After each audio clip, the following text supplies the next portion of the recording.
I'm sort of here. I can't remember where okay, I found it. I found my shirt. Never mind. I couldn't find my shirt, and then I did. It's okay. I'm super well put together. I'm a professional.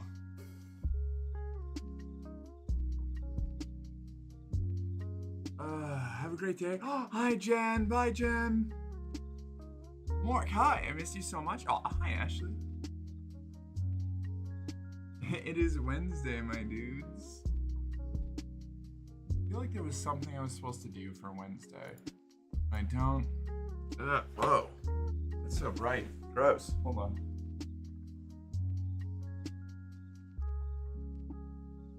God.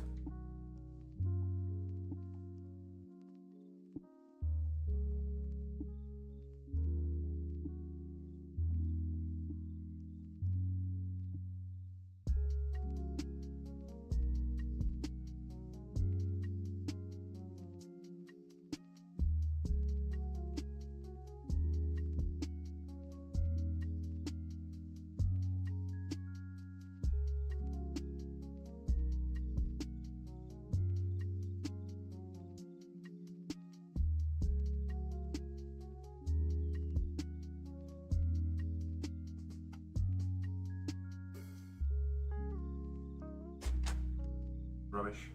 Okay, hold on. This, can I turn this down? Like that, like there. This might be entirely too warm for today. I'm probably gonna have to change. This is already, I already think this is too hot. Rick, hi Forbin, how you doing? It's good to see you. Also, why is my camera in such a place? Oh god, yeah, I'm so well prepared today.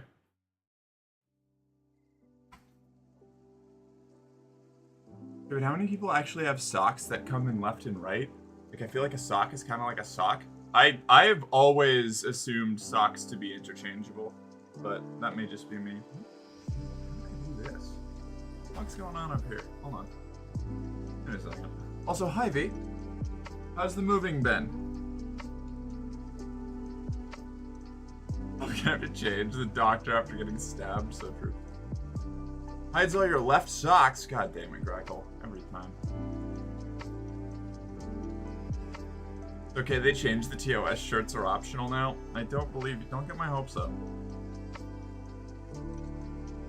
Oh, I still have to make coffee. But all I did was clean out the French press. I haven't actually done the coffee making part yet. Too hot. Hot damn. Call the police and the fireman. Exactly, yeah. That's what we're going for. This is too loud. This soothing, fucking lo-fi is too loud. There's too much going on. The captain are pretty much fully moved in now? Fuck yeah, congratulations. I'm glad to hear it. I would make you an affogato if I could. I would accept an affogato. God, I'm so out of it today, chat. I don't know what it, like, I don't know why. I don't know why. Maybe it's because I was productive over my weekend. Like, I actually got shit done on both of my days off, which, you know, A+, but also, holy shit, I'm so tired. Like, when are you playing Sly Cooper? That's a good question. You know what? Maybe I will download the emulator today. That could be something to do. I've been feeling listless lately, I got really into date everything, and then I ran out of gas and felt like I was just going through the motions, and now I need to find something else to do. I'm never, yeah, Sly Cooper, yeah. Yeah, I actually, I played back through the, I've said this like so many times on stream. Yeah, I feel like I've got like a dementia patient sometimes. Like I say the same things like every 3 streams. I played through the first Sly Cooper back like a couple months before I started streaming. We Know the Devil. I do need to do that. She's just like me for real, yeah. Yeah, come to mercenary _ girlfriend. We've got we've got long hair, questionable fashion choices, and like terminal memory issues. It's great. Just gotta play all the Kingdom Hearts? No, God, I can't. I've never I have played Kingdom Hearts 1 and 2. I have never finished a Kingdom Hearts game.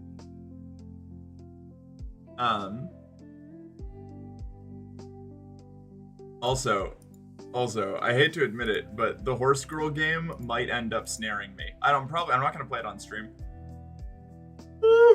But the more I learn about it, the more fascinated I become by it. It's sponsoring the fucking like Paris Grand Prix. I'm losing my mind. Next subathon will be a playthrough of every Kingdom Hearts games in release order. I would die. Not a Nui online game stream. Yeah. Hey Fergus, what you playing? I don't know. Maybe nothing. What are you playing? I've seen several people do that and it always works out well. Oh yeah, every time. Just playing Sly Cooper. I'm considering Sly Cooper. I don't know, maybe nothing. Oh, yeah. Tetris stream? I'm not good at Tetris. No, one of my old friends came out as trans to me today. Oh, well, congratulations to them. I hear she's playing We Know the Devil. That does seem like a game that I would like. Hold on, can I install that?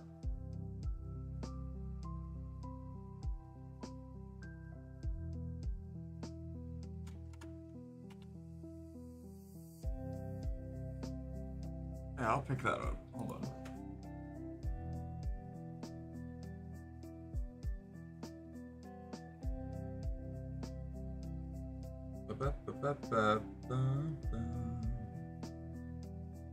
The price on We Know the Devil being $666 is immensely classy. I love that. Pretty quick game, all told. All right, yeah, maybe we'll do that. I wanna yap for a little bit. I wanna just chill. I need to get coffee. I need to let my eyes stop watering every fucking time. Every time. I think it might be this eyeliner that I have, but this is a thing kind of consistently. This eye is like hypersensitive to having like cosmetics on it or something or near it, because it's like 8 out of 10 times it will just start watering like crazy moments after I put any kind of makeup anywhere around that part of my face. This one's fine. Totally normal. This one loses its shit constantly. I don't know what it is. Immensely classy, I love that. Humans, when they see an animal with a black coat and a white belly, very true.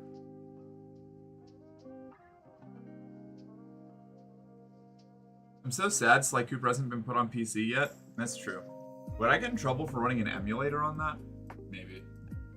Oh, maybe. I should probably figure that out. Are you allowed to play games on emulators on Twitch? Is that a thing you can do? Oh, I should figure that out before I do the... Emulators are legal? Okay. Alright. Alright.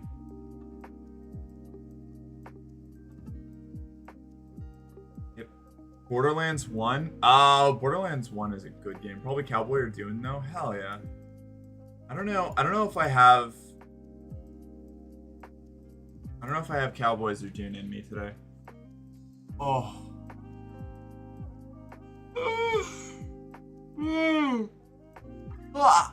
I've been writing up a storm, chat. Like I've got my little actually I'm gonna go grab it. Hold on one sec. Sleepy puppy? I am a sleepy puppy.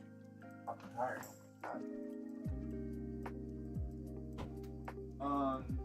My pen. There it is. I've been carrying my little notebook with me everywhere, and I've been writing constantly. Been working on one of my novel concepts. I've been embarking on a journey to degauss my writing of all of the pretension that I had gotten wrapped up in. I've been getting a little too like internet brained. I've been getting a little bit too philosophical lately. I need to like anchor myself back down to reality. I need to remind myself what like normal people are like, you know? Jorking the smut right out. Yeah, cranking out that smut. Yeah, exactly. Yeah. I got way too like in my own head about like themes and making sure everything is explained and it all has some sort of like deeper layered thing to it, and like I have a project for that. And whoa, hey, hi. Fine, it's done. It's over. Give me my clip, terrorist. Flutrite says dog tax.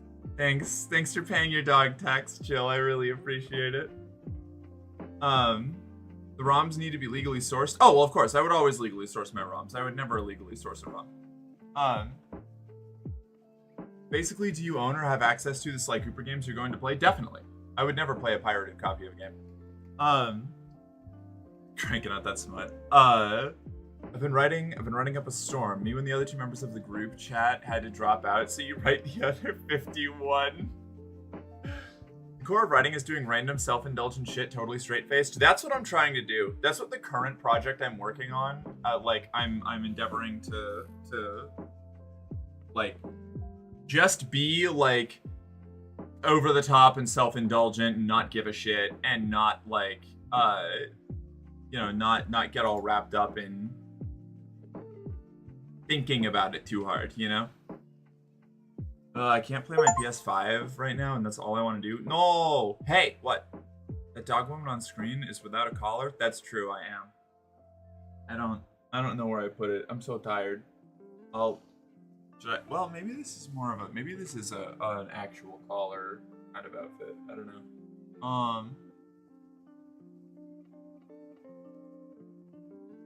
I've been wanting to write lately, or at least work on D&D stuff, but at the same time, tired and sad and just want to play D&D or not run it. That's fair. Where's the rabies tag? I don't have rabies. I've never had rabies. I just got really excited about some whipped cream one time, and somebody took a very unflattering photo, and suddenly, the dog streamer has rabies. Ooh. Amateurs.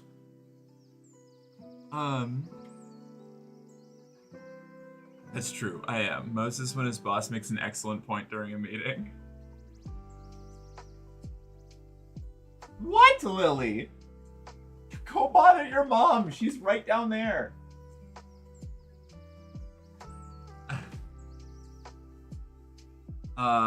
It's to show you have your vaccine. Well, look, let's not get out of ourselves on sharing medical records. Okay, HIPAA is important to me. Lily, you can't go in the walls. You wouldn't need to declare yourself as rabies free here. We eradicated rabies a long time ago due to them being an island. What? It's very sad. We're gonna take a wrap behind the shed. No! No, the rabies tag shows you've been vaccinated against rabies. I don't know what you're talking about. Take her out behind the shed. Do what? Yeah, the morale. Mork, what? Oh no, Merc is anti-vax. I'm not anti-vax! There's no rabies in the UK. Is there actually no rabies in the UK? Is that just not a thing? Wait, is that real? Hey, Merc is anti-vax. I'm not anti-vax!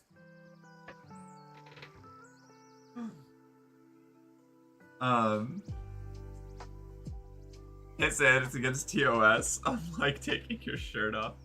Yeah, no rabies in the UK. That is fascinating. Getting you a pet passport to bring you here. Damn it. Yeah, we were an island. Notable, everybody. England is no longer an island. According to Foxy Princess. At one point, we just rounded up every rabies case and got rid of it. Wild. Where's your COVID vaccine tag? I have them somewhere. I don't know. I got, what? I think actually the wallet that had my COVID vaccine card in it, I lost it when I was working at Starbucks. Channel Tunnel is a land link, so I'm technically correct. I don't think that counts. I don't think that counts. Great Britain is no longer an island because I made them bring it over to New York so I could see my GF. What, Lily? Oh my god, you are so feisty today. With your scruffy little shaved coat. Alright, okay, alright. England is not an island. Alright, the greater isle, the greater combined nations that form the island fucking Commonwealth or whatever the fuck they call it, the Great Britain. Maybe see the baby on your lap? She is unlikely to let me put her on my lap, but we will try. Whoop. Look, if you're gonna sit here making noise, then you have to behave. You have to hang out with chat. The moment I take this hand away, she's going to run away. Why is she a bobblehead? We got her shaved because she had mats. Yum. Alright, yep, go ahead. Ow! She yanked my headphone cable. I don't know what you want from me, Cat. I really don't. Yeah, alright. Yeah, go bother Mom. You're very pretty today, Captain. Thank you. I was very self-conscious.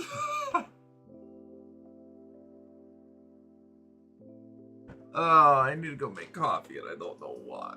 Not know why. I don't know when. I have a delicious sandwich here. I've got coffee downstairs. I slept, like, so much longer than I usually do, and I'm just exhausted. I don't know what it is. God hates me, personally. Get coffee? But I have to go start the water heating. Okay, I will. Holy shit. I'm exhausted. Okay, one second.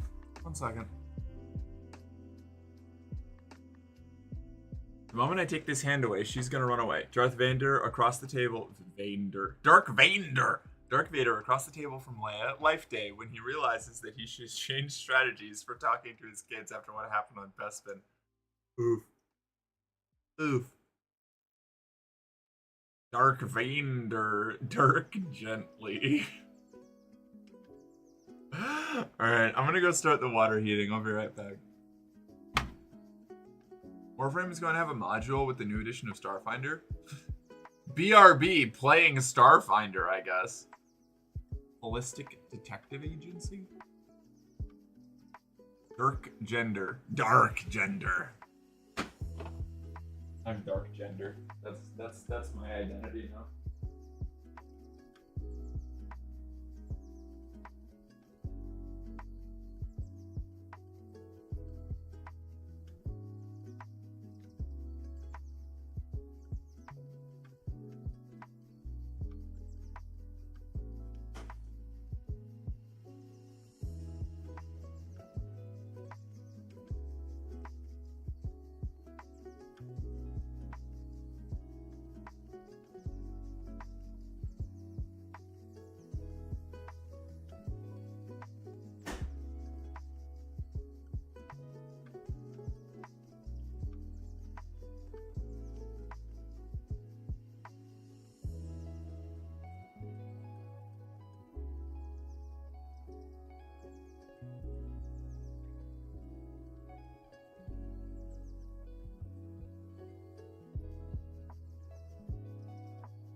Okay, water's boiling.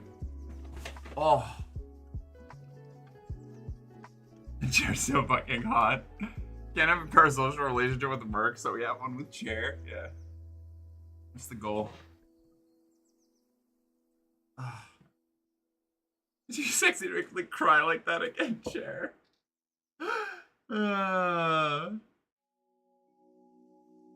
Damn, my subscription's expired again. Oh no! I'm sorry, Vic.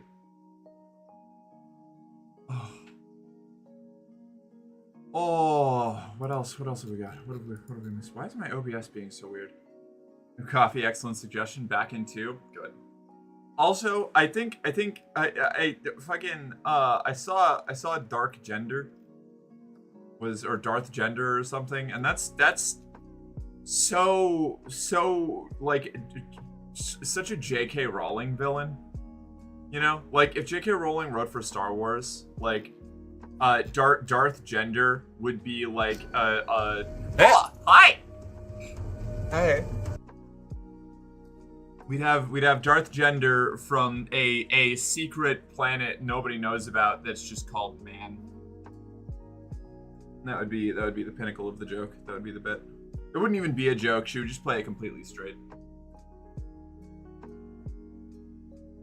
Thank you, Jill.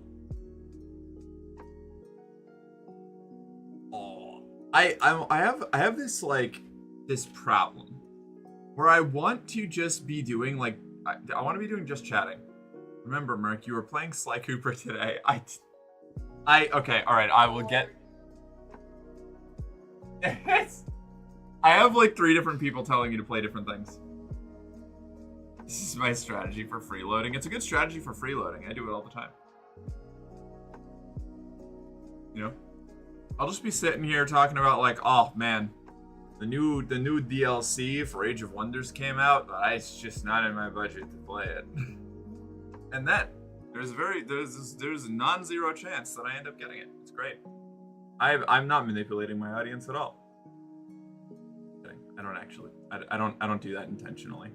Y'all are just very generous. You should exhibit some of that oppositional defiance and not do any of the game suggestions. Out of spite. It's possible too. When I was a kid and I wanted the next book in a series I liked, so I recommended book 1 to my dad. That's wise.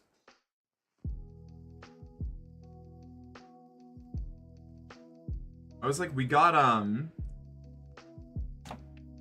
Xbox 360. My brother and I got an Xbox 360 when we were kids because we ended up convincing my dad to play Call of Duty with us at a friend's house, and he was like, "Oh, this is actually really cool." And then like we happened to get an Xbox 360 that Christmas. What made it extra meta is that a key plot point in book 1 was the protagonist maneuvering her dad into buying a book she wanted to read. That's excellent. That's some top tier layered shit.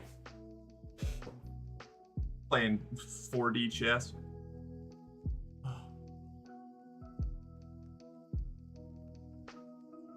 Got an X-Boner 42069 series. Yeah.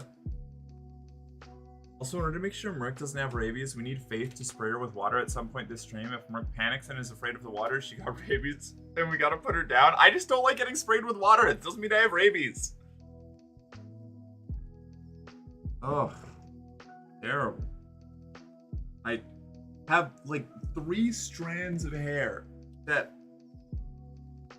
are just like they like That's a good girl. broken, On and your so they're knees for me. short, so they don't fit. They don't go in with the rest of the hair. And I have a fan on over there, and it just keeps blowing these like little tiny wisps of hair around my face and getting stuck to my lipstick, and it's driving me crazy. Honestly, rabies would explain a lot. How dare you? You need hair clips? I do need hair clips. That is correct. Hi, Tap. How you doing? Oh my God, Elizabeth. I didn't know you still existed. What's up? It's It's been a million years. Where have you been? What have you been up to? Do you see any other ladies with your motorcycle bakery shenanigans? Mark, I need a huge house where all the dolls can live in peace and safety. I know. I do too. I know. I'm working on it. It's a slow process. I exist just sometimes. Well, you know, I'm glad that you're here now. I hate the stray hairs. They always go directly into my mouth every fucking time. I can't help it. We just have to make sure, for Faith, Lily, and Ellie's sake. Currently in the process of moving in with my girlfriend. Hey! It worked! Congratulations. That's awesome. To move closer to our other partners? Oh, fuck yeah.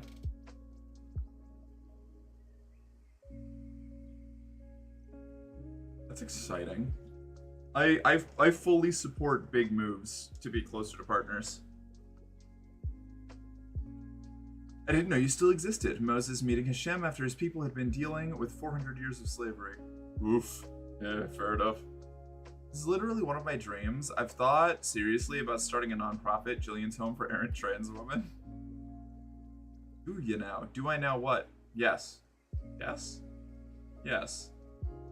Also started school and holy fuck, I'm stressy. What are you going to school for?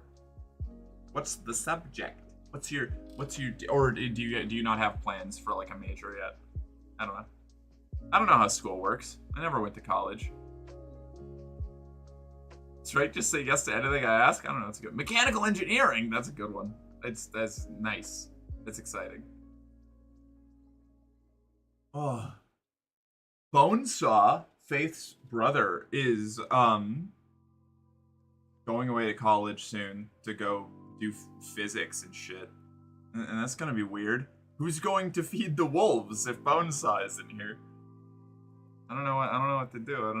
It's gonna be strange. It's gonna be an odd process.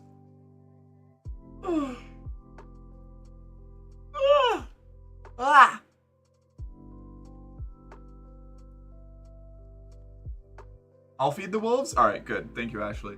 Also, I've almost got the rest of the room clean enough that I might want to try doing a stream from the couch at some point. Like, playing a game on the big TV. Could be pretty cool. Once Comrade Caliph Mamdani leads the city to freedom, we will seize the towers to capitalists and use them to house the dolls. A stream from the couch, I know, right? Imagine all of the lounging positions. Hey Misty, how you doing?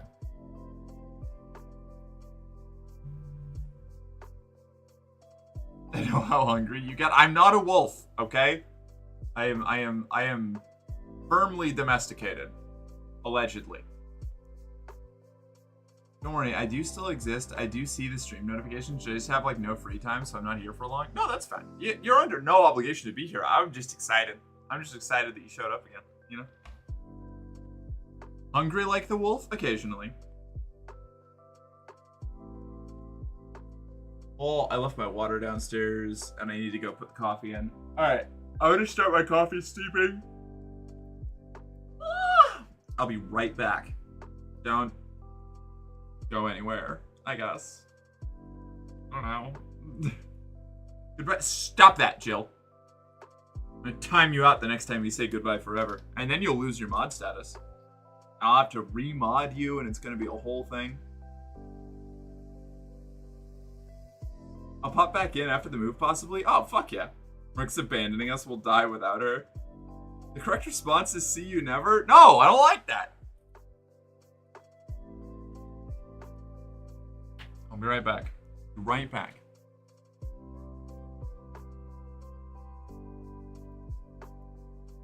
Not threatening to kick me out of the chat, damn. Oh, hold on. Wait a second.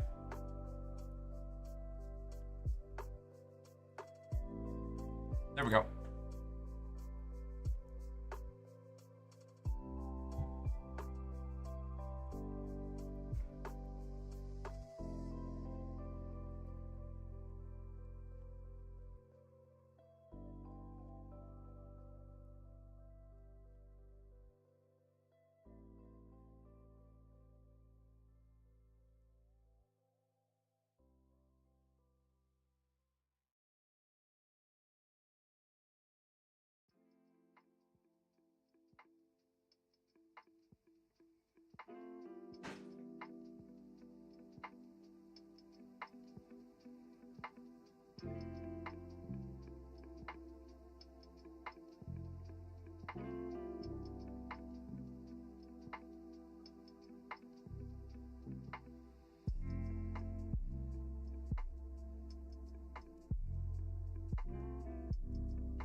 Oh.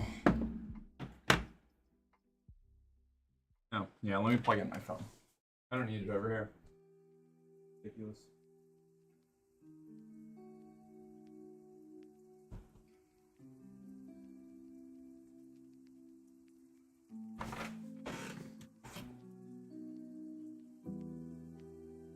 All right, we're back. And I don't know where I put my collar. So, I don't know. I guess we're just gonna live without that for now. It's okay. This shirt kind of occupies the next slot anyway, so. Did you abandon us again?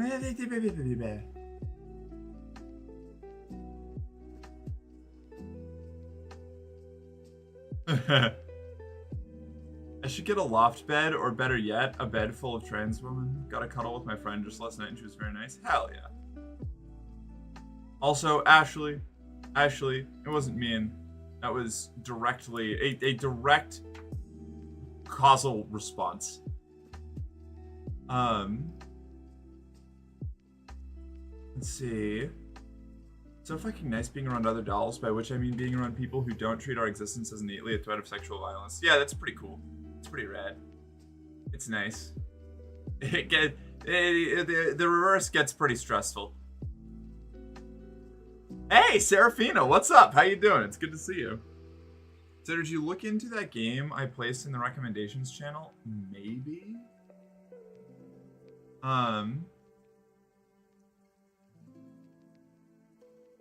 Let's see.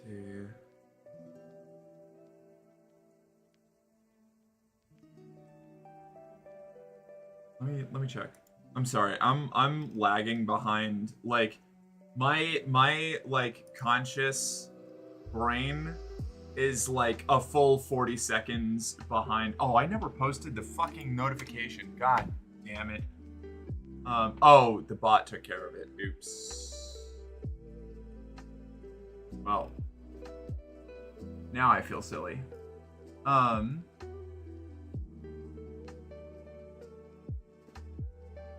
It was in suggestions. I'm supposed to be looking at.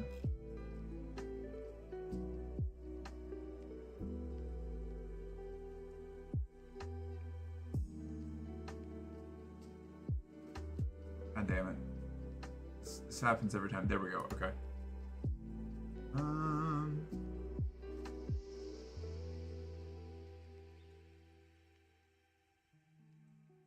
Have prototype. I have not looked into it too much. I did like a brief like look over of it and it seems interesting, but I haven't like dug into it. Yeah,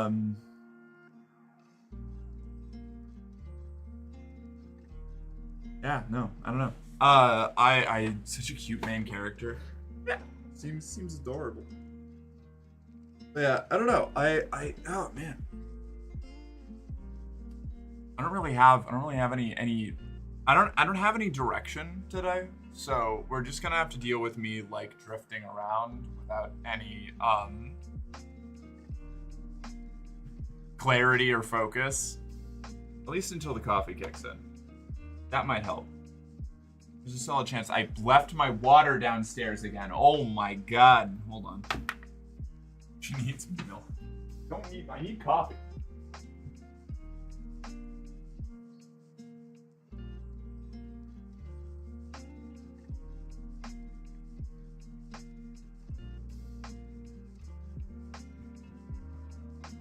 Ooh.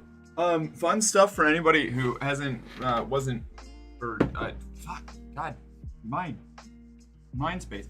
I should put an announcement here.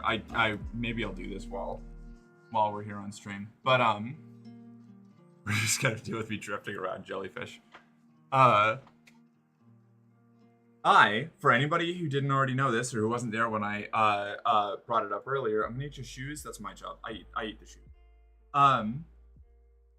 I finally commissioned a ref sheet for a like a character design and ref sheet for a like channel mascot / avatar character. So we're going to be getting that Probably like halfway through August. Like second week of August, probably. Sorry, phone rang after I got in. Ah, you're good. Don't worry about it. Welcome back. Glad to have you. Hey, Dude Rolls. How you doing? Giving Merc one of those huge Tom and Jerry dino steaks. Yeah, just like that. I thought Faith was the channel mascot. I mean, she is, but I can't put her on the branding, you know? She's got her own thing going on. Merc, is your collar wherever Faith hangs up for a leash when you come back from walkies? Oh, I usually walk myself.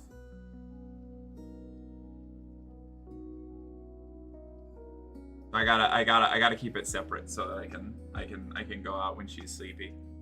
So well trained. I know, what can I say? I'm just the perfect sub.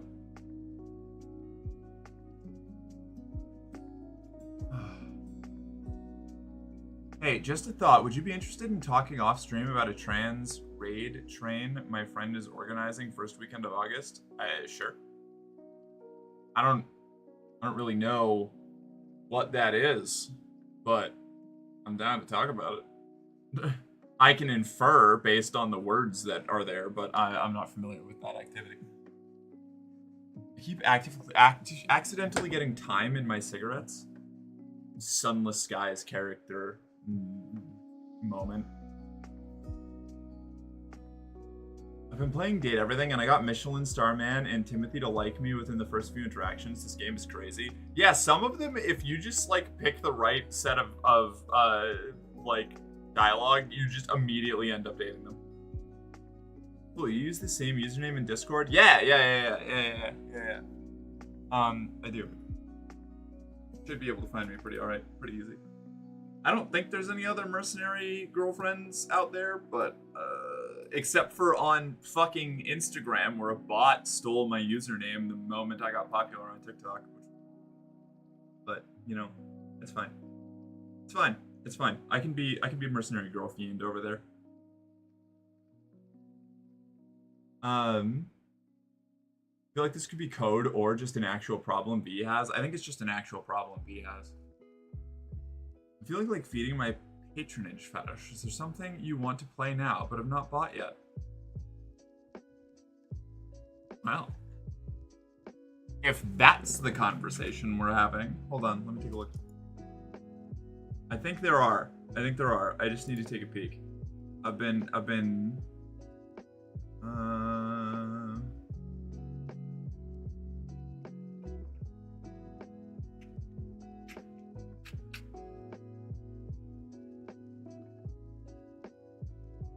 This is 100% legit. I roll my own and I keep accidentally getting a little time in though.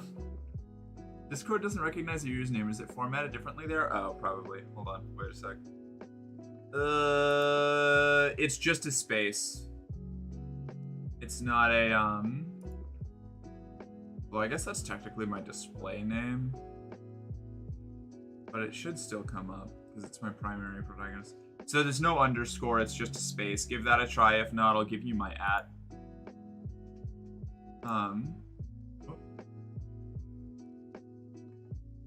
Spice Dreams, yes. Oh,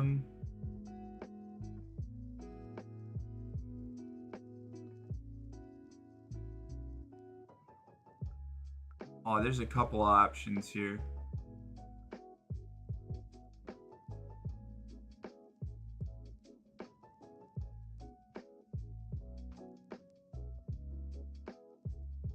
Apparently Stray's on sale. That's pretty cool.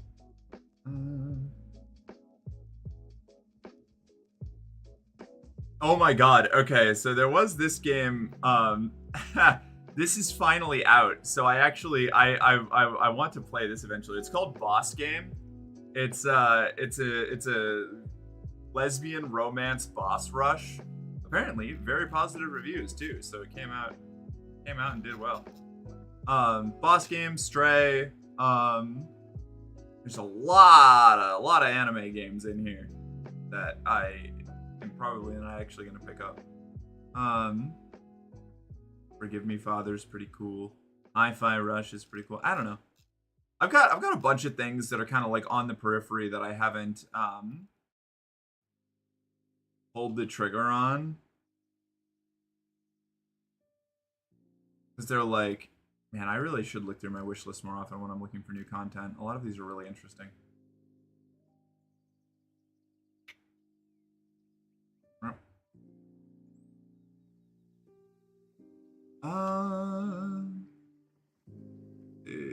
Nope, need the at. Oh, or I can add you. I'll add you. One sec. I'm the same on both. Okay. Let's take a look. Friends. Search.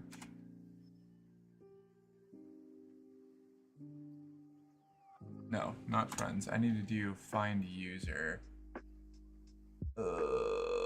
Discord's always so weird about this. Hold on.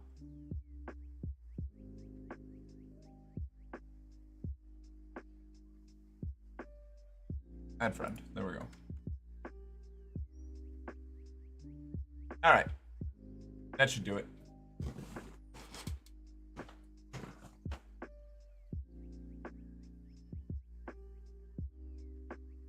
Ah. Ah. Okay, I'm fine. I'm good. I'm good. I'm normal. This is a normal situation I'm in. Stray is so fucking cute. Highly recommend. I've heard it's great from literally everybody who's ever played it. I've had Stray. Stray's a good pick. I want to see if Lily gets invested like my cat Suki did. Possible. Mark, I've been sucked into Kenshi. Help? There's no help for you. You are a lost cause. You're gone. Lost to us forever. I think my girlfriend should simply be able to summon me like a demon. I agree. I'm actually writing something sort of like that.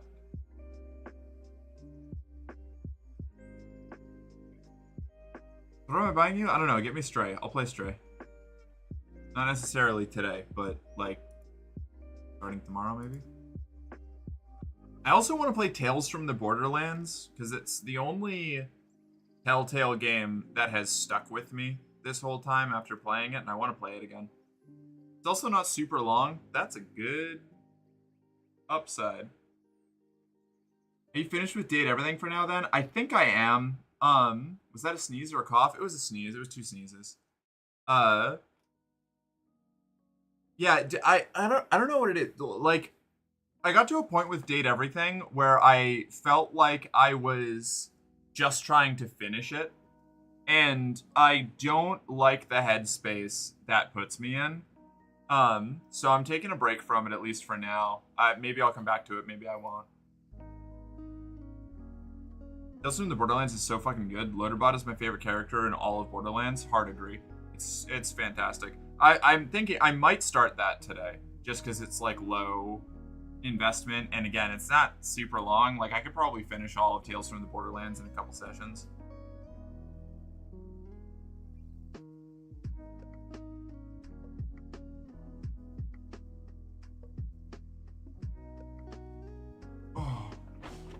I once sneezed, farted, and coughed all at the same time. Damn. Yeah, that seems like it would hurt. I would love that. I want to see Tales from Borderlands. Okay, maybe we'll do that. Maybe we'll do that then. Because that's a chill game. I can pause for long periods of time and talk and stuff. The fact that made me care about something I killed hundreds of times over the course of playing Borderlands 2. Yeah, no, Tales from the Borderlands is genuinely great. Especially because, like, it's kind of a break in the formula, because it's not really, it doesn't rely on the usual, at least from what I remember, it doesn't rely on the usual, like, yes, I think you can. Hi. I will install that. It stays, spin around, shake, bang, good girl. Damn it. Do a trick for sugar. Hold on, wait a second. Do a trick for sugar mama. Alright, hold on, wait a second.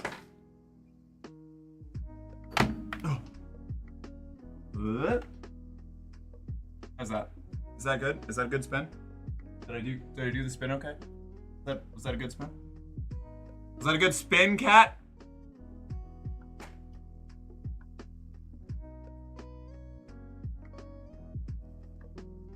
Also, hi Chad, hi Parker. Oh, you're beautiful. Oh, I thank you. Hi. Oh.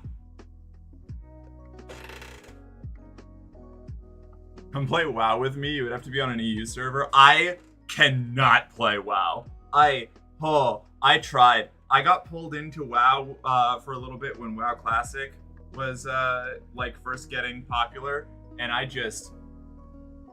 it's just not for me. I don't have the time for MMOs.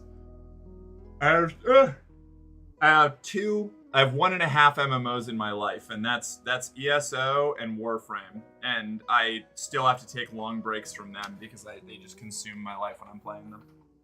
Got them like 45 minutes ago, and I'm fighting the EPs. Yeah, I'm fighting the EPs too. I'm still pissed they didn't just get Troy Baker to voice Reese in Borderlands 3. I'm pissed about a lot of things they did with Reese in Borderlands 3.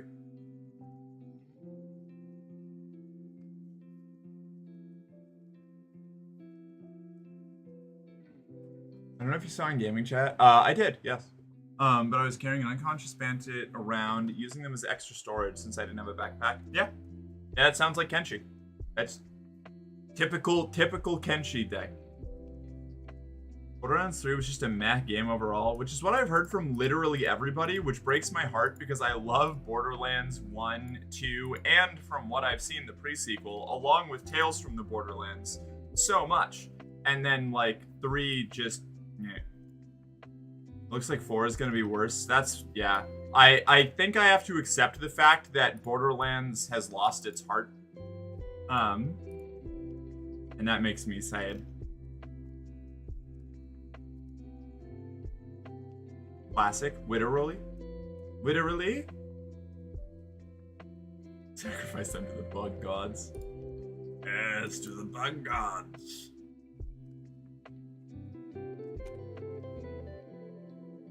How big is Stray? 6 gig? That's it? Alright, cool. I can do that. We do a little meow as a trait.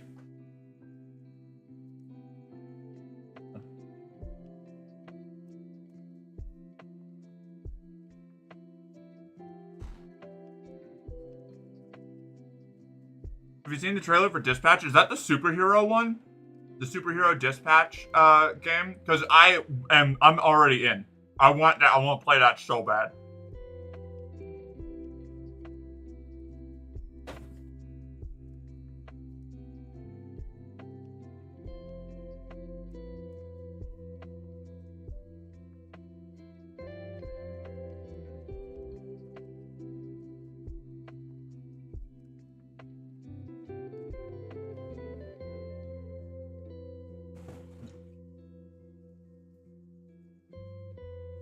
Fucking hate they just keep bringing back Lilith.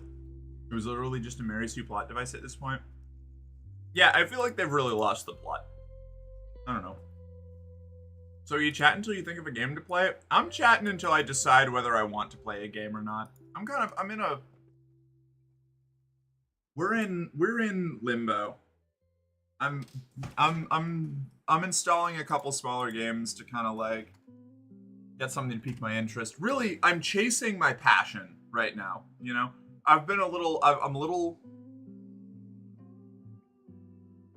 I was about to say depressed, and then I was like, no, that's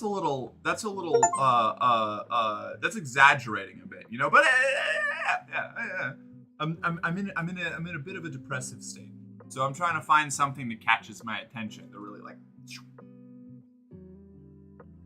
The demo is on Steam. I don't want to play the demo because then I'll be really sad when I can't continue it. Like, I'm already in. I'm already getting Dispatch when it comes out. I already know this. It looks amazing. You could always just do a human sacrifice live on stream. I think that violates TOS, unfortunately. Dang, now I want a sweet little treat. Ooh, a sweet treat time? Treato? You look very huggable, did you know? I didn't know, but thank you for telling me. I love looking huggable. I'm just exhausted. It's been a long week. Oh, I'm sorry, Parker. Well, you can wait a second. It's Wednesday. No, fair enough. I've had those weeks. Yeah, you relax right there, Parker, all right? Be a good boy and turn your brain off for me, alright? Just relax. I'm here now to catch your attention, Kappa. Is it supposed to mean emote? That wasn't emote. I see. I understand now. Hey, Nits. How you doing? Good to see you. Show us your paw beans? And no. You gotta pay for that. Watch out. We don't know if she has rabies or not. Shut up! Stop telling people I have rabies, Julia. Can I brain off my turn? I guess so. I can't stop you. Doing funeral stuff is so much, I can imagine. No free beans? Yeah, no free beans. Besides, I've been walking around barefoot a lot the last couple days, so, you know. They're very farm girl feet right now. What about free bean stream? We get bean stream when I can pay my bills, okay? That's when we get bean stream. That's never changing. Only dono beans. Only dono beans. We get a little dono beans as a treat.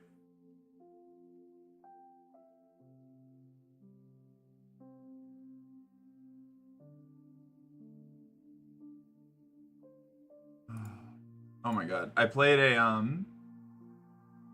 Trench Crusade game last night. You just all have to be subjected to my tabletop gaming stories. This is the social contract that we have.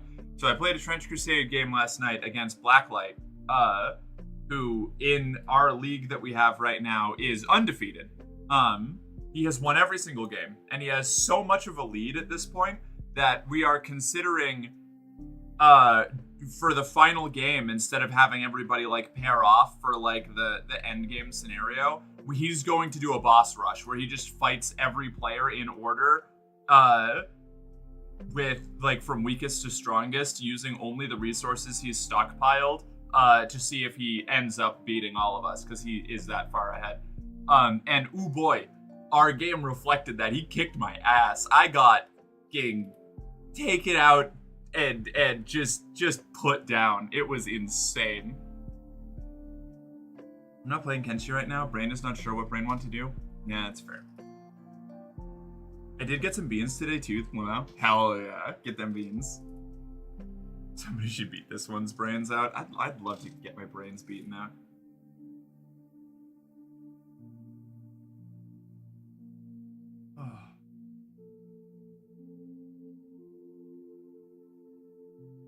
Honestly, I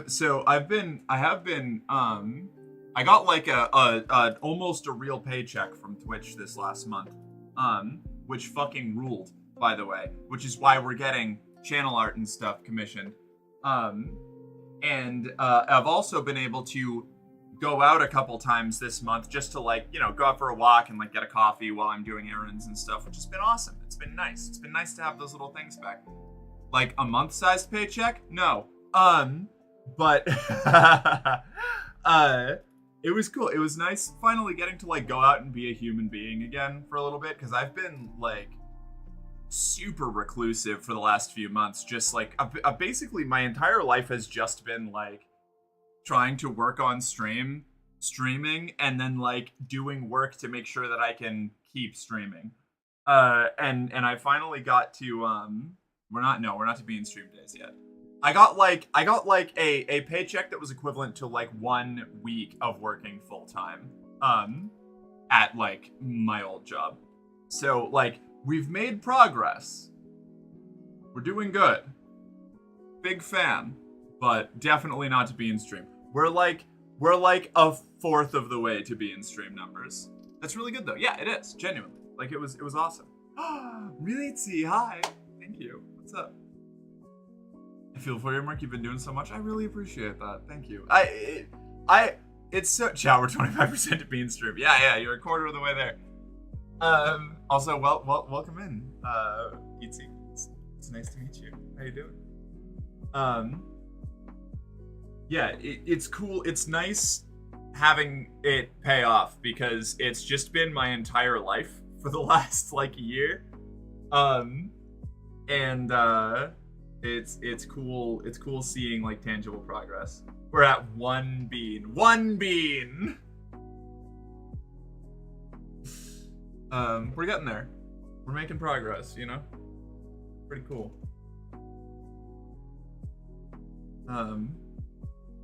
That's exciting. But yeah, so I got to just like go be a person while I was doing like I took all of my like I had to go talk to the fucking legal counsel, legal advice department at the courthouse to try and get my forms sorted out for changing my name because I need like 5 different forms, and because I want to change my gender marker, I need to, but I was born in Massachusetts, not in California. I have to like do a request for additional information to make sure that all the extra info that Massachusetts might need to change my birth certificate is going to be included, or else I'll have to refile after filing it once, and it's just like. And when I brought all of my stuff in last time, I was like 1 number off on a couple of the forms, and we had to like completely print out new forms and do all the good. God, doing court shit is nightmare inducing. I hate it. Hey, for the most part, you're enjoying your work. I am. I love doing this as like I'm so fortunate to have even made the little like the I say little because it feels like that's something to have made the progress and gotten to the point that I am at now. Like I am phenomenally blessed to be able to do that. And I love doing it. I'm just in that stressful like early period where it's like I'm too invested and it takes too much time to maintain for me to go get another job without severely cutting down on my stream time.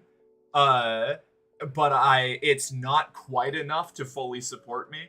And it's still like very tentative, so it's just like really, really stressful on the back end and the logistics. And there's a lot of stuff that I'm not doing that I'm working on getting into the habit of doing that'll make it better and help out more. Like managing my presence on other platforms a lot better, which is something that I am working on right now. But yeah, it's rough. It's rough, but it's good. It's a good rough. It's good rough.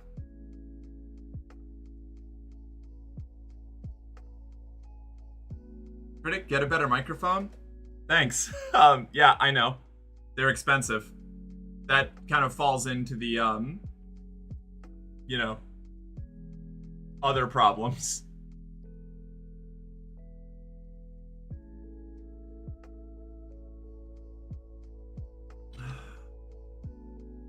My current mic's fine. It's serviceable. It's about as good as I can get with the budget that I have right now. I think the bigger thing that I could do would be finally setting up VB cables to like process it better. You is shallow? What does that even mean? Let's see.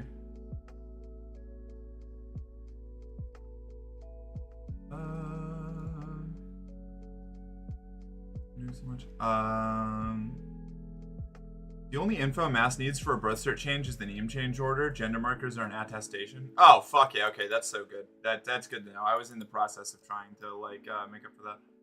I would get new camera next, then new microphone. I think I kind of agree with that. I just don't know what kind of camera to get because I'm afraid that any of like other one that I do is going to have the same like blurring problem that this one has.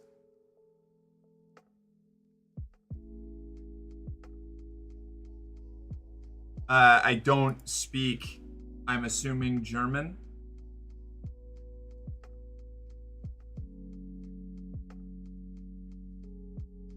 Oh.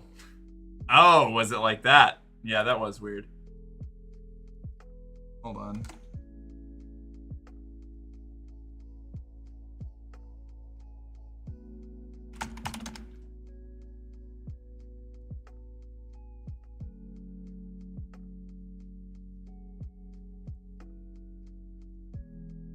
Seemed like they didn't have anything to contribute aside from insults. Fair enough. Callie won't replace my birth cert. They will only give you the amendment to attach to the original with my goddamn dead name on it. Oh no. I'm so sorry. Trolling in broken English. Is that what was going on? I was having, they seemed completely incoherent.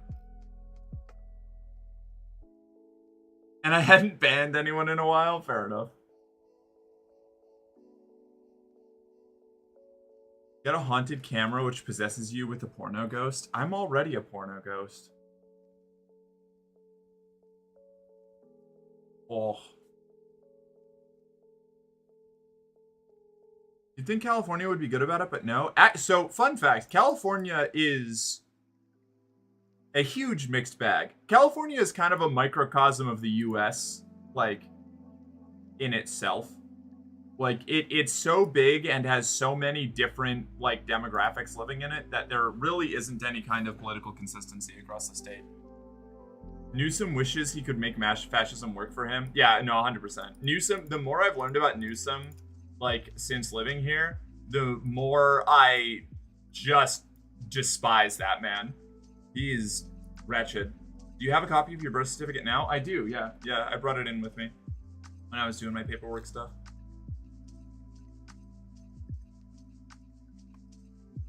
Thank fuck I didn't say anything for you to ban me. You know, initial vibes are a big thing here, you know? Like, if you had come across as somebody who was just here, like, exclusively trolling me, then there was a solid chance if V was in the chat at least that you would have ended up banned. But, you know. Again, once you're here and I have a general idea of what your vibe is and what you're all about, like, I'm pretty lenient, honestly. But if you, like, show up and are just immediately being an asshole, then it's like, okay, like, I don't care about having you here. Go somewhere else. I do love banning, it's true.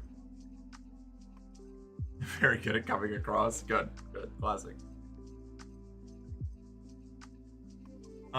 That should be all Cali needs to file for the court order. I feel like Mass and California probably have similar procedures for name changes. Yeah, I just hadn't looked into the Massachusetts one yet because part of my question in going there was finding out what I needed, because trying to find out on your own is a nightmare. Turns out. Getting answers to questions like, which one of these name change forms that you have 5 of am I supposed to fill out? If you're coming across this, you should probably see a doctor or a bishop. He sounds like a Disney Channel villain. Yeah, kinda. Yeah, a little bit. Jesus was the first T-boy is true.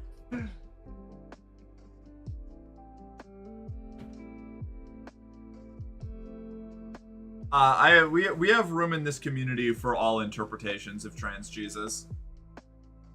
More angst. Still need to update my birth certificate? Yeah. Oh, is mine? No, okay. The fan isn't blowing into the mic. That's good.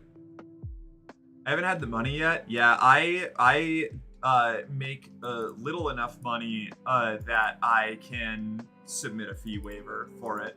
But that's why I hadn't done it until now.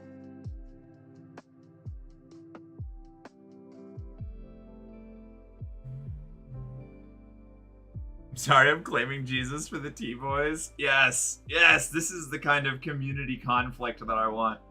I need to get Parker and V in a room to fight each other over which version of trans Jesus is true. This is like our fucking what was it? 30 Years War. Our Reformation is going to be about whether Jesus is a trans boy or a trans girl. Yeah, that's what Jory's gonna do. It's a good move. Something appeals to me about the idea of Jesus being forced into the role of the son because his father didn't want to kill a daughter. Fair. I have no idea when I'm doing my name change and all that. Jesus is my favorite Blorbo to torment. Fight or fight ooh-woo. That's entirely up to the contestants, honestly. We leave it open to interpretation. Much like trans Jesus, open to interpretation, you know? I'm playing with the book I'm working on right now that, like, I don't know, maybe it's more of like a novella. I don't know how long it's going to be yet. I'm just kind of going until it feels like it's done. I'm playing with the idea of having a Jesus analog character. Because it's like why is your coffee pink? It's not. Oh, that's because the light up here makes it look pink.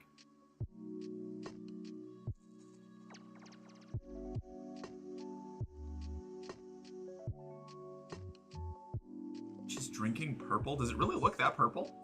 Wild. Also, this is the new mug I got from, this was at the thrift store I went to on Monday. I got this and a bunch of trashy romance books. And that was my thrift store haul, and I'm thriving. Where's the milk? In the cup. That's why it look. What? What? You want me to squeeze some new milk in there? No, I don't need you to squeeze new milk into my coffee. Oh, okay. God damn it.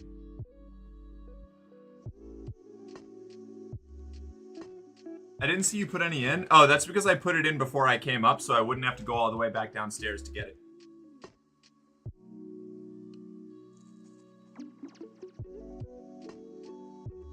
Mark's drinking actual Pepto-Bismol, but it looks like it has cough syrup texture. You're all unhinged. Paste. Gay mug, the gug. Yes, yes. Oh, you're writing a novel? Yeah, I've been a writer since I was like 11 or 12. Like, not in any like, I've never finished like a major project of mine. I've done a few short stories that I've got to that I've wrapped up. For a long time, a lot of my writing was just like RPG shit. But yeah, I've been working on a couple more like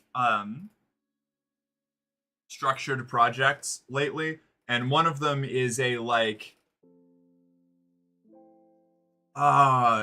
deconstructed but still like widely drawing from like Christian post-apocalypse, where like the end of the world sort of happens when extra dimensional entities that were like the leftover guardians of reality after the thing that made reality fucked off decided that they didn't like how like things were going, and so they smashed themselves back into like from above reality into reality, and it fucked everything up and like unleashed the raw primordial force of creation, and it creates this like bizarre sort of like blended post-apocalyptic semi-whimsical, semi-awful like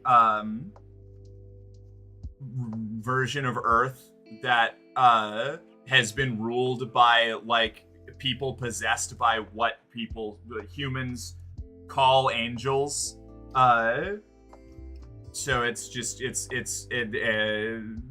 you know, it's very over the top, very, I'm kind of going for more of like a Pulp Fiction-y vibe to it. But I've been really enjoying writing it. It's a good time. It's very gay. It's got a lot of trans characters in it. Just steeped in religious trauma, you know? A lot of that going on. Holy shit, speaking of squeezing milk, have you seen the newest Game Changer? No, I haven't. I have not been keeping up with Game Changer. I need to go back and watch a bunch. Trans mass Jesus is great for syncretizing Christianity and trans positivity, while T-girl Jesus is good for putting trans rage and religious trauma into your criticism of Christianity. That's a good way to put it, I think. Better than the other type of milk? Yeah, you know, it depends on who you're asking. She's writing a novel. I'm trying. Reading those goofy self-help books to make myself just do it and write a book finally. Yeah, I decided my method to get me to motivated writing has been to just read less like universally acclaimed stuff, just to prove that like to show myself that my writing is not as bad as I think it is, you know? Like there are best-selling novelists that have like a similar writing style or like similar level of like mechanical competence that I have. But I keep holding myself up against like the absolute best things that I've ever read, and it just makes me not write because I'm like, no, this isn't good enough. It's not. This isn't as good as Dune. This isn't as good as like, you know, fucking Heavenly Tyrant. This isn't as good as like you know, Lord of the Rings or something, you know. And so I just like stop, and I need to pull myself back from that like spiraling headspace so that I can just create stuff again. the same thing happened. I used to be like a totally passable manga style artist. Like I was like, I have a couple panels of like, or not panels, a couple pages of like comics that I was working on. Like I was trying to make a like self-publish a manga when I was in high school and shortly afterwards. And I was not good enough to do that yet. Not even close. But it was, you know, like a pretty good amateur project on it. And the white manga artist, yeah, why not? God forbid I like an art form. No, yeah, I was really into it. And eventually I just kind of like fell out of it because I hit the point where I had to like decide whether I was committing to doing that or doing other things. And unfortunately I had to pay rent, so I didn't have there's so many mangoes? I mean mangas? Yeah, there's tons. The newest game changer is time sensitive if you want to contribute to the winner. Wait, what? Super Hell is hell, but they have Helldivers type propaganda. Kind of, actually. The hell in the book I'm working on is actually on the moon.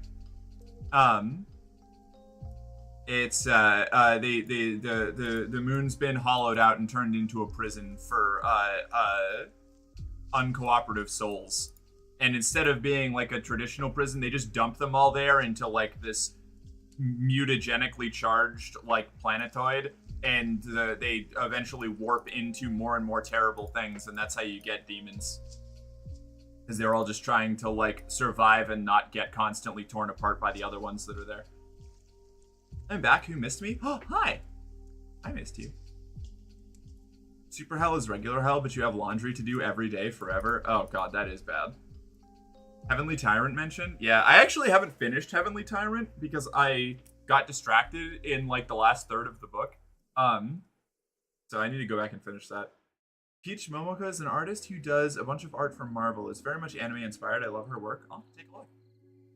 That reminds me, I gotta download the latest Resident Alien. Oh, that's right, I should go watch more Resident Alien. We finished the first season, and I liked it a lot. Girl, finish it? Okay, I will. Evening, lovely Mark. Hi, Batman. How you doing? See you.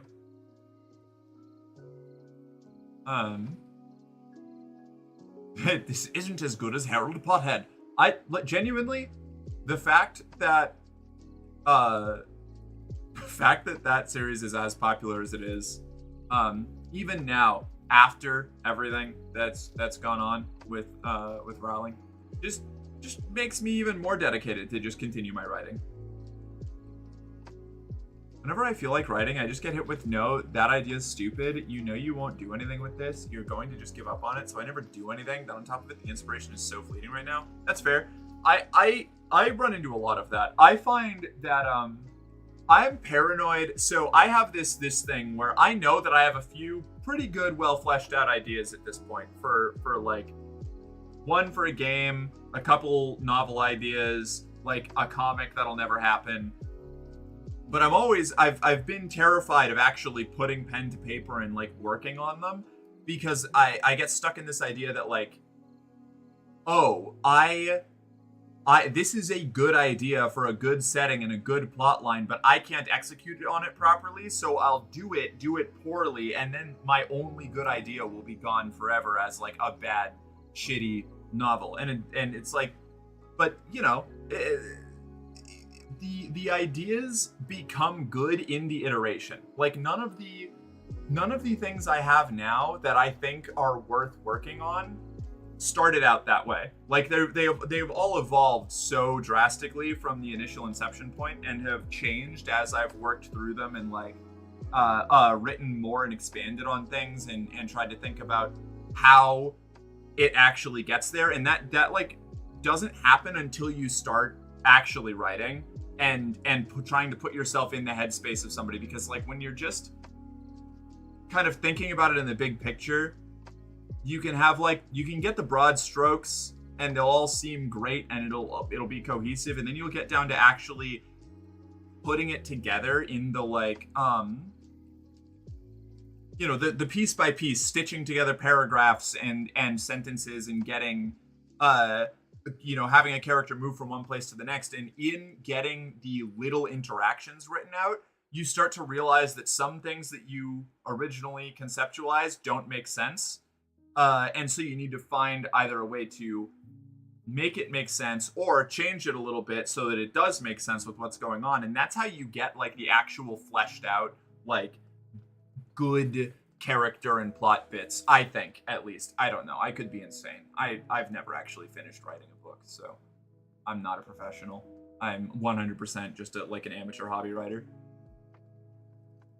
The TV series that they are making, I believe they basically said no, you're not having anything to do with it. Fair. Good. Reading audiences have no taste.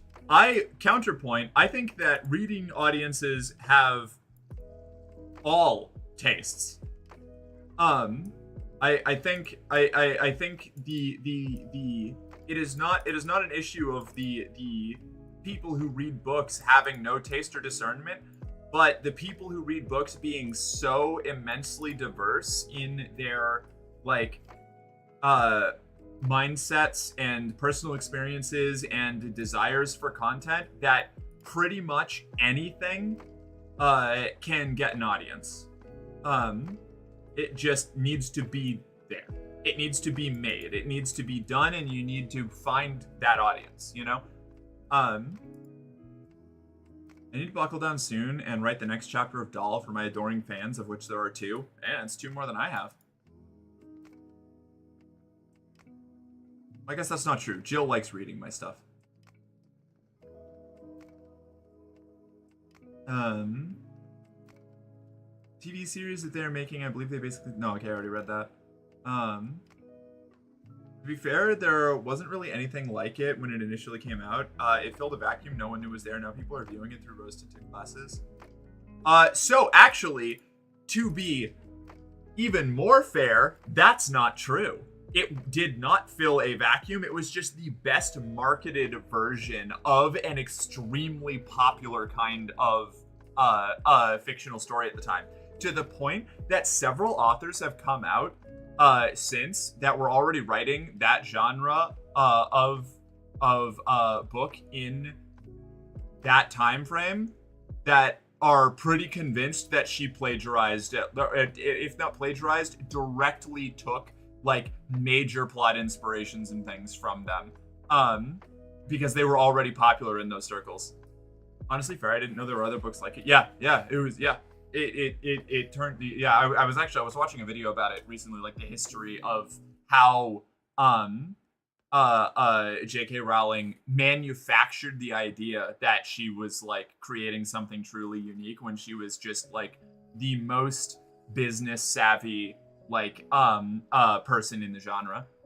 There are very few original ideas anymore. That's always been the case. There is nothing new under the sun and all of that. And you know what? I'm gonna go out on a limb. That's not an intrinsically bad thing. Humans in both the way that we like human creativity, and this ranges across all things, like food, engineering, science, creative works like books and films and poems and things like that. They are all the product of generations and generations, countless generations before them, putting building blocks together and getting new little iterations to give to the next generation of humans. Like every thing that we have made and every step forward we have taken since we first started developing language or basic like cooperative concepts have been the product of iterating on an idea that somebody else had before us. And I think that's a good thing. I think that's cool. I think it's maybe the coolest thing about humans. I think it's rad. Orcs in films, games, etc. all stem from Lord of the Rings. Yeah, pretty much. Yeah. Yeah. There's a lot. I mean, I talk about this with Dune all the time.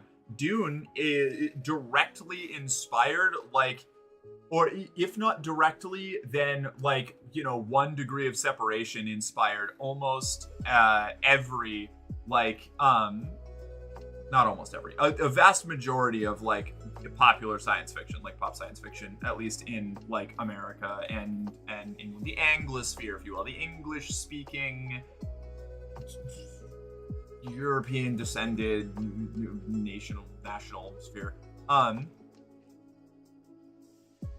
Orcs in films, games that are all stem from Lord of the Rings, minus all the things that made Lord of the Rings orcs interesting, and also complete opposites of them in almost every way. Yeah, well, you know, conceptually.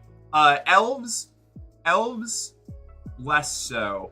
Elves were very heavily, the modern conception of elves stems a lot from Lord of the Rings, but Lord of the Rings draws extremely heavily from a lot of Scandinavian mythology. And elves or something akin to elves are like have existed for a long time. There's another issue I have with writing. Like, I know there's nothing truly original anymore, but I feel like I end up writing stuff that's too similar to other stuff. Who cares? Write it anyway. Who cares? Hey, like, this is part of why I kind of lionize fan fiction a lot, because I think there is a raw beauty to the idea of somebody going, I really like that thing, I just wish it was a little different, and just completely writing like an off the wall, like almost the same story or something just slightly different, where it's just like one component has changed, and dedicating that amount of time and energy and effort and creative force just to this one little twist on a concept that, not even a concept, like a story that already fully exists. I think that's awesome. Wrong. There were no elves in Age of Mythology. Damn, you're so right, Kat. Tolkien made orcs as a symbol of the horror of industrialized destruction and the inherent weakness of evil, and then Gary Gygax said, how about we replace that with stereotypes of indigenous peoples? As often happens, yeah.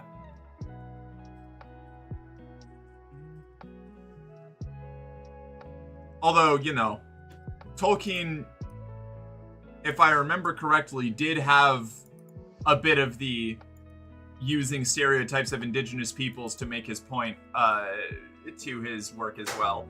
And we all just let him get away with it? Yeah, that's humanity. It happens. It's not great.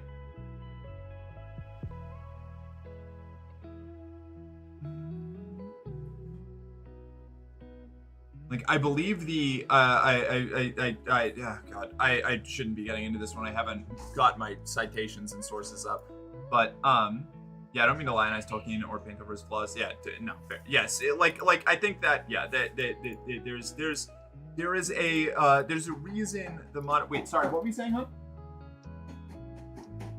I said she needs a citation. Yes, I need my citations. Yes. There's I don't know, and this is another thing I've been trying to do is like, get a little bit less tied up in terminally online internet discourse when it comes to my writing, because holy shit, I love doing the deep dive analysis of things and like what kind of preconceptions every idea has baked into it, but it also leads you into actual insanity. Like, holy shit. It does irritate me how the genre that draws from him tends to miss so much of the good in which they're copying. That's fair. Wait, Mirth just called Faith. Mirth just called Faith Han. Puppy Needle confirmed. I don't know what you're talking about. That's ridiculous. True fact, Skyrim was the first story ever written. Yeah. All stories derive from Skyrim. We unearthed Skyrim in a on a clay pot in I don't know, fucking Southern Africa.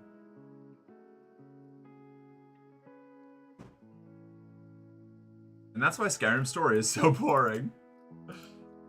So write and take inspiration from others, but put your own plots, twists, etc. on them. Yeah, exactly. Literally, yeah. It's like I think. Hi Donna, it's Hello, my favorite emu streamer. You're looking super cute. Thanks, Donna. It's a pleasure to see you. Skyrim was built in a cave with a box of scraps. Rick didn't even see me. I did. I was just distracted. I'm sorry, Donna. But yeah, no. I mean, like, actually, completely, fully unironically, looking at a story you like and going, what if I did this, but, is like 80% of stories. Just at all. Like, there's, like, you know, and it, you know, you combine, a lot of times you do it with like a couple different things. It's like, what if story I like, but this, but that, and this, and you weave it together, and in the process of creation, it becomes your own thing. Like, the execution, like, you can describe, it's why I like, I love hyper oversimplifications of, like, plot synopses and things. Like, God,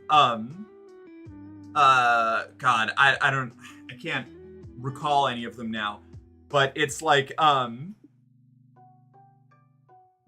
I don't know, like main character goes on a walk for 4 years and to return defective jewelry, and it's like, that's Lord of the Rings. Like, you know, it's like the execution is what makes it interesting. Okay, I get, yes, I said but. It's very funny. God damn it. All outrageous. All right.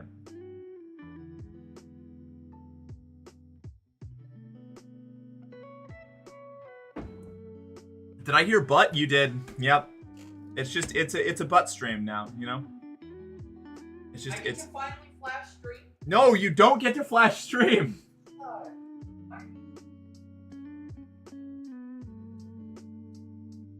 Odysseus is everywhere but Ithaca. Yeah. Poor Odysseus. Poor Odysseus. The best fantasy franchise was Shrek. Shrek? I like Shrek. I think calling it the best fantasy franchise is a bit of a stretch, but...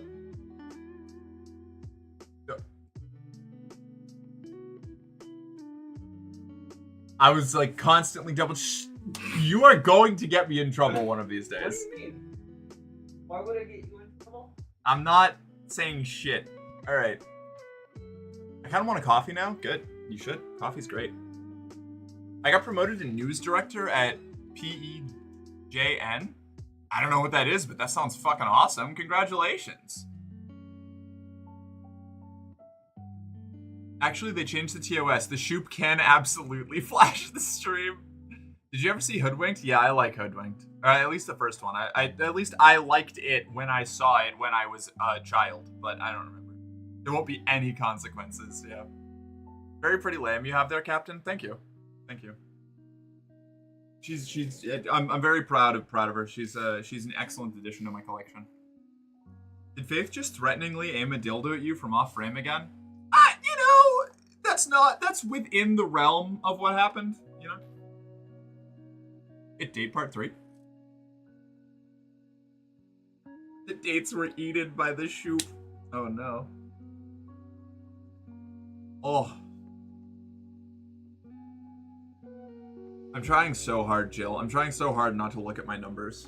I've been doing a good job so far, but we're less than 2 hours in. Patient needs pretty girls to live. Yes. Yes. I'm so proud of you. Thank you. My anxiety is through the fucking roof right now. I know you won't disappoint me. Oh.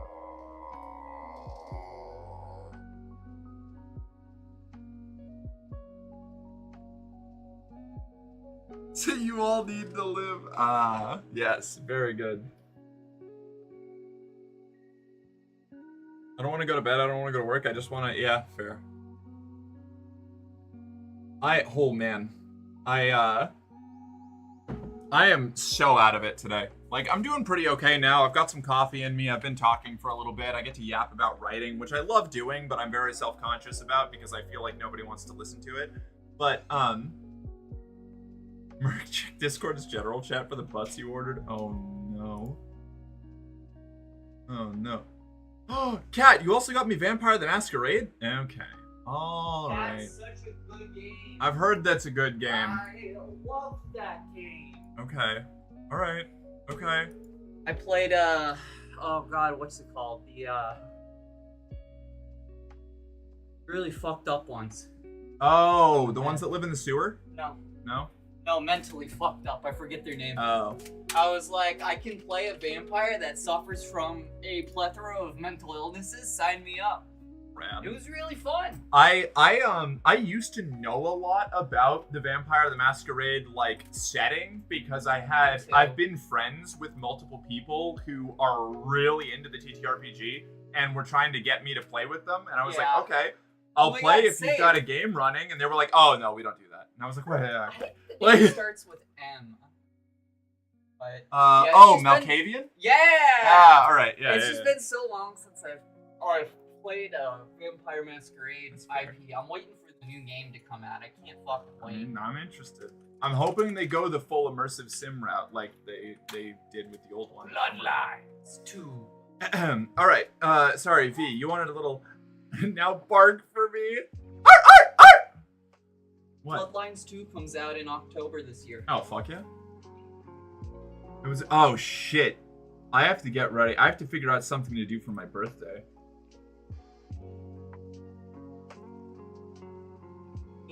Well, I know. Yeah. Well, fair enough. I mean, for I've got to do some sort of like stream thing probably. Oh yeah, we can do that. No, not for stream. No. First Fansly stream on my birthday. It was a brilliant twist on a load of fairy tales. Watched it recently again and held up apart from one thing. The CGI is god awful. I remember the CGI being really bad, but the jokes and like execution of the story being phenomenal. I really liked Hoodwinked. The mountain goat that yodels and blows shit up is just drilled into my brain.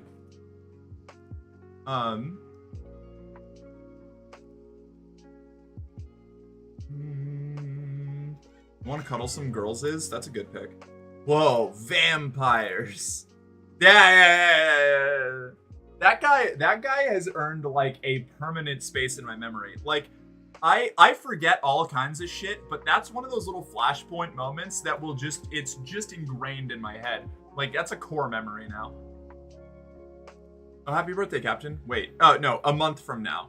Puppy Needle confirmed? No, what? That would be ridiculous. You kidding me? There is no way I could bag someone as hot as Faith.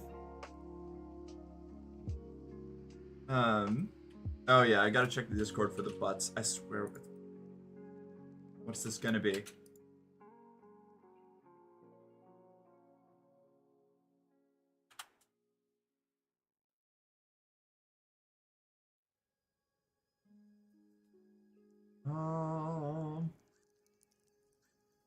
Right, so Garrison, Gen Chat.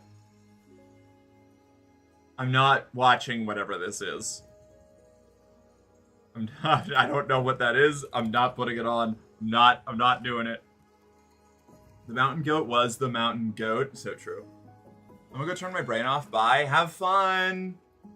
Enjoy your sojourn through oblivion. There was another film that came out around the same time that the CGI was so much better and almost as funny called Barnyard. I remember Barnyard. Or can we play a horror game? Soon. I have World of Horror, which is inspired by like Junji Ito books.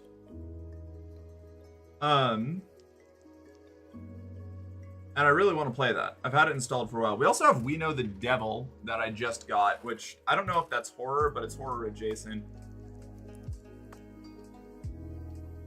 Play World of Horror right now? Right now? I don't know. I want to play Tales from the Borderlands first. I think I'm gonna go on a stream of a string of doing like short narrative games. Oh, cool. I get to work 6 days in a row again? Fuck my life. Oh, no. I'm so sorry, Ashley. Get your rest. We'll be here for you when we can. News director is the second highest position in the company, which means I have power I can exploit, abuse, use properly. Ah, excellent. Very good. World of horror? I wish. I need to get myself into some horror. I don't know. Approved.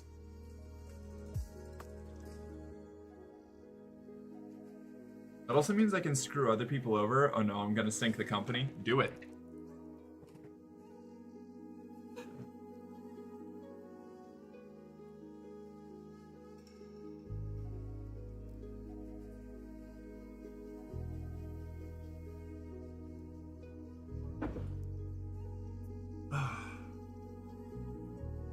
I'm so glad you knew what the hell I was talking about because I wasn't sure how to explain it if I had to. No, I love that bit. It is I consumed so many of those shorts when that was popular. I gotta tactically sink the company about 75% so that I can become the new general manager and have all the power for myself. Brilliant! Oh my god, I shed so much hair. It's all over the place. This is ridiculous. Oh! I don't know. Do we do Tales from the Borderlands? I want to do Tales from the Borderlands. And I'm just debating whether I'm going to start it today or tomorrow. Wait a minute, I just realized if it's down 75%, I actually would still lose power. Damn it. Oh, no.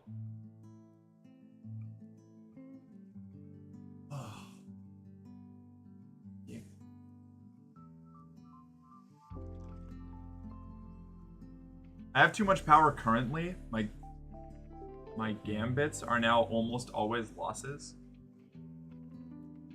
How is that related to how much power you have?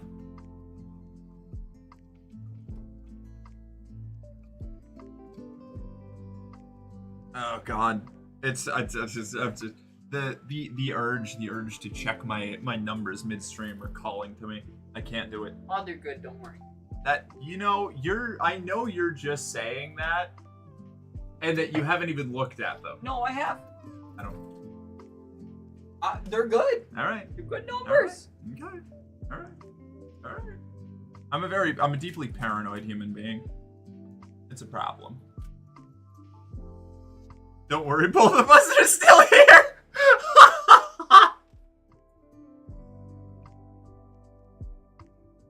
Oh no!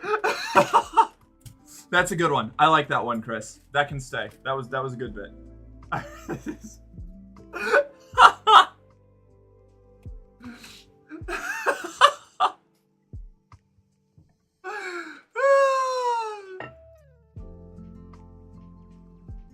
Mods spin this. There are no mods here. There's Jill might still be around.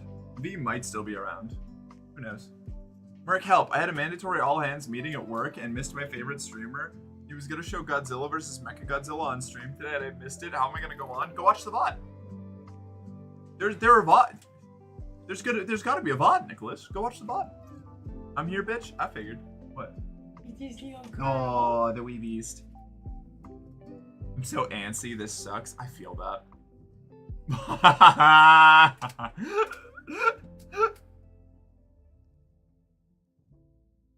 Yeah, VODs exist. Yeah, go watch the VOD, Nicholas. I exempt you from the guilt of ignoring me or whatever. I don't know. Wish technically granted. Another finger curls on the monkey's paw. You go, chat. Little bean check down here with her highness. Got pretty little beans. Pretty little beans. She is such a grumpy cat. Not grumpy. She's just adorable. Update, there is no VOD. I checked. Oh no! That's so sad.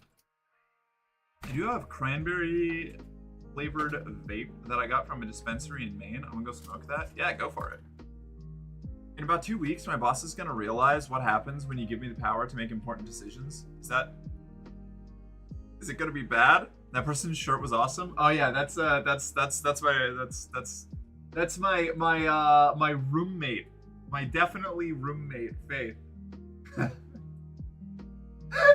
look I'm getting.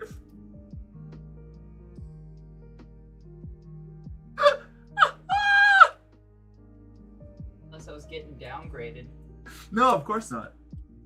We're roommates in the historical sense, you know? Oh, gotcha. Yeah, So there you fucking regularly. Understood. Yeah, that I actually I got her that shirt when I was still living across the country. Because I saw it and I was like, this is so her. This is so on brand. And I was right. Yeah.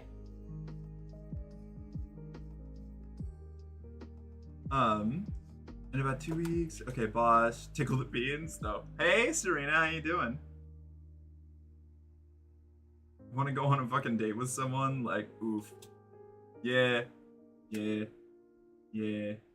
We've got a sushi date planned, not planned, but penciled in. Now that we have just a little, just enough to actually go out and get something nice, which has been cool. I have yet to find out if it's going to be a good decision or not. If it isn't, then it might be time to put on the assistant director shirt again. Are you going to, like, voluntarily demote yourself?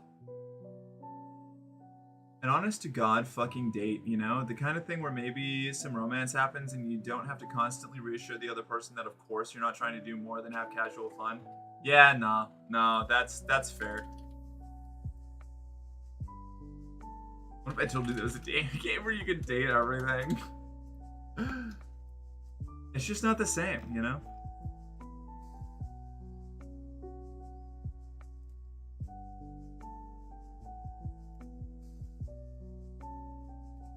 I need to hold hands with someone I fantasize about fucking a captain! Mood.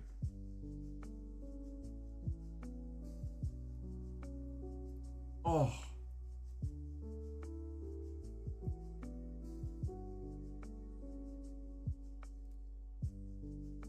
Did you see the new Superman movie? Rather unfortunately cishet in its execution, but by far the greatest Superman movie I've ever seen. Were we expecting anything else? I feel like Superman... Oh, hold on.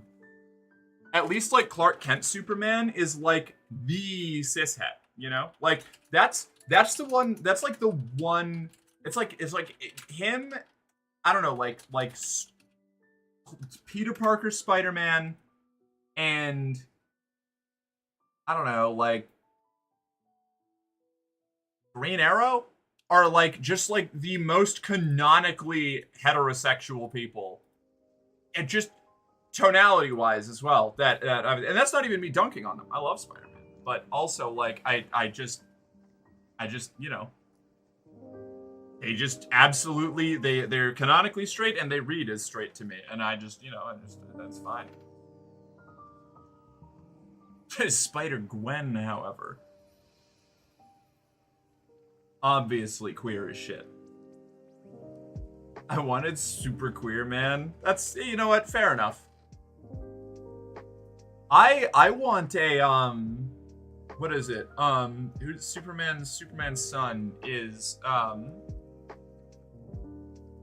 can't remember his name. Miles Morales, on the other hand, bisexual. Oh, yeah. Yeah, I could see Miles Morales being bisexual, absolutely. X-Men, however, yeah. Every time there's a fully straight X-Men character, I'm immediately hitting the sus button. Like, every time. Like, the fact that Emma Frost is so hard stuck in, like, pure straight drives me mad. Jonathan Kent, that's the one. Thank you, Chris. What even is X-Men? It's a Marvel comic team that has sort of its own sub-canon, in the kind of separated off from the rest of the Marvel, like, superheroes stuff. There are straight X-Men, a lot of them apparently. Yeah, totally straight. Sure. Yeah. Exactly. Sister's gay, and even she's got a thing for Superman, right? You know, Superman's like one of those exceptions, you know? But what about Lex? I feel like Lex has always given me kind of like... We have a date. Oh, hey! Oh my god, hi! Smelty, what's guns up? blazing, screaming fuck! Bellies full of lead, hearts full of steel. What's up, Small T? Thank you for the raid. Thank you for sharing your community. How have you been? What were you up to? What were you doing today? To everybody here who's new, hi. I'm Mercenary Girlfriend. I'm an 18+ trans femme variety streamer. I play whatever games get their terrible little hooks into my ADHD-addled brain, and right now it's none of them. So I'm just talking about superheroes being gay. I was playing the anime horse girl game. Feels weird, man. It's getting its claws into me. I get you. I've been trying to avoid it, but the more I learn about it, the more I'm like, I don't know, this might be just weird enough for me to try. Guess you came in with the raid and was already here. You get 3 guesses, but the first 2 don't count. It's very addictive. It seems neat. I think I might roll out soon, feeling a little meh. Hey, you know, you bounce if you got it, Via. It was a pleasure having you here while you were, and for the remaining time that you're kicking around. Was there gambling involved? I don't know, maybe. You know who gave me super repressed gay vibes in the movie? Literally nobody. That's how cishet the Superman movie was. Maybe hot girl, but I'm a gay man. Lesbians are not the group I'm best at spotting, but everyone else, literally everybody, was tragically hetero. Oh no. I mean, that kind of makes sense. I feel like, yeah, it makes sense. I'm 3 Steam achievements away from 100%ing it. God damn, okay. Celery Griffin subbed for 12 1 year. How about that? Jesus Christ. All right. Hey, Bolter, man. That was a real quick way to get yourself banned. Damn. What a wild ride. Rest well, dream of large women and a sword tumbling end over end, carrying with it the past and the future. Thank you, V. We'll catch you later. I was in the middle of something. I was in the middle of saying, right, Lex Luthor. I have trouble seeing Lex Luthor being horny over anybody. Like, maybe this is just me, but I feel like Lex Luthor is like demisexual at his horniest and like probably somewhere on the ace spectrum, you know? I feel like Lex Luthor just has like a pure devoted like life goal of ruining Superman's life, and like that's it. Anything else is totally consequential. Like, he's probably attracted to whoever can match his freak on hating Superman. Well, and I think that's it, you know? I think that aside from that, completely irrelevant. Lex loves Clark, hates Superman, so true. Sully, hi, you want a little? There you go. That's for you. You can put that wherever you like. I won't judge you. Ooh. I lost my train of thought there. Mods, boil him in oil, hot pot style. Yes. Drop a hydrogen bomb on this motherfucker. Yeah, that guy just came in really, rolled in and rolled right out.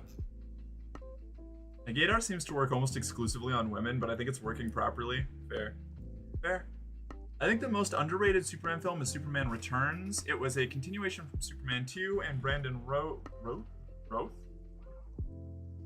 was playing Christopher Reeve's Superman, and I think did it perfectly. That's pretty cool. I heard about that movie back when it came out, but I never watched it because my parents said it wasn't very good, but I don't trust my parents' media takes, so. Hydrate. Thank you, Jill. Bye.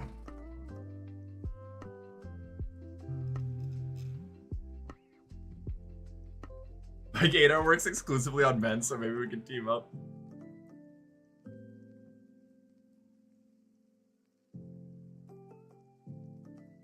If I had a nickel for all the times I was watching stream and a bigot got banned while I was looking away from chat for a moment, I'd have 2 nickels, which isn't a lot, but it's weird that it happened twice. Sometimes, look, I like to play with my food if they have any kind of like interesting, to me, like onboarding hook to talk about, but somebody just dropping an F slur and saying you're not allowed in my country was just like, all right, sure, buddy. Big feelings from the big guy. I throw away my gaydar because I couldn't even tell myself I'm trans until I'm an adult. You know what? But, you know, self-analysis is often harder than analysis of other people's behaviors because you're You're stuck in your own head. Of course, everything's normal to you. That's the only way that you're capable of perceiving it.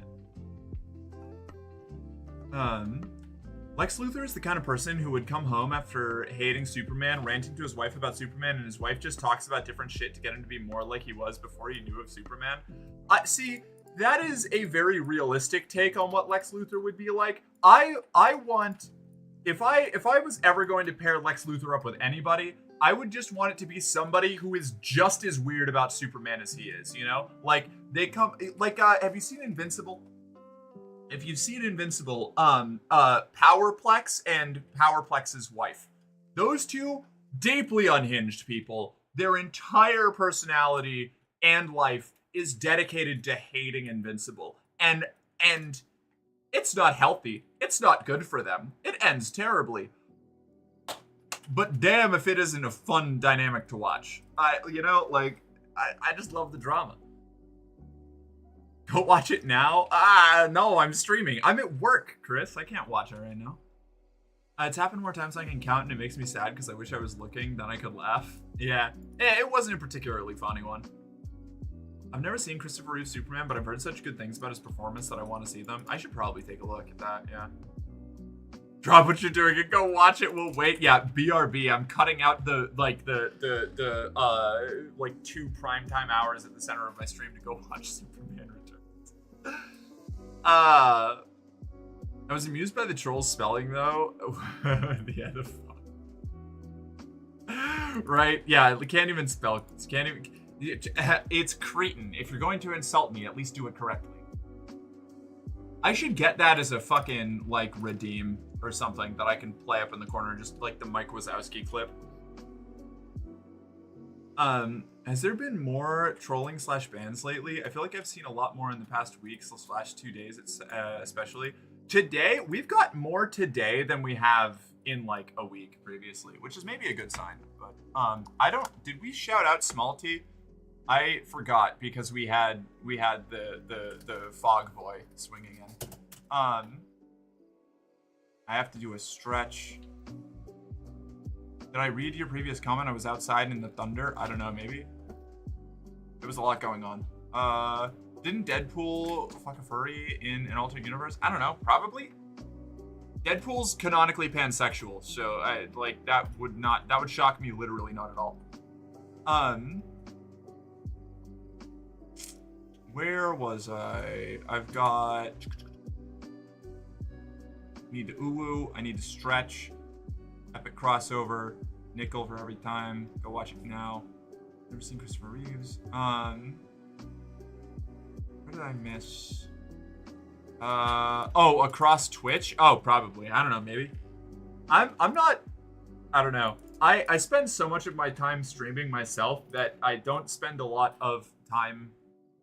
Like, I lurk in a lot of streams and I like drop in and out. I usually have like multiple streams running, you know, in my off time, but I'm not paying close enough attention to chat most of the time to like know if there has been any kind of like uptake or uptick in other people's streams for that. I don't think that we did shout out Small T, so I'm going to do it now.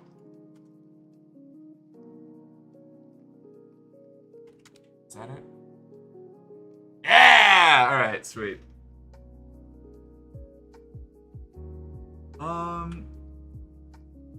Invincible, the 2006 football film starring Marky Mark? Oh. No. No. Oh, Marky Mark. What a terrible man. What did you think of the Smallville TV series? Never watched it. Heard it was good.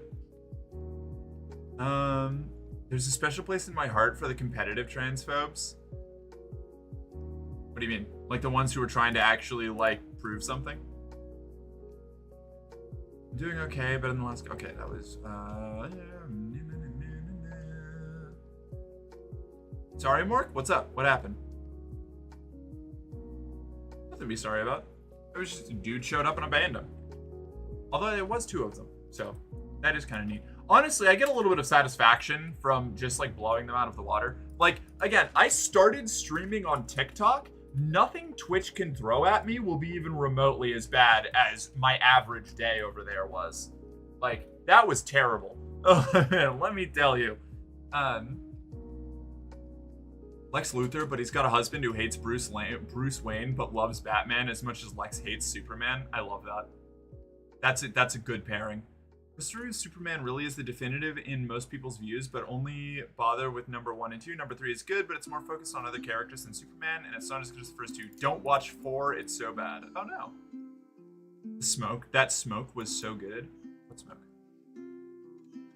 I feel like when they test the tornado sirens in... Oh, right, that you were vaping. Right. I feel like when they test the tornado sirens in my state on a normal day of the month, but it's overcast, is wrong. They should delay it. Do tornadoes not happen when it's overcast? Is that why?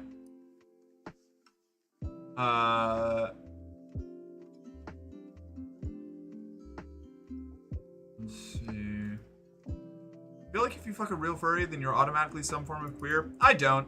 I think there's plenty of toxic straight people in furry communities, and I don't want to give them the queer label for that.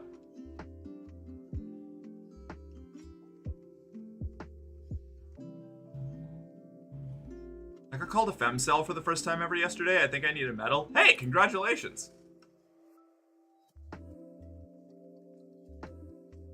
You're doing God's work.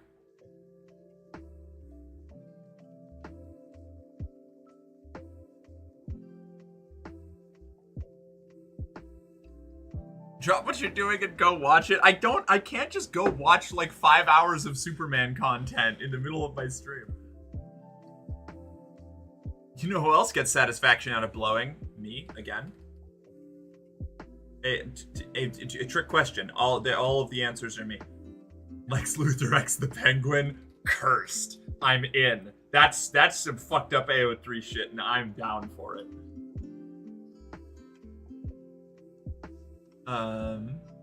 Oh, they do, so will be seen as a real alert. That's fair, actually. Reasonable. He said you're either a woman who's active on Discord or gay. Then I said I'm both. And they said I didn't know femcells were real. What? That's hilarious. That's funny because, like, what? That's not even... Oh, man. I love when they can't... Again, if you're going to insult me, at least do it properly. Like, it's like... Oh, my lord. This gays on Discord are notoriously celibate, you know? Smallville was 10 years on the air. It's a bit more than 10 hours. Okay, well, you know, I didn't know that, in my defense. In counterpoint... Yellow, hey underwear. Hi underwear thief, how you doing? I feel like I laughed the last time your name came up too. I think you've been here before, right? Never watched Smallville, but I watched the fuck out of The Flash. Fuck yeah.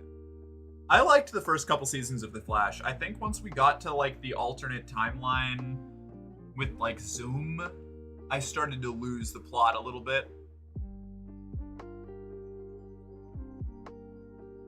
The Riddler x Green Goblin x Onceler. Yeah, that's some peak Tumblr shit. I'm in. Cobblepot x Lex equals Cox. Oh man. Teaching people who insulted me how to insult me in a way that would hurt more is one of my favorite hobbies, right? Maybe I shouldn't do that, but I just, it's so fun condescending to them about it. Let's see. I also watched the Flash TV series from the 90s. There was one from the 90s? Damn, okay. W Smallville? Alright, maybe I should watch Smallville. I watched up until the Flash literally jumped the shark. I don't remember if I saw that part or not.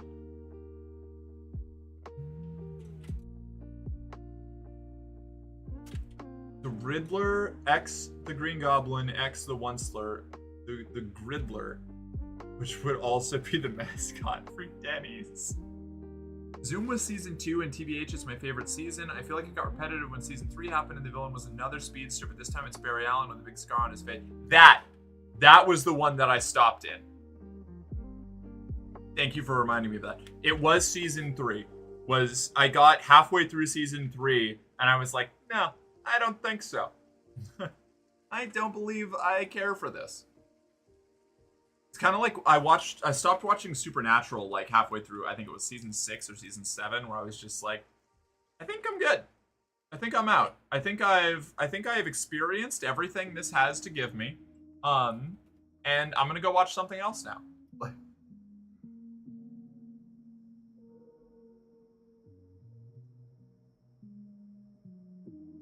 The person who played the Flash's dad / Flash from an alternate universe played the Flash in the 90s show. Oh, that's cute. I like that.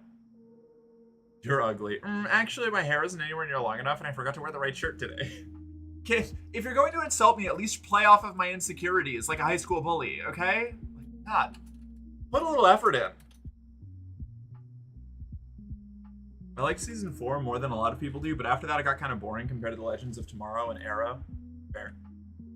I like Supergirl for reasons. Oh, yeah, for sure. Yeah, definitely. Yeah. We'll never know those reasons.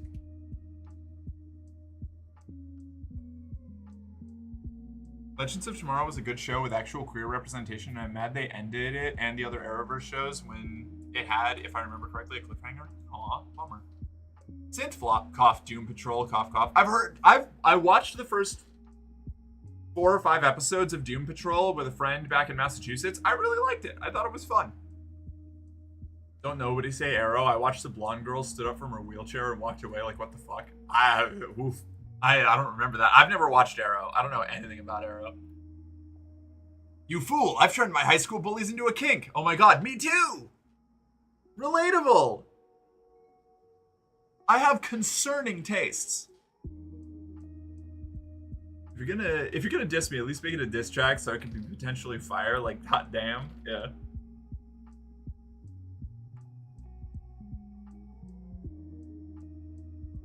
Oh, hold on, wait. I've got a sandwich over here, and the chicken just fell out of it, and now I need to try and get it back in. But I wanted to do it without touching it because it's got sauce on it. But now I have it on my fingers, and I'm gonna have to go and clean it up. Fuck. All sauced up. I'm all sauced up.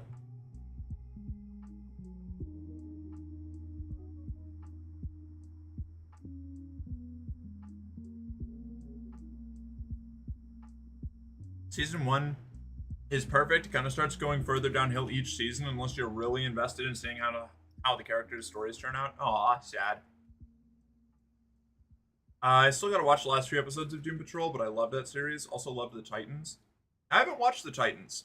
I kind of didn't hear much good about it, but it's hard to, with the, like, modern, with the way that any media property is, like, discussed on the internet now, it is almost impossible to discern whether something will actually be enjoyable or not based on, like, the internet's response to it, unless it's, like, overwhelmingly positive. But even then, I find a lot of times I'll show up and just be like, this is what we're all losing our minds over? Alternatively, some things that have been, like, panned in every space that I've seen, in, like, discussion about it have been fucking great. It's wild. This happens especially in anime communities. It's double bad in anime. Merc, I have concerning tastes. Other person, did you mean discerning? Merc, did I stutter? Nope. Waiting for the day I find the perfect worst enemy who makes a diss track so good that I listen to it on repeat unironically. Looking for somebody to give me that, like, Kendrick Lamar fucking dismembering. Doom Patrol is so crazy and very good characterization of a bunch of people with deep issues trying to save the world, and I like that about it. I wasn't looking at the screen and I heard sauced up and imagined Merc covered head to toe in buffalo sauce for some reason. Oh god. Thor X Roger Rabbit. Thodger Rower? I don't like that one. That one hurts my dyslexia. It was good and was just getting better, but then just ended and wasn't very fulfilling as there was no real conclusion. Sad.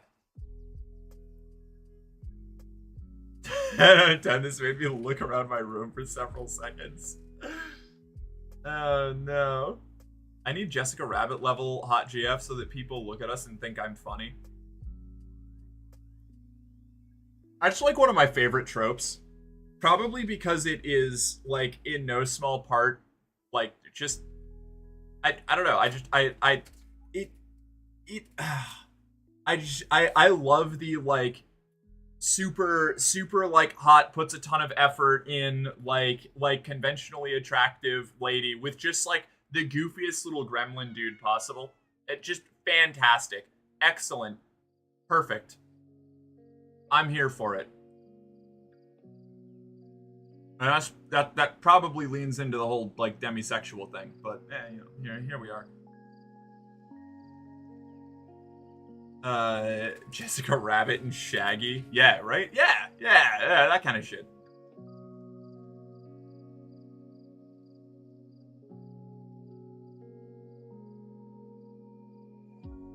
Yeah.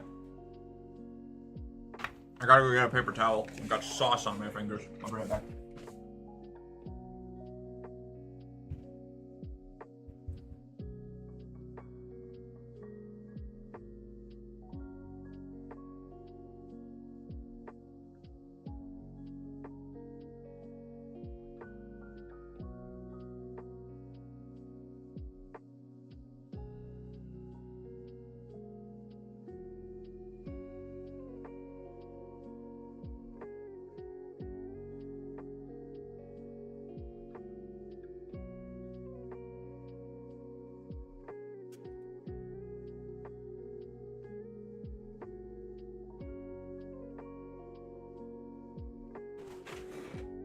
All right, I'm back. Oh, did you see the picture of Kush? I did. It was very funny. Oh god, that's another one. Crazy. I don't know who. Super turned on by Washford. It was. I was way more turned on by Doug, which is more concerning. Ashoka has fallen? What happened? Oh no! It took me way too long to realize what you were talking about there. Okay, hold on, wait a second.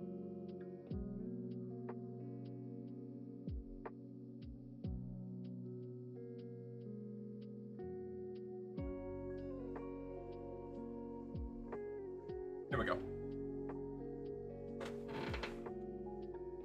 That sounds so ominous without context, right? I was like, what happened?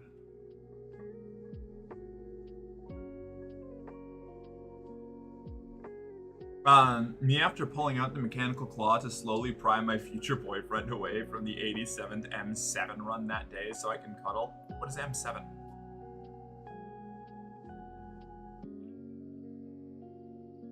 Merc could have licked the sauce off her fingers, but we just couldn't see it. You never know. Yeah, right. Maybe that's what I'm doing, just off camera. I don't know.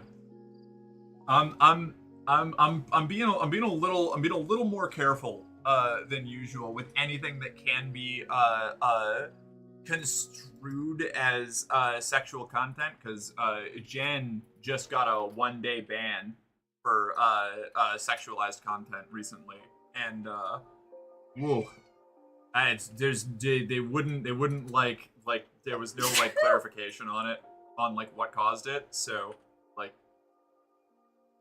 gotta be careful. M7 is endgame high pixel skyblock dungeon. That did not clarify at all. Is that a Minecraft thing? What do you mean? What do I mean? Bless you. Chat says bless you. Thank you.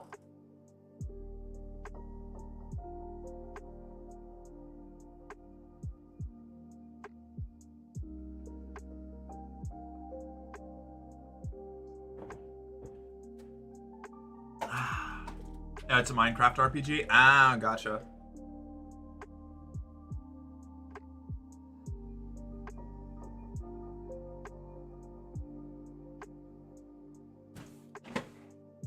Oh, you were in the stream when Jen got banned? Oh, damn. Yeah, I heard about it. I wasn't there, but I got, like, the messages and stuff. It's, and then was chatting in her Discord. Oh, yeah, man, that shit's terrifying. Even if it's only a 1-day ban, like, just the precedent of it happening is like, don't like it.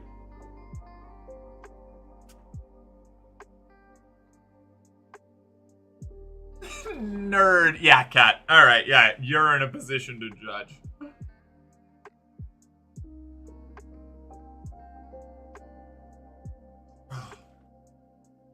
Oh shit, I'm supposed to do an actual stretch. He doesn't seem super upset about it, thankfully. Yeah, that's good. Just like one of those things. One of those like, right, yeah. We're getting enough eyes on us that we need to worry about these things now. Very random thing I like in science fiction, when another one of the heroes' ship is confirmed to exist, rather than it never being talked about because the audience could get confused by it not being unique. Example, another Corvette class in The Expanse being mentioned and another Normandy class in Mass Effect 2 being mentioned. Yeah, I do like that shit. Because, like, if it's working, there should be more of them, right? You know? Like, that would make sense. As opposed to a fake stretch? Yeah, well, I was doing AFK for a sec. Okay, bye. Try 4.8 years gameplay in WoW. Woof! That's like what my League of Legends numbers used to look like. It wasn't that much, but I think I broke a year of like gameplay hours in League of Legends. It was horrifying. Alright. I'm gonna stretch. Tali absolutely stole the Normandy's design, and the Koreans built their own. I fully support this. 100%. Oh, wait.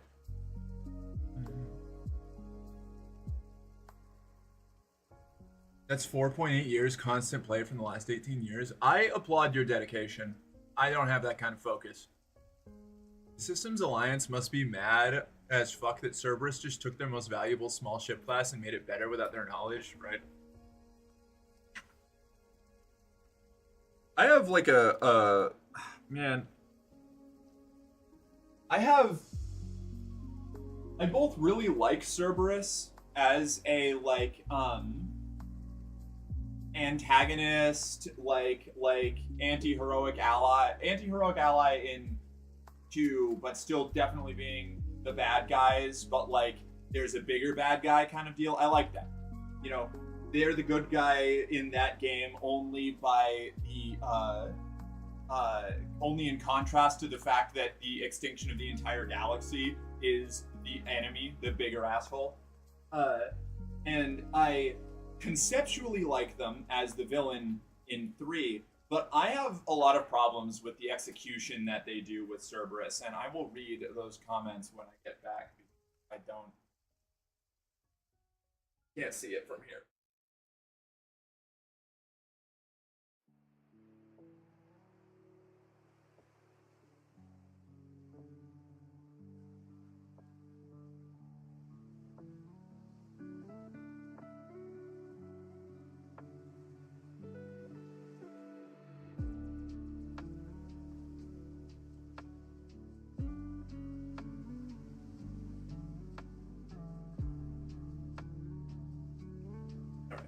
We're good. We're looking fantastic today, as she does all days. Thank you, Brother Nature. I appreciate that. Cerberus was mysterious and interesting in 1, much more interesting in 2, and way less in 3. I agree. Like I said, conceptually, I think Cerberus in 3 could have been really cool, but the fact that they just got reduced down to, honestly, and this might be controversial, but I think, the over-reliance on indoctrination in the Mass Effect series as, like, the antagonistic force, the reason people, like turn against the systems, not just the Systems Alliance, but, like, the galaxy at large, and how, like, permanent it is after, like, barely any interaction with the technology is just a massive writing hole. It actually is just a, like, hand-wave Deus Ex Machina plot device that they can pull at any time to make anybody suddenly a villain out of nowhere. Or, like, oh, too bad you trusted this person. They actually touched a piece of Reaper tech 5 years ago, and they've been a sleeper agent ever since. I just don't like it. I think it's technology. Why are people so afraid of technology? Technology. I'm sorry. I love that bit. That skit is fucking amazing. I love it. It's ingrained in my brain, obviously. Across 2 continuously active accounts, more across a few others. Damn, okay.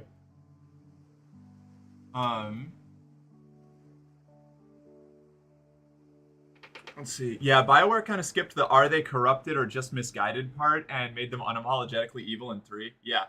Well, it not only made them unapologetically evil, it made them like direct, obviously, with no ambiguity, like mind slaves of the Reapers. Like, I feel like anything that, like, when indoctrination moved from this thing is able to whisper in your head and convince you that you're actually doing the right thing to it just mind controls you, which happened most directly in 3, but like kind of was suggested in 2. I immediately like lose a lot of my interest in the conflict, you know? Let's see. I played all 3 games for the first time in the span of 2 weeks, and whatever connection I felt to Cerberus just ended and they became Stormtrooper knockoffs. Yeah, that's the thing. Like, they didn't play with the connection. Like, they really did just go like, oh no, we might have made Cerberus too sympathetic. Let's make them like actual faceless, like pure, like enemy like fodder, you know? Would have been so cool if it turns out Elusive Man was desperately trying to become indoctrinated so that the Reapers would spare humanity or something. Yeah, and I think that's kind of what they were going for, but it didn't land, you know? Like, I think the idea of, I think a better way to have handled that would have been if Cerberus was, like, crazily, like, hyper over-augmenting themselves to the point where it was like hard to discern whether they were synthetic or organic anymore, so that they would no longer be considered targets by the Reapers or could be considered like tangential allies like the Collectors or something, in order to get like a couple thousand extra years of survival for humanity to figure out a solution while the Reapers harvested everything else. That would have still been like an over-the-top insane villain thing, but it would have been like at least believable. Like, it would have been like, there would have been like a compelling hook to it, you know? Like, but it just didn't feel that way, at least not to me. The Elusive Man being indoctrinated in 3 is so dumb. They should have just made him want to use the big weapon thingy to wipe out the Reapers and a bunch of the non-humans to weaken them or something, and then be a continuation of his previous character.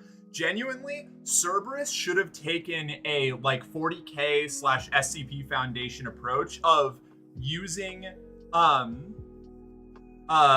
alien planets and systems as fire breaks to slow down the Reapers, where like whenever the Reapers would like hit a system or something, and start like fighting and collecting everything, Cerberus would like send in insertion teams to like surface crack the planet with like nukes or something to make it so that the Reapers couldn't actually use any of them for servants, and so just like be trying to drain, like sacrificing entire planets to drain the Reapers of their like potential foot soldiers, something like that. Something where it's like they're still comically evil, you know, they're still really over the top, they're still really like clearly like human supremacist villains, but they have like some sort of scrutable motive, you know?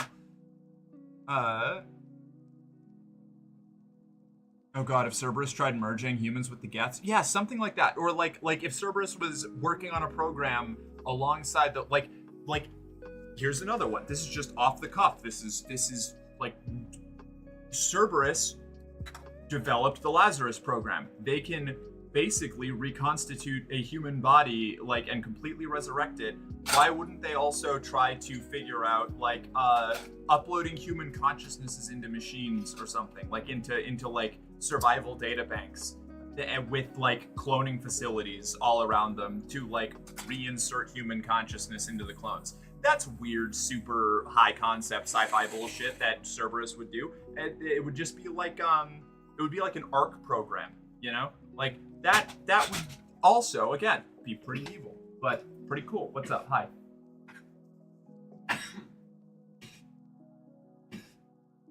Yeah, you raised your hand right after taking a hit, and now you can't talk. In Mass Effect 3, Yeah. it would have been cool if what you're talking about, right? If you go that route with Cerberus and tech and cloning and stuff, every Yeah. time you die as Shepard, you just come back as a new clone.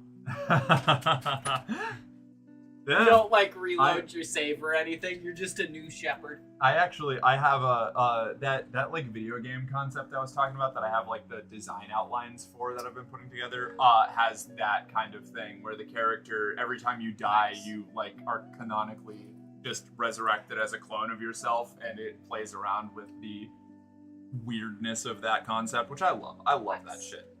So I would sorry. Yeah. No, I'm saying I like it. It's cool. It's Hell good. yeah.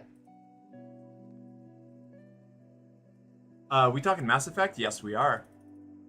That would be crazy. Like, Cerberus decided to build themselves human 3D printers and rebuild the galaxy in their image after the reaping. Yeah, exactly. Like, yeah, something deranged like that. Give us an actual, like, Cerberus grand plan, you know? Like, because in Mass Effect 3, they really are just like, what if we blow up the defenses of this planet to make it easier for the Reapers to kill you? I don't know. Like, who cares? We're Cerberus. We're evil. I don't know why Faith taking a hit right at that moment was extra funny to me. It was good timing.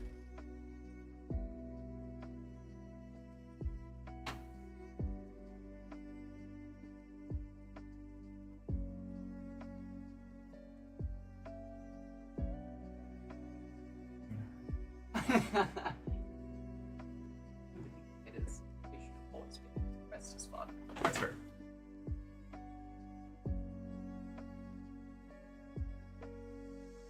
So that's what that is? What is?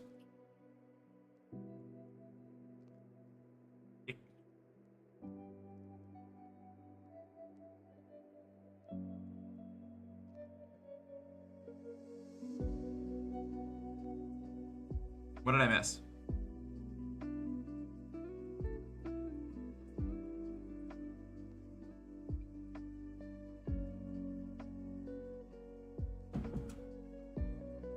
I'm really hoping that we get something more complicated than the Gleebles are taking over the galaxy. We must kill them. Plot for the next entry. I don't know what I want them to actually write, but for sure not that. All right, so I'm gonna roll with this synth because I've thought about this a lot. I kind of have like a writing fetish for this kind of shit.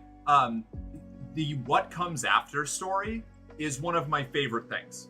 I adore it, and it does not happen often enough because, and I won't go off on too much of a tangent on this, but art under capitalism is heavily incentivized to just reuse whatever works until the end of time instead of actually doing anything with the story.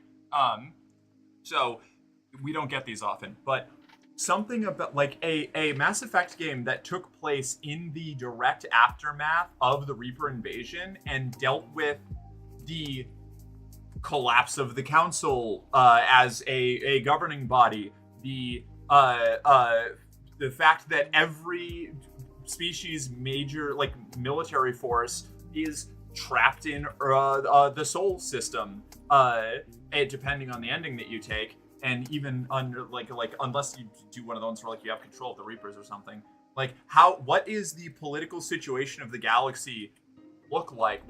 How does that operate when all of these stabilizing factors that have kept the galaxy at peace relatively for like millennia at this point have completely collapsed under the invasion of an extragalactic force? Like, there is so much that you can do there, even down to just having the game focus on a bunch of planets in like the Skillian Verge or something, or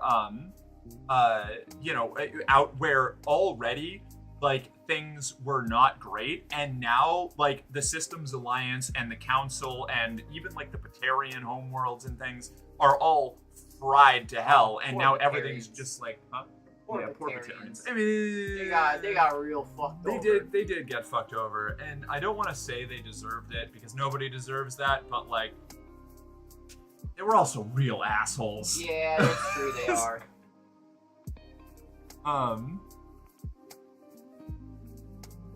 Let's see. Another minor issue I have with Cerberus is their soldiers are wearing too bulky of armor versus the rest of the people in the setting. They look like they're from Halo or something. Agreed.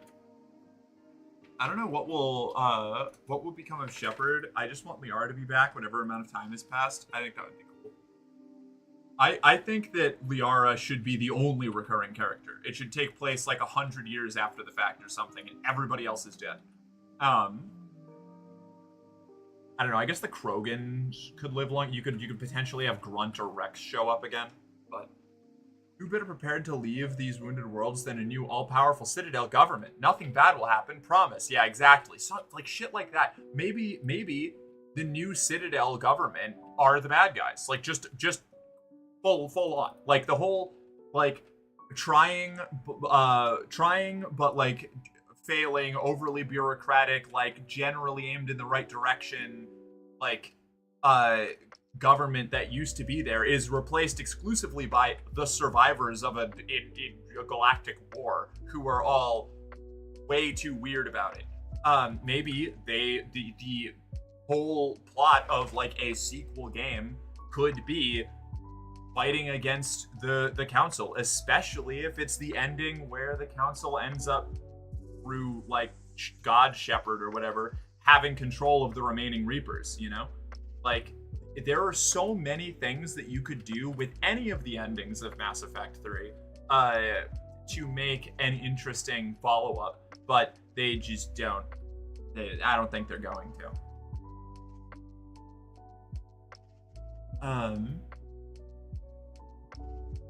Also, I put in all that work to save the Citadel Fleet flagship. I better see that motherfucker again. That's fair. Imagine if all the Batarians came back, but they were normal and like the Solarians were the pariahs in the galaxy. Yeah, I could see it. I don't know, I just, there's so many interesting things. There's so much good world building in Mass Effect that there are a million directions you could take a post Mass Effect 3 like storyline for the game or for a potential sequel game that have nothing to like. Don't turn the stakes back up to like a galaxy and wide like extra terrestrial super invasion. Don't do that again. Like you did that.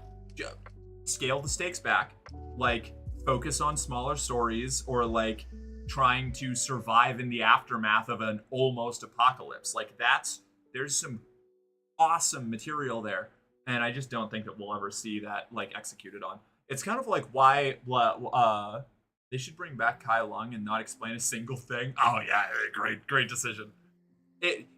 Kai Lung should just be in every Mass Effect game from now on, and just like in Mass Effect 3, have no explanation for how we got there, why he's there, or have any attachment to anybody in the story. He just shows up and you get to punch him.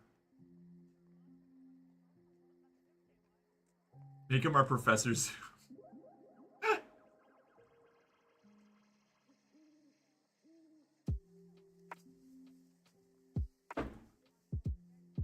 Kai Lung is such a weird character, like, in Mass Effect 3. Like, I forget he's there constantly. Like, when I think back on Mass Effect 3, I can never remember that Kai Lung is even a presence, because he doesn't interact with you. He just kills people that are important to you and then dies. Like, that's it. That's his whole character.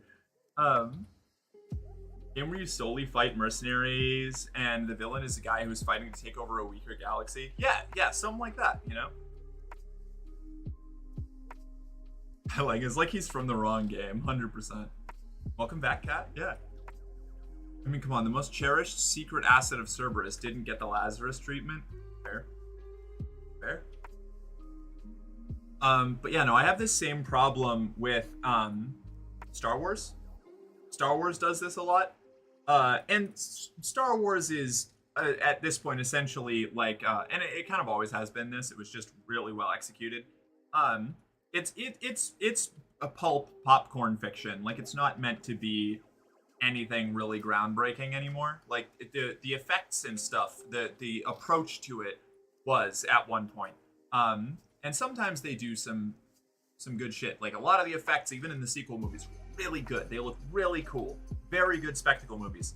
But the fact that they just did a New Hope plotline again, but with bigger super weapons, drives me insane. I don't even like hate the sequel movies or anything. I just wish that they were that it was more about like what we see in like stuff like The Mandalorian or thing where like you actually have to deal with the aftermath of the war and how the galaxy is like shifting and changing. You know, they did A New Hope 3 goddamn times. I know, it's crazy. It's crazy. This is a problem that's gone back forever. I like the Star Wars Legends trope of making clones of characters with extra vowels in the name, like Luke Skywalker or Jorah Caboth. I didn't remember that, but that's fucking hilarious. Star Wars Legends was weird. I liked it. It was like a lot of my I absolutely was one of those people who read a lot of expanded universe. I will do that fit check in just a moment, Doge. Thank you. I read a lot of expanded universe books back before Disney like took over. And I loved all the weird fringe Star Wars shit. It makes no sense. It is a completely incohesive like world. Because they would just give the rights to write novels to anyone. And that was awesome.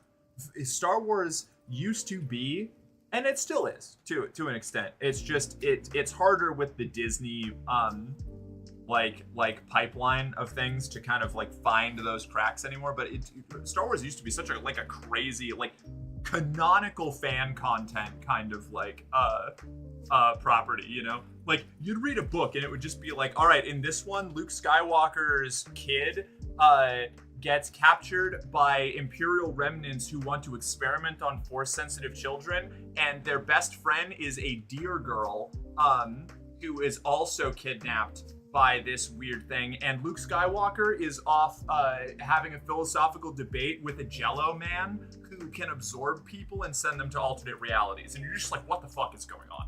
Like this is all from the same book that I read. Like it's insane. It's deranged, and I love it. It was so weird. We don't get as much weird Star Wars shit anymore. I loved watching lore videos on Star Wars. Yeah, same. Because it's all so bizarre. It's so, like, old Star Wars lore is fucking what? There's a reason glup shitto is, like, a term that comes from Star Wars. Like, there are so many strange throwaway characters and weird concepts that are, like, show up once and then never again. And then, like, anything that got too popular would get inducted into, be, like, used in another book at another time, but not all of it. It was fucking wild. It was the Wild West. I miss it. Star Weirds. Yeah, Star Weirds. Yeah, Star Weirds are one of my favorites. Star Weirds, fucking bizarre. So cool. So strange. Loved that shit. Very 40K. It was great. It was great. I loved it. I don't know. I liked it. It's much more like clean and polished and structured now, and you know, there's a place for that, but it's not what I'm after, you know? I read some Old Republic comics when I was too young to understand. It was literally the Old Republic. I gave up because I didn't recognize anybody. That happened to me once. I should like actually get into the new Jedi Order novels. I never read those, but I love the Rogue Squadron ones. Rogue Squadron was one of my best friends growing up. Was a huge fan of Rogue Squadron. I liked it a lot. I never read any of the books, but I read about the books. I was a big Wikipedia girl. You know, I would just like go through articles on Wikipedia and find stories that I thought were interesting, and then I would go read them. Disney should bring back the Darksaber. I want my dumb lightsaber Death Star that does nothing and dies. Incredible. Yeah, I don't know. I'm a sucker for that shit, you know? And again, this isn't me like ragging on like Disney era Star Wars. Like, I don't think if you like it that you have bad taste or anything. It's just not for me. Like, it's just not my thing, you know? I like some of it. Not all of it, though. I need Hussein Izzard to be real and also kissing me. I remember. that name, I recall that name. I want some old Republic movies, something with a Star Wars vibe, but no real connection to the current movies. Wasn't that, what The Acolyte was? And then people hated it? Not people, I should say. The Acolyte, from what I've heard, was pretty good with some faltering bits on execution, but totally deserved a second season, and it just got, like, mobbed by, like, you know, Star Wars fans. I like elements of both Legends and Disney canon, and mentally I have a preferred headcanon that combines what I like in both. It's fun. Yeah, that's kind of how I consume Star Wars now. I just, whenever something shows up and I'm like, that seems neat, I go and consume that. I need to go watch Andor, but I haven't yet. Never saw it. I didn't either. I should go watch The Acolyte.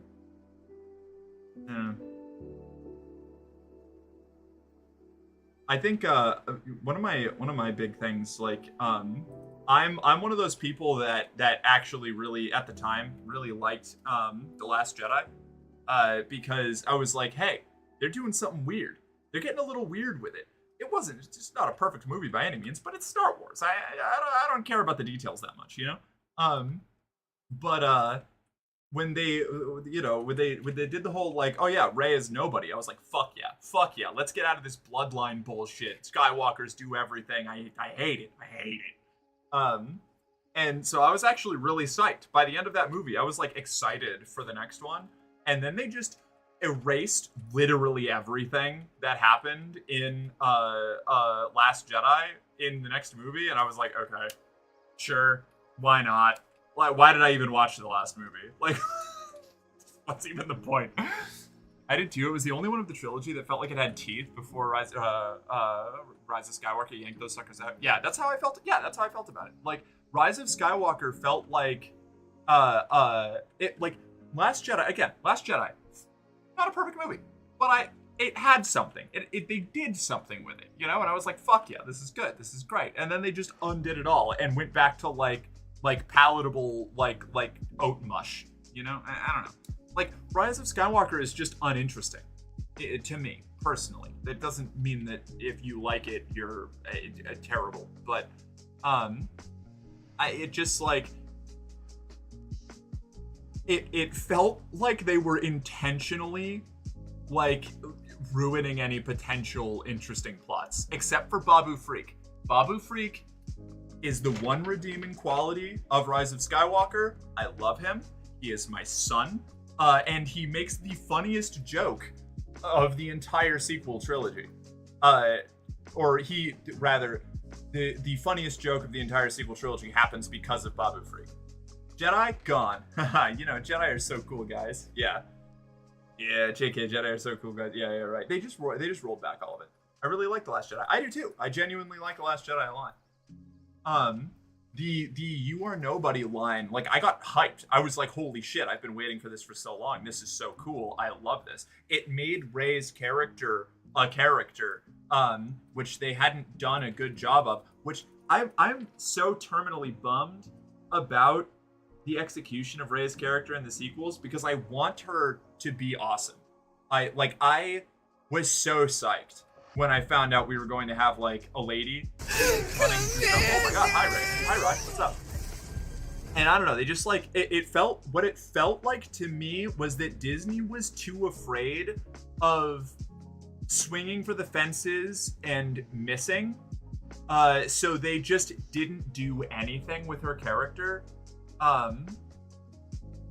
and just sort of had her, like, ride along. She's a very passive protagonist. Like, things just happen to her, and that is not always bad. Like, that can work, but I don't think they did it particularly well. Rey being a Palpatine was so cheeks. Just make her a regular random woman who happens to be force sensitive. Yeah, I was waiting. I wanted, like, a new... Yeah, exactly.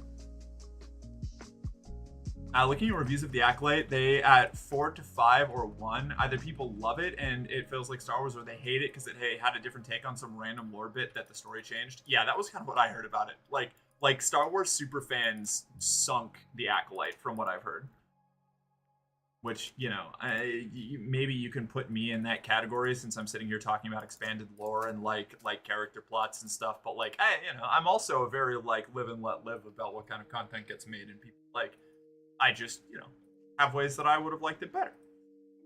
Hussein Azard was the head of the ISB in Legends, who ended up running the Empire for a bit after Palpatine dies. In canon, Woof Yularen is the leader instead of her subordinate, which makes sense because he was Palpatine's friend for like 20 plus years, and Hussein just took over from her dad, apparently. Huh. Alright, interesting. I thought The Last Jedi wasn't bad, but boring, but Rise of Skywalker was actually bad. I would agree with the Rise of Skywalker being actually bad. I really liked The Last Jedi. There were a bunch of things I wished they would have done differently that I think would have made the movie better, but it's my favorite of the sequel movies. And I think that's kind of the case for a lot of... I feel like Last Jedi is really divisive among people who are willing to engage in good faith with, like, critiquing the sequels. The sequel trilogy is like, you either like the other two and think Last Jedi is the worst one that they've made, or like you think that The Last Jedi is the coolest one and you can take or leave the other ones. I think Force Awakens is a totally competent movie. I think it's a good watch. I think it's probably the most well-structured of the three. I also don't find it terribly interesting because it is just a rehash of New Hope. And I was fine with that, dependent on where the next two movies went, knowing that we were getting a trilogy. But I just didn't, I don't think it ends up, like, picking up on it, Being sus here again. Love having people being sus. I would have expected Jenny to be a Star Trek nerd. I'm kind of a Star Trek nerd. I like Star Trek. I've only watched a couple Star Treks. I'm a bigger Stargate nerd. You want to know what I'm like a Stargate Farscape girl. The main thing I remember about the Acolyte is the fight scenes were like the best in all of Star Wars. All right, I gotta tune in then. That sounds rad. I want to watch some Star Trek, but I don't know what's good, and it's overwhelming seeing all they got. That's my problem with Star Trek. Just like stinky One Piece for me. One Piece is a fascinating thing. One Piece is a monolith that I hear people glaze endlessly that I will never be able to consume. There's just too much content. There's too much One Piece, and I liked One Piece for a while. I read a lot of the manga. Sorry, I should say. I read like the first 20 volumes of the manga because that was what my library had when I was a teenager. And then I never really consumed anything past that because the dub at the time was so bad. I will say I'm pissed by The Last Jedi's redundant plot. Finn and Rose's subplot took up so much of the screen time just for it to completely fuck over the Resistance and be rendered moot by Rey showing up on her own. I'm going to engage in a controversial opinion here. I love that as a midpoint movie, as the one that is supposed to have them ending up in kind of a worse position than they started. I really liked the plan falling apart. I don't like how the plan fell apart. But I actually thought that was really good because it set up a lot of good inter-character drama for the last movie that they didn't use at all. So I think with the benefit of hindsight, it's not great because they didn't do anything with it. But I think there was a lot of really good material. Like, I walked out of that movie like, oh man, if they actually do something with all that, that would be great. I didn't like how they just unceremoniously killed Phasma with like no like fanfare or anything. I didn't love that. I don't know. I think there were ways that could have been done really, really well. The subplot not working out. I really like that like convention in storytelling of having a big plan fall apart at the end and end up in a worse place than you started so that you can rebuild into it for like your final act, basically, you know? And that was how I was looking at it. But I understand why people don't like it. Like, it's a totally fair thing to dislike that whole plot line. I was talking to my friend about it the other week. Like, they fight like they're fighting where they swing for the body instead of at the swords. Oh, good shit. Captain Carter, my love. Captain Samantha Carter. What a legend. The Last Jedi is funny to talk about because I'm like, I don't like it very much, but for X reasons, not because it had a woman with colors in her hair. Yeah. Okay. Here's the other thing. And this, I thought this from the moment I saw it, not, they should have had one. I mean, the whole hyperspace ramming is a dumb concept that ruins so much of the world building. But if we're gonna keep it in, because it looks awesome and it's a cool move, and I don't, we don't care about the world building of Star Wars movies. Let's be honest. Like, that's not what they're there for. Like, the world building gets done after the fact for Star Wars movies. Nobody actually like puts all this shit together, really. It not even in the original trilogy. So if you're going to do the hyperspace ram, you have to have Leia do it, right? Like, the whole point of that movie should have been building up Holdo to be the new leader of the Resistance, and her and Poe learning how to work together to make the Resistance work better.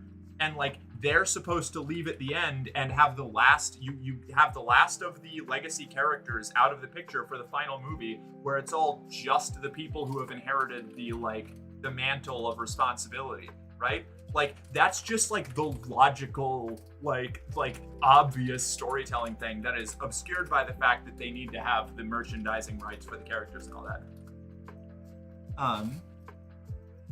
Okay, that's why the Riddick series is my guilty pleasure. All the random world building just sells it for me. Incredible takes, and I love that. You are correct. That does make those movies fucking rad. I love it when it happens. I just don't think it's necessary in Star Wars. If it happened in Star Wars, that's pretty cool. But also, there's so much Star Wars lore, and nobody ever cares about it, like from a filmmaking standpoint. So I just don't expect it, Hi, all Star Wars talk. You had me at Holdo. Hey, what's up, Great Paladin? Stargate was a must-watch when I say it on the Space Channel.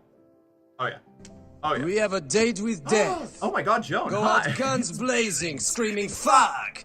Bellies full of lead, hearts full of steel. Hi.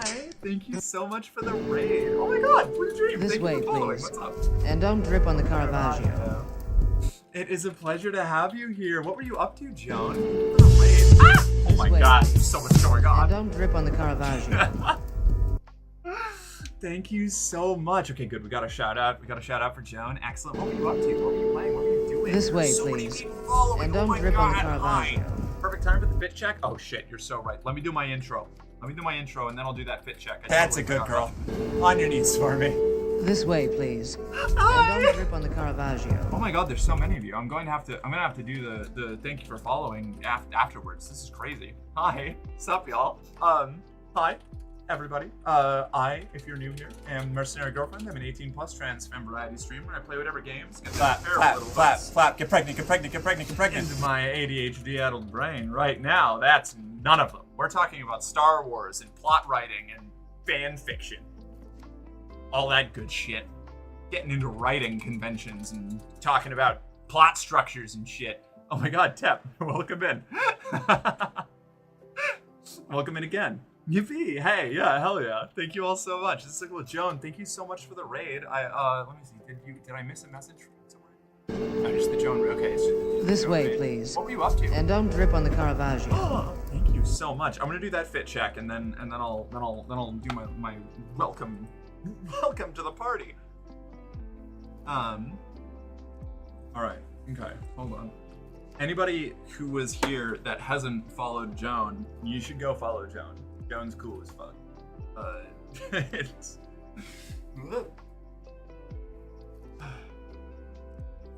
All right. Hold on. So, this is the outfit we're doing today. I feel like I need to turn the light up. Hold on. I'm wearing all black, and the ambient light is getting a little dim. This is the vibe. This is the outfit. I don't know. It's nothing complicated, It's a normal kind of merc fit. Oh. Do we need to get to laundry? Oh, you're so good. Thank you so much. I had a sudden moment. I had a moment of realization. But yeah, no, right. We were doing laundry, so I was low on fit ideas, so I went with this shirt, even though it's really warm in here. But I've got the fan going, so. Always have the option. That's true, I do. But I'm doing all right. Also, we can oscillate the fan if you like. Whoop. Okay, I'm back. What's up? Wow, tall lady? I am tall. I'm 6'1". I got Titan blood, you know? This might be a little too bright. I think I need to turn the brightness down. Yep.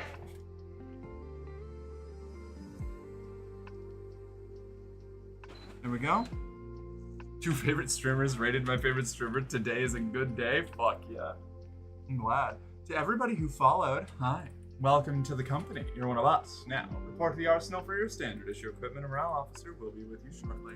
It's a pleasure to have you. A lady taller than me. Yay, yes. I'm a big lady. I am large. Let's see. Did I? Where were we? What were we up to? What were we doing?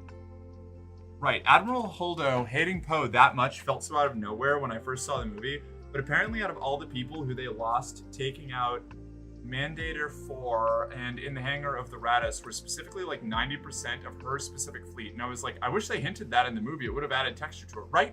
This was the thing. I think that The Last Jedi should have been a lot more about Poe and Holdo's relationship, and really like leaned into the fact that like Poe is a loose cannon who is a danger to everybody around him because he acts like everybody is as invincible as he is, you know? And he does fuck up pretty badly a couple times. And he just like the story just acts like it doesn't matter, you know? Like it's weird. I don't know. I like The Last Jedi a lot, but I wish a couple things were different, and that's one of them. Are we fixing The Last Jedi? Yeah, because it's my favorite of the sequels. It's the one that I like have the most emotional investment in, because it's the one that got closest to being a movie that I would really, really like. It's already, I have an easy fix. Step 1, fire Kathleen Kennedy. Okay. I actually, you know what? I just don't know enough about Kathleen Kennedy to know what that would actually change. I'm just talking about these specific, like, writing bits. Release the Johnson cut. Be talking about the version of the Avatar where the Na'vi were all nude. Oh no. Look up. Oh, that's right. I keep forgetting that there's like emotes, text to emote thing. I see it on my monitor, but not on my chat. I get so confused.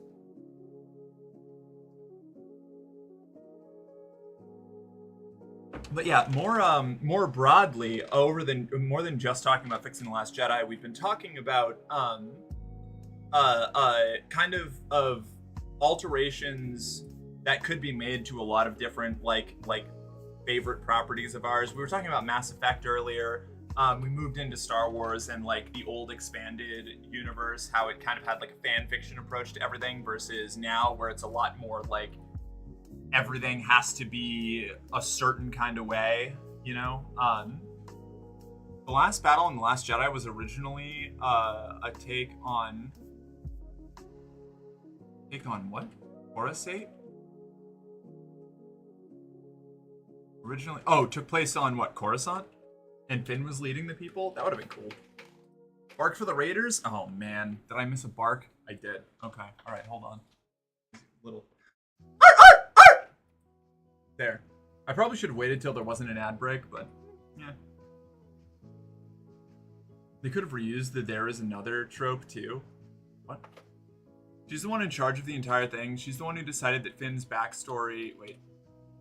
Finn's story had to be cut, and he couldn't be force sensitive because it would take away from Rey's story. Ugh. Yeah, I have so much beef with the way Finn's story is handled. There were like 3 different ways that Finn's story could have been fucking awesome, and they chose none of them. Like, they were all pretty apparent, I feel. I don't know. and like they just, it's so annoying. It hurts. They could have reused the "there is another" trope too. True. It's like poetry. It rhymes. Finn should have been a Jedi. You know, I would have been fine with that. I'm also fine with having fewer Jedi, but like Finn, they foreshadowed Finn being a Jedi so much in Force Awakens that for a hit, even if they didn't actually give him Jedi training, like him at least kind of being like another version. Like we could have Rey be the Jedi, right? And you can have Kylo be the Sith, and Finn could be somebody who's just figuring this shit out on his own, because maybe he has some sort of like, there's like a schism between him and Rey or him and Luke and stuff like that. Like he doesn't get, maybe because he's not seen as like this chosen one kind of like person who needs to follow the steps of the old order. Maybe he's somebody who's carving his own path with his gray Jedi time. Yeah, exactly. Like there's so many things that you could have done. Yeah, like a gray Jedi. Yeah. I think that would have been. There's so many ways that you could have made that like really neat, and without completely changing the setting. Like I would have just started completely differently if I was writing the sequels, but that is, we don't live in that reality. The last battle in The Last Jedi take place on Coruscant. Let's see.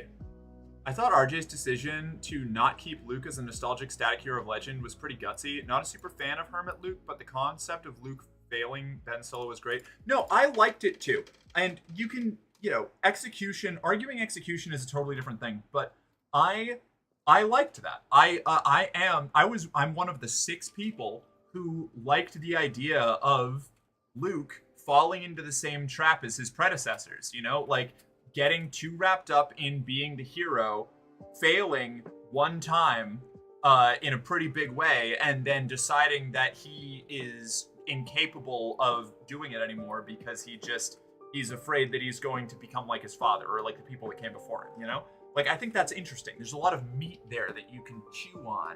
It's not the only way you can take the character, but I liked the idea, It was good. There was vision there. The execution is, but I like the concept. I liked what they were working with. I do like Exegol as a really cool, sinister place to set the climax of the film versus its Legends equivalent Abyss, which apparently looks kind of like Scarif from the description. Not evil enough looking for a Palpatine palace. Yeah, fair. I just hate the Palpatine plotline so much that I refuse to give a compliment to any part of it. Hey, Strong Bear, how you doing? When I was watching the Rise of Skywalker and the opening crawl said just opened with somehow Palpatine returned, I actually turned to my friend in the theater and went, "Oh no, that's what we're doing." Like, I was so sad. I have, and this is not even just like I hate new things. This was I have since like back when I used to read Legends books, my least favorite plots have always been Palpatine is back somehow. For the same reason that I always preferred stories that had nothing to do with the Skywalkers after the original, like, 6 movies, or the original trilogy and the prequels. I just don't like bloodline power stories in general.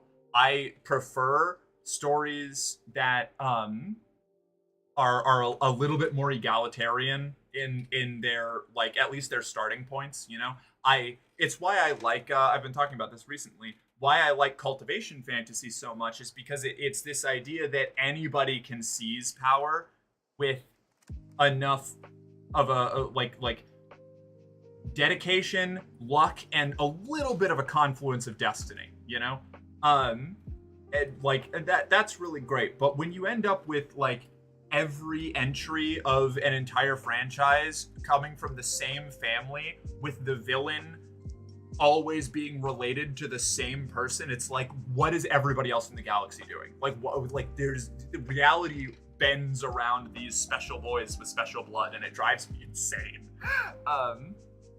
Merc and General Grievous, I'm fine. I'm fine with there being fewer Jedi. Or at least force sensitive like Han. Yeah. I love the theory that Han is force sensitive and just doesn't know it. Good, talking about Star Wars, my jam. How are you doing, Rick? I'm doing great. I'm glad that you're having a good time. I was really disappointed that Finn wasn't the catalyst for a First Order Stormtrooper rebellion. That seemed natural. Right, they just didn't do anything with it. Like, they actually, like, started to repeat his plotline from the first movie in Rise of Skywalker, and it drove me insane. Like, I felt like I was taking crazy pills. But even with all the damage done to the story, they could have redeemed it a ton if they had made it so that Rey had gotten to the end and fallen to the dark side, and Darth Snape redeemed themselves, and you had an Age of Darth Rey. Instead, you had Finn being a... Oh, yep, Magic, yep. And Rey literally doing everything better than everyone. Better plot, better Jedi, better Stormtrooper, and so on. Yeah, and it just... It's annoying because the better version of it is just, like, it's there. Like, it's baked into it, you know? The overall largest issue with the sequel trilogy of films is swapping writer-director back and forth between all three films. Rian Johnson tried to change too much in the middle of a 3-film series, and it really threw off everything. And in part, I agree with you, but also the changes Rian Johnson made, I thought were for the better. I didn't want what The Force Awakens was setting us up for, so I was really excited by the changes in The Last Jedi, but the fact that they just rubber banded it, like, right back afterwards and retconned an entire movie out of existence in the middle of a trilogy, yeah, like you said, the fact that they changed it back and forth was crazy. If they kept Rian Johnson on from movie 2 to 3, or at least somebody who maintained the continuity, I think we had a better chance at a third movie, but the fact that the third one was just, like, retconning the series to end the same way as if they had a different second movie was baffling to me. I think Star Wars needs more characters who use the light or dark side of the Force, but they don't believe in the Jedi or Sith religions. Yes, I agree. I 100% agree with that. I'm pretty tired of two religious orders having, like, a full bring in, like, Fallen Order did a little bit of this, or Fallen Order, where, like, you get, like, other there are so many cultures in the Star Wars galaxy that have, like, connections to the Force and Force training. Like, bring in, like, the Dathomiri Night Sisters, bring in, like people that we haven't met yet with, like, different, like mystical or traditions of mysticism around the Force. Like, do something like let the Jedi stop existing, or at least stop being the main driving force. Let the Sith fade out. Have a different plot. Like, I don't know, and maybe this is asking too much. Again, art suffers under capitalism. You have to do the thing that works over and over and over and over again until it stops making money. It's the enemy of innovation and creativity. It's wretched.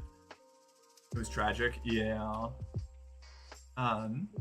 Palpatine returning would have felt cooler if they did the Dark Empire thing and had weird Sith tech like droid starfighters powered by dark side enhanced brain. Right, like, if you're gonna do it, at least lean into it, right?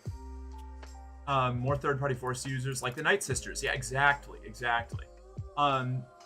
This day has kind of exhausted me, so I'm gonna go ahead and head out and go to bed. Good night, Mork. Good night, Snowy. We'll catch you later. Thank you for hanging out. I'm doing good. I'm just doing that while I'm listening to you. Can you try Darth Maul literally packing like I'm packing a move? Can I try Darth Maul? What do you mean? I know Harrison Ford wanted out of the role, but it was still a little cranky when Han got killed. He was always a far more interesting character than Luke. I am going to agree with you only because I'm excluding the expanded universe Luke Skywalker, who goes on a fucking ride. Like, old extended lore Luke Skywalker was an insane character. But if you're just looking at the movies exclusively, I agree. I tend to think that Han's more compelling. I like them both, but I think he's more. Imagine if they made one of the Jedi trans. That'd be so freaking cool, wouldn't it? Oh yeah, but this is Disney. They have to, any queer representation they put in the movie has to be capable of being edited out so that they can put the edited version of the movie in any place where that would get any kind of pushback, you know? Creativity? Yeah, a little creativity, yeah. We need anti-force factions, people who are just tired of space magicians destroying the galaxy every few centuries. Agree. We need something to counterbalance them, like the old Mandalorians. You know. What? More than 2 religions in an entire galaxy? How? Impossible. Yeah, exactly. Ridiculous. Outrageous. How could I even suggest such a thing? The decision to just make Rise a worse rendition of Dark Empire just made me shake my head. That story was one of the least liked expanded universe concepts. Yeah, I was so upset about it. I was like, I was unreasonably upset about it. I didn't go and complain about it everywhere, but I was upset. I was annoyed by it. Right? Anybody who tells me that they like either Last Jedi or Force Awakens a lot, I'm like, yeah, that tracks. They're both, yeah, fair enough.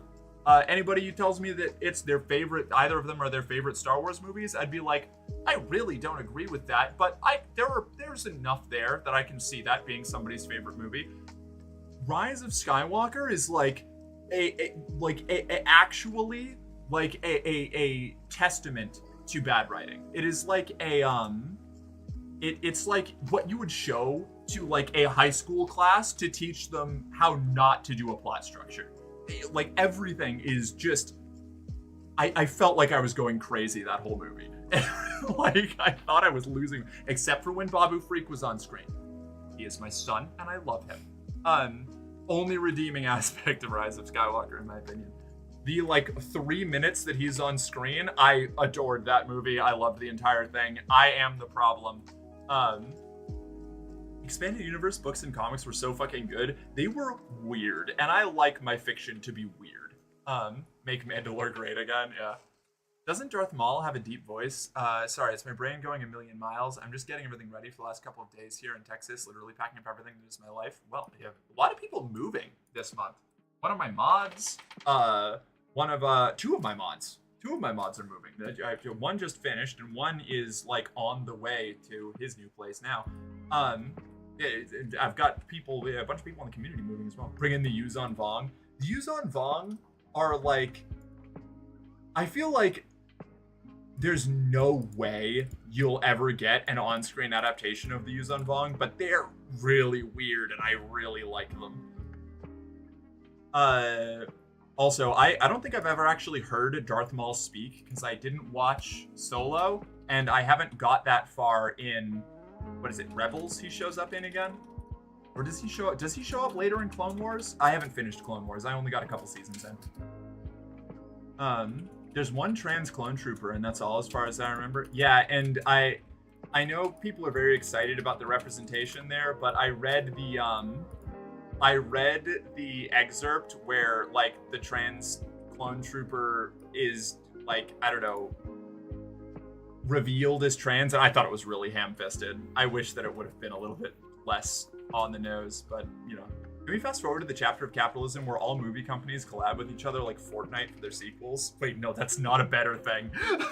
Wait a second, no. Oh no, don't bring up the Mandos. They did a number on them in later seasons of Mandalorian. I've heard. I've only watched the first 2 seasons. I'm kind of thinking about not watching any more Mandalorian because I watched the first 2 seasons and I thought they fucking ruled. They were some of the best Star Wars content I've consumed in years. And I heard that in order to watch season 3, you need to watch Book of Boba Fett to understand it, and I was like, I don't want this. Because I started Book of Boba Fett and I did not care for it. Which sucks, because Boba Fett is like classically one of my favorite characters. They could have and should have done the Thrawn trilogy. The Thrawn stories are cool. I think they already burned Thrawn in Rebels though, right? Like I think in their canon they've already dealt with him. I think Ben Shapiro liked Rise of Skywalker. Oh god, more evidence. Only one I recall seeing like it, but I didn't watch that shit. I just recommended the thumbnail against my will on YouTube once. Fair. Hey now, the sequel trilogy has its place, right behind the Christmas special, but it still has its place. Yeah. No, that's what I mean, you know? The sequel trilogy, like, you know, I'm an unironic fan of the prequels, and they're not that much better. You know? Like, the third movies are you know, if you compare just the third movies, you know, the prequels have a big leg up. But I think what is it? Phantom Menace, I think, is like distinctly a worse movie than Force Awakens. So like, and the Clone Wars or Attack of the Clones. Attack of the Clones is 2 movies, and one of them sucks. And the other one is pretty cool. Every time Obi-Wan is doing his weird space noir bullshit with Jango Fett, movie rules. Every time it's Anakin and Padme, it's just awful. It's just so bad. I rewatched them recently, and it's so rough. I feel like everyone is getting top surgery or moving this summer. Big things are happening. Fuck yeah. Peachy and Cow are moving. Femboy UK and Blossom just moved. You see, it's a big moving summer. Yeah. Mala's in Clone Wars. Hella. Okay, I just haven't got that far then. Yuzhan Vong wasn't a favorite of mine. That's fair. I love biomechanical, like, parasitic technology shit. Yeah. A living respirator that you plug onto your face and, like, integrates into your lungs so that you can breathe in hard vacuum or underwater is awesome. I love body horror shit. Stopping after season 2 is good for your mental health. All right, noted. Let's see. Book of Boba Fett has 2 episodes in the middle of the season that are just Mando, and I don't think Boba shows up once in them. It's so weird. I do not like the crossover rot that has infested like the Disney multiverse, the Disney cinematic universe concept, you know? Like from like it makes it like so difficult to try and casually watch anything that they make. Like every time I think that I want to go watch a like Star Wars show, I'll have people tell me I have to watch like 2 or 3 other things first, and it's driving me crazy.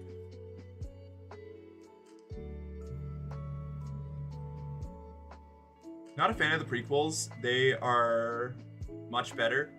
Oh, than the sequels? Fair enough. Cameo Menace, yeah. Book of Boba Fett had good story bones. It was just not executed well with some story elements and some bad visuals. I think that was kind of what I was running into. Hated seeing the damn screen wipe transition when I was getting into Obi's story in Attack of the Clones. Every time the screen wipe happens, it's like, oh no, we're going back to the angsty teenage love story. Ah, shit. Yeah, the small world universe trend is pretty infuriating. It's maddening. Just let stories be their own thing, you know? Which is on purpose. They want you to be locked into consuming all their content. Yeah, which is why I don't do it anymore. Like, I am conceptually, I am a huge Star Wars fan. I haven't consumed any Star Wars media in... I mean, I have an Ahsoka right here. I haven't even watched the Ahsoka show because I haven't finished Rebels, because I haven't finished Clone Wars, and I don't want to do it. I don't want to do it. You can't make me. You can't make me watch 3 TV shows to watch the one that I want to see. It's wretched. Don't forget the Ewok movies. Caravan of Courage holds a very special, terrible little place in my heart. Okay.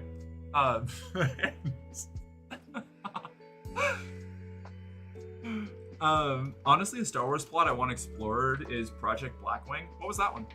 I don't remember. I feel like I recognize the name, but I don't remember what it is. As long as we don't go back to the Star Wars Zombies plot. I read that book. I loved that book. I was 14. I never want to see it again. Caravan of Courage. ABC Sunday night movie. Yeah, I actually had a VHS of it. That's what it is? Okay, alright, fair. So my thing about Blackwing, I thought that might be what Blackwing was. My thing about Blackwing is it's very cool in that one book. And if they had the self-restraint to keep it to the one book, I would like just one story. It shows up, it's a problem, it goes away. That would be cool. But they won't be able to help themselves. If they bring in the Project Blackwing into the canon, it's going to have to show up in like 4 other properties, and I can't do that. I can't do it.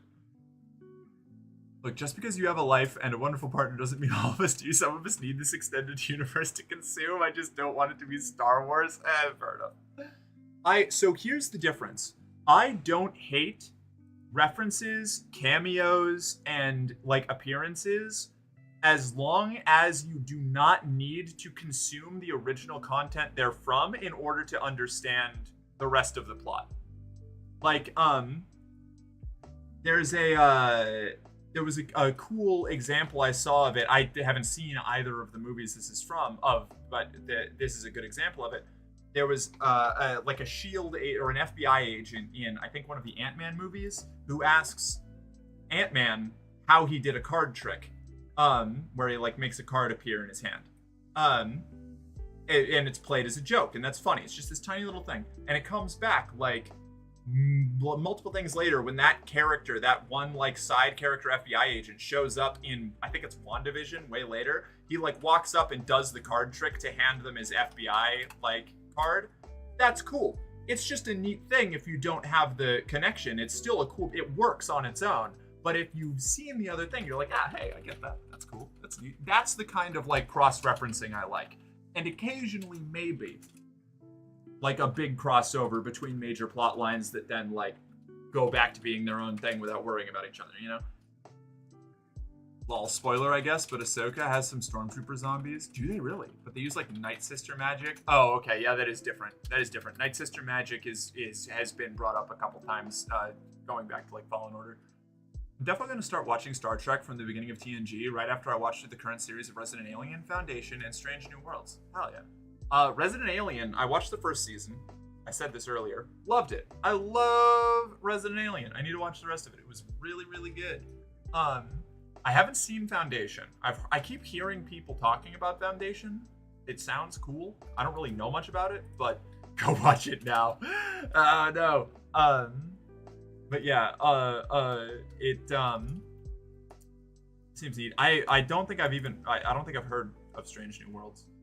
You gotta install Empire at War and play Thrawn's Revenge, follow the Republic, Revan's Revenge. Like, not necessarily on stream, just play it. It's fun, and the lead dev of the mods is like one of the handful of good Star Wars YouTubers. Is it Eckhard's Ladder? No, there's no way. I have played that. I have that game. I love that game, and I've played modded versions of it. A couple of those, I think. I think I've played Thrawn's Revenge, definitely. I've played, I think, Fall of the Republic. I have not played Revan's Revenge. I love that game. That game fucking rules. It's so cool. It's low-key kind of a decent way of replacing Thrawn's clone plotline now that we know clones aren't like that anymore, but I was still like, huh? Yeah, fair. Do not watch Star Trek Discovery. Already did. I liked it until they ruined Saru. Once they made Saru a special boy with special blood, I was done, and I'll never watch another episode of Discovery. I stopped watching immediately when that reveal happened, and I was like, I'm done with this. Saru was the only reason I was watching this show, and I can't believe that they would do that to him. I was so annoyed. Oh, man. We ate it up. Wait, hold on. See, you say that, but before the quality went down in the movies, the crossover life in shows from Marvel was insane. It was, but the problem with it is this is why I called it crossover rot, rather than just being crossovers. Because at a certain point, you have to include, like, if you don't trim it back and, like, come back to a consolidated starting point again every now and then, it becomes this bloated, like, cancerous thing where it's just there's too much. Only some of it is good, and it relies on bits that aren't good in order to, like, be there, which means that it can't isolate, like, it can't be its own good thing. It becomes a problem later on. Earlier on, basically, I think pretty much up until, like, Endgame, maybe, there wasn't enough for, like, the rot to really be obvious. But once you got past that and there was no longer a cohesive story everything was working towards, it's just like, it's like fanned out and become this, like, spider web of bullshit. The YouTuber is Corey from Corey's Datapad, and Corey loses, but he is one of Eckhart's Ladder's best friends, and they have a podcast called Tapcast Transmissions where they do a Star Wars book club show discussion kind of thing. Oh, hell yeah. Might have to tune back in on that. I used to be a big Eckerd's Ladder fan. I haven't watched in a while. It's a fun show, but it's not the best, that's for sure. Yeah, like I said, I enjoyed it well enough up until they assassinated Saru's character. I like the Night Sister through line in the Ahsoka show. I've always been intrigued by non-Jedi Sith interpretations of the Force. Me too. They've actually been, ever since like I started reading Expanded Universe stuff back when I was like 8 or 9. That's always been like, if I was doing Force stuff, I liked doing Force stuff that wasn't Jedi or Sith, because I got religious trauma, you know? What can I say? Special boy less than special girls. Fair. That said, I also don't like the special girl with special blood trope. I just don't like chosen ones. I don't like chosen ones unless the chosen one is a self-fulfilling prophecy. Like they do with Morrowind, like subversions of the chosen one idea. Because in Morrowind, the chosen one, the Nerevarine or what have you, is like there's been a bunch of them, but then none of them have actually been the chosen one because they didn't succeed on the trials that you have to go through. Whoever succeeds on all of the crazy trials and like does all of the prerequisites and actually sets up the prophecy, that's the one who's actually the chosen one, lol JK. That's the kind of stuff that I like, you know? But I'm a special girl, my psychologist told me so. Well, you're very good, I'm sure. Lower Decks started as fun and got really good. I've heard that. I want to take a look at Lower Decks. Cancerous Rot, it becomes a living history, and it can be done poorly, but it can be absolutely amazing, though I admit there are a bunch of bad parts, but hey. Looking at it as a living history, that's cool, and I'm glad that that's how you see it. And I appreciate that. That's a very positive way to look at it. I can't keep up with it. And it gets to the point where the low quality stuff, for me, pollutes the higher quality things to a certain extent, where I have trouble engaging with the property as a whole because I don't have the time to engage with enough of it to find out what's good and what's not. And you can't do it chronologically. Like, there's no, for somebody who isn't there consuming it all at once, it becomes, or consuming it not all at once, as it comes out, it, like, trying to get into it, as somebody who's only seen, like, 2 movies post-Endgame, I just can't watch Marvel movies. Like, without just missing huge chunks of things, unless I start at the beginning and just, like, methodically work through this spider web of maybe okay content, you know? And sometimes I'll hit something good and that'll be awesome. But then, like, I don't have the time. I don't have the time or the interest. So I don't know. My opinion of it is a little skewed, probably.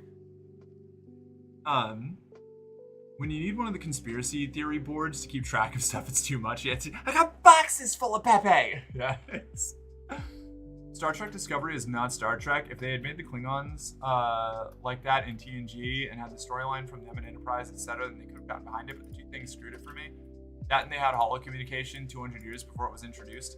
Yeah, I read Star Trek Discovery as like a soft reboot, which is actually a lot easier. I tend to get into reboots or resets of universes for the same problem that I was talking about.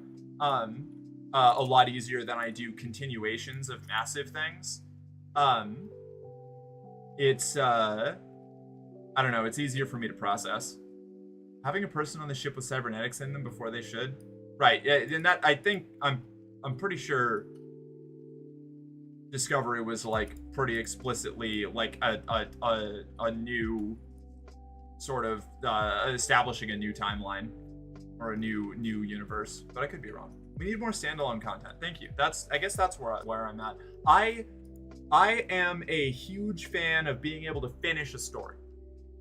You know, like, I think not allowing things to end inevitably ends up with sort of a zombie existence for that thing, where none of the original creators, or even like the first generation of people who liked it, are anywhere involved in the creation process, and it just becomes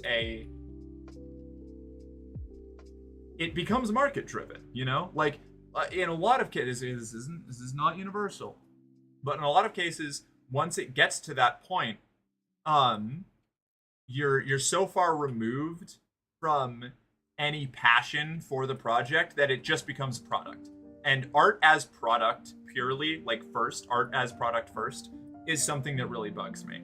And you can have, and this is where you get like the good instances of it, you can have people who are super passionate about something that is meant to be art as a product, and that's when you get the ones that are really good, and that kind of props up the rest of them, you know? It's like the foundation point holding up this web, you know? The best stories have a planned end and don't exist just to make more money forever. Right, yeah, I have like a fundamental like ideological opposition to just keep continually reanimating things. I understand your point and I offer you cookies. I would love some cookies. I also understand your point. Like, this is why I couch what I'm saying in so many caveats. Is like the way that I see the world, and the way I see media and things is obviously, or should be obviously, just the way that I perceive it through my experiences and the lenses that I have available. It's why, while I don't like the sequel trilogy, anybody who does, perfectly valid. There's different experiences and different lenses and different ways of enjoying things that are just not my experience, and that rules. Like, I love that. That's one of my favorite things about humanity, is how different people can experience things so differently. It's also a problem sometimes, but you know, you take the good with the bad, right? Like, you know, that's how it goes. I've seen most Marvel movies and I'm still lost on stuff. Oh, I'm so sorry. Fair enough. I remember thinking Silri from Forces of Corruption was hot, and that was the first time I ever heard of the Night Sisters.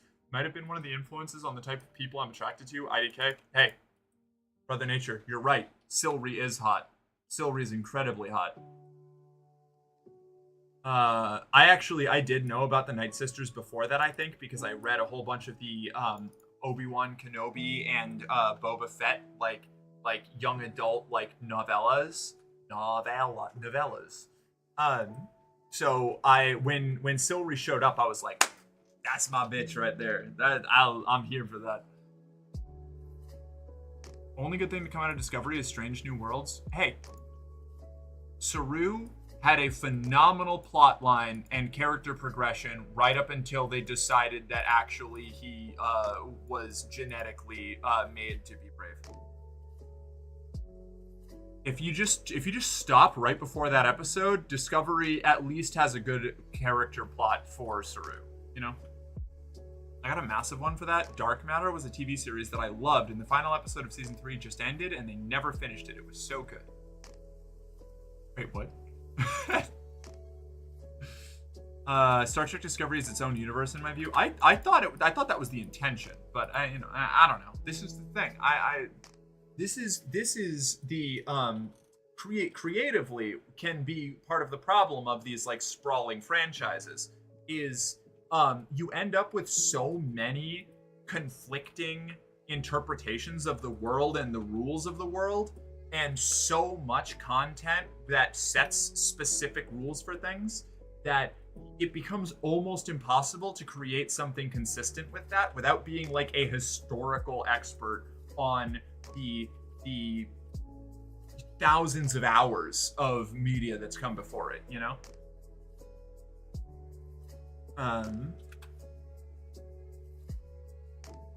On one hand, I kind of agree, but also I do like shit that just keeps going and you see the world continue on. Like, I can have infinite Star Wars, I just want good Star Wars. It's not inherently bad, right? Like, to do that, it's just something that I am immediately skeptical of, right? Like, once a franchise or a property has been going for too long, I just expect in shitification, right? And things can break the mold on that sometimes, but it does mean that I prefer to engage with media that tells a story and then ends. And flip side, if it's going to continue, I would prefer, rather than a direct continuation, have a tangential or spin-off continuation where the world continues to be explored, but the characters and plot of that original thing are just, they're gone. They're done, right? Like their story's told. Exactly, that's why we got girthier lightsabers as time went on. Novella, the hazelnut spread. Thank you, George Lucas, for creating the Twi'lek ladies. Yeah, I love me Twi'lek girls. Twi'lek girls were my gender goals before I ever knew that I had gender goals. Like one of my first characters I ever played that was a woman was in Star Wars Galaxies. I played a Twi'lek dancer, because that was a class that you could get, like a job that you could work. And I was just a stripper. I was like 10. That's not true. I think I was like 11 or 12, but still. I don't, there we go.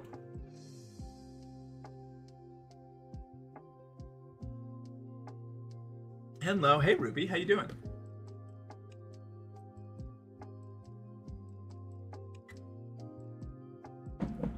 One thing I don't mind is a Witcher-style story where the books have an ending and then the games don't rely on any knowledge of the books to play and have a different story. Right. Yes. So this comes into what I was talking about like soft reboots or alternate timelines or further explorations of a world. Like it's kind of like the way that I see it is like with like multiverses, right? Like now this opens up its own can of worms with lines that you should not cross, right? Like, say if you don't want to reboot something, just have any of your different stories that you want to tell be in an alternate reality of that. However, you can never allow the realities to cross, or you immediately destroy all stakes in every individual reality that you're writing. Because the moment you can just, like, unless you're subverting the trope, then I guess that can work. But it very, very difficult once you actually get into crossing over multiverses and timelines and things.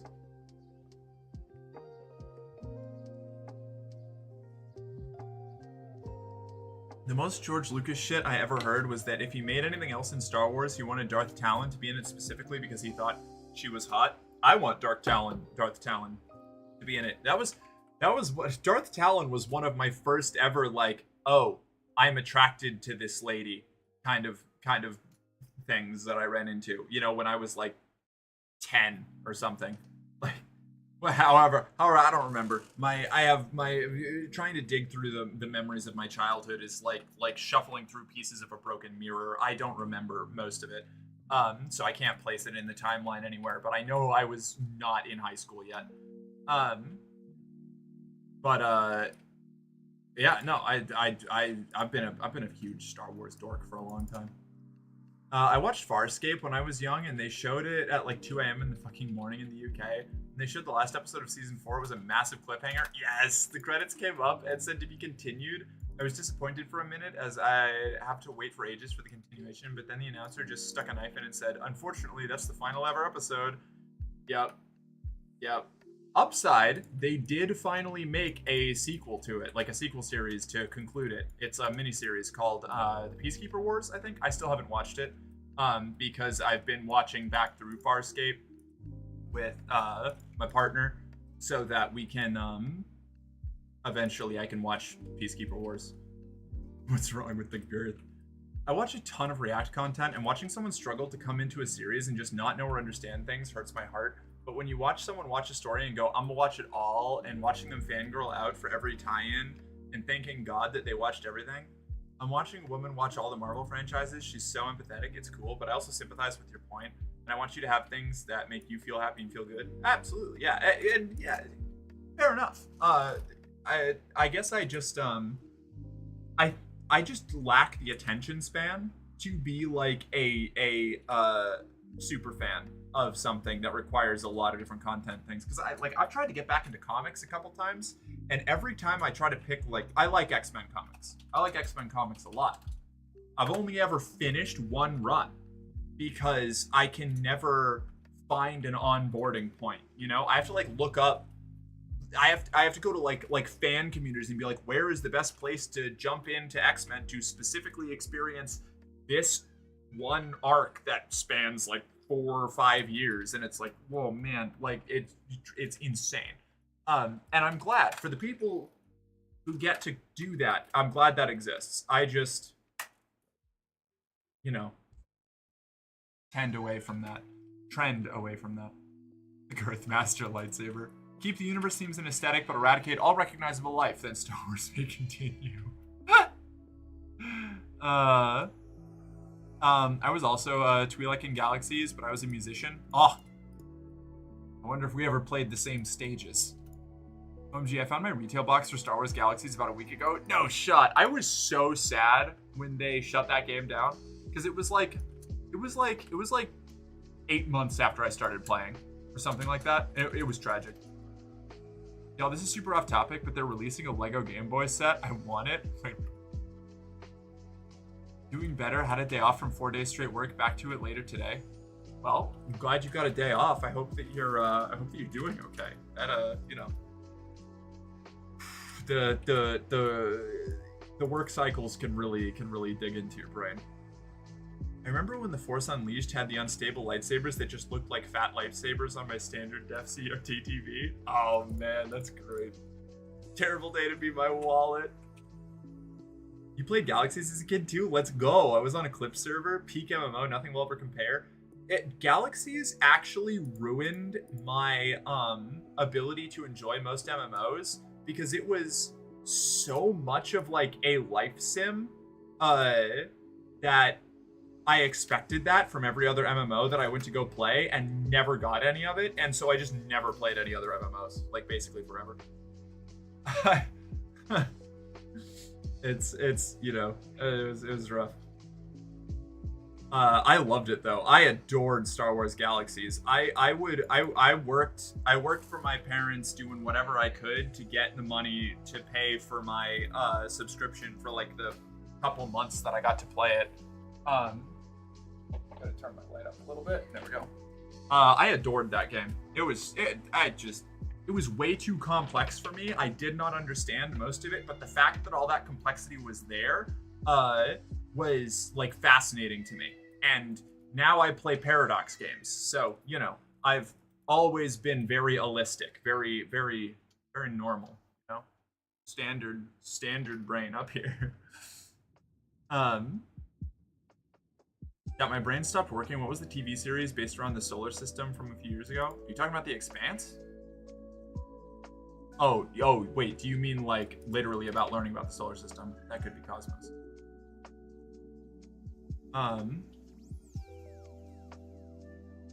Oh boy, I'm falling behind on chat. All right, hold on. Retail box, super off topic, play Galaxies as a kid. Lego's just making objects now, they got a camera Lego set and shit. Good for them. Hot Twi'leks with Sith tattoos and also Togruta like Shakti. Oh, yeah. I think as much as sometimes in my world building, I try to break the sexy aliens trope as much as possible and make them as weird and freakish and totally outside of what you would conceive, just very non-human. But I'm also on the same, on one hand, I love my weird, freaky little guys, and on the other hand, I adore sexy aliens. The blue ladies trope. I love it. And you know what? Star Wars is probably to blame. It's Star Wars and Stargate, both, really hit me with that. And then I got Mass Effect when I was in high school, and I was like, all right, rock on, let's go. I can't escape the primal desire to be sexy aliens. It's so true. I can't. It's why I'm trying to I'm working on like 2 different writing projects right now, and one is like a lot more like I'm taking it very seriously and being like really philosophical and putting a lot of like thought into everything to try and not play into like the casual tropes. And the other one is just like trashy, like Pulp Fiction, borderline smut. And I love both of them dearly. I love Pulp Fiction stuff. Just like media that is not necessarily meant to be like high art. It's just created to be fun. Like popcorn movies, you know? My goals before I realized I had gender goals were the Dalish elves from Dragon Age. I just want to be Meryl. Good choice. That is a good choice. To me, my GF's favorite show / book series. Hope you enjoy it. Faith and I just we started watching The Expanse and we really liked it, but we were watching it with our mutual ex at the time, and then she became our mutual ex, so we stopped watching The Expanse for a while. And we need to go back and actually watch it because I want to watch all of The Expanse. I loved everything that I've seen of it. It was so good. And I also love Shosha. Is it Shosha? I always forget her. Like, I can't pronounce her last name without absolutely butchering it. You know, she voices Inspector Grayson from Arcane and that one Admiral from Mass Effect. She's great. I adore her every time she shows up in anything. Abrigado? Yeah, anyway. Let's see. You have to pay Jeremy from Minnesota $50 for the scans of that issue. Sorry. Oh no. I like my self-contained comics. I do too.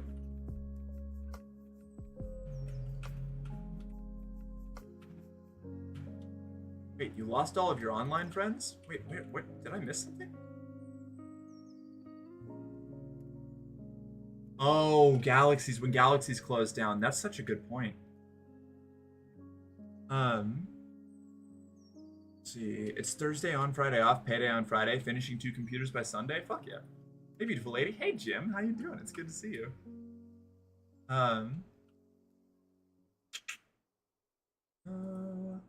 We probably didn't. I played at launch, and we were all covert Imperials playing on Coruscant. Oh, okay. Yeah, I never really made it off Tatooine, honestly. This was before we had Jedi. Rebels would play around us, and we'd just laugh. Then they would tip us, and our dancing Wookiee would drop his ATST down and kill everyone that would be hit for the night before they figured out what happened. That's amazing. Hello, I'm back from my camping trip. Welcome back. How'd it go? I hope it was fun. Sexy aliens with tentacles, even better. Yeah, I'm a certified monster fucker. I can't help it. I grew up watching Aliens. You know, my tastes never recovered from that being one of my favorite movies as a child.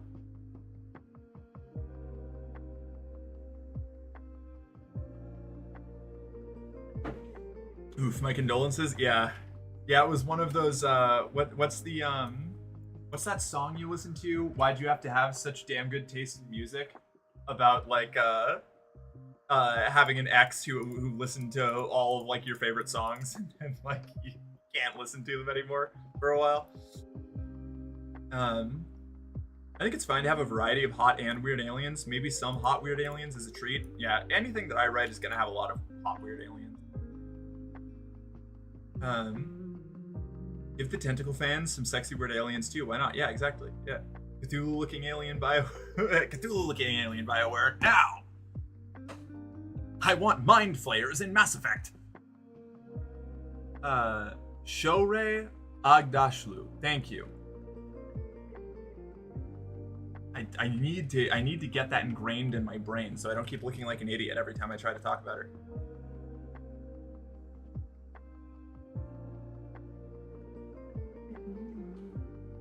Davy Jones is the sexiest CGI manster alive. Prove me wrong. I can't. You're right. I thought there are still a couple of Star Wars Galaxy servers going, being maintained by fans. Maybe there are. I don't know. With Expanse, which background would you want to be? Earth, Mars, or a Belter? I mean, I don't think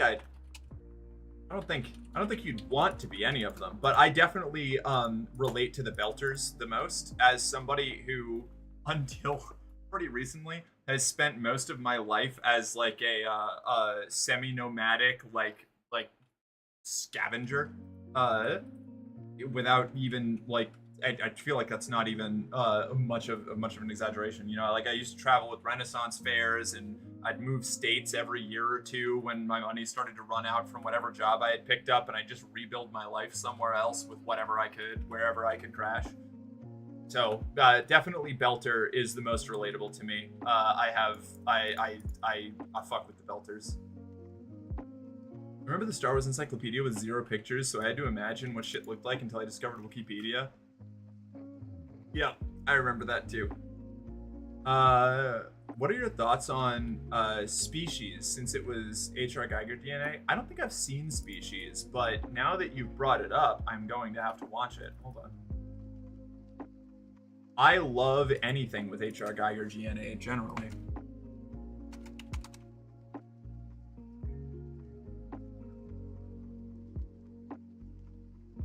How did I not see that? How have I not heard of this? Okay, yeah, I'm gonna have to take a look at that. That's going on the list. Thank you. I gotta take off. It's been a pleasure meeting you. Bye, Bad Ash. It was. I just got that. It was a pleasure. I hope you have a good day. Enjoy your time out there. Thanking my lucky stars, my ex only listened to TikTok viral pop punk. You know what? Good for you. Squats. Okay, fine. All right, give me a second.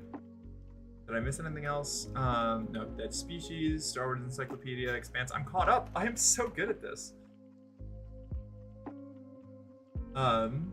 Aliens was always just okay for me. It was good, but just not fantastic. Predator, however. I also love Predator. Predator's also a great movie.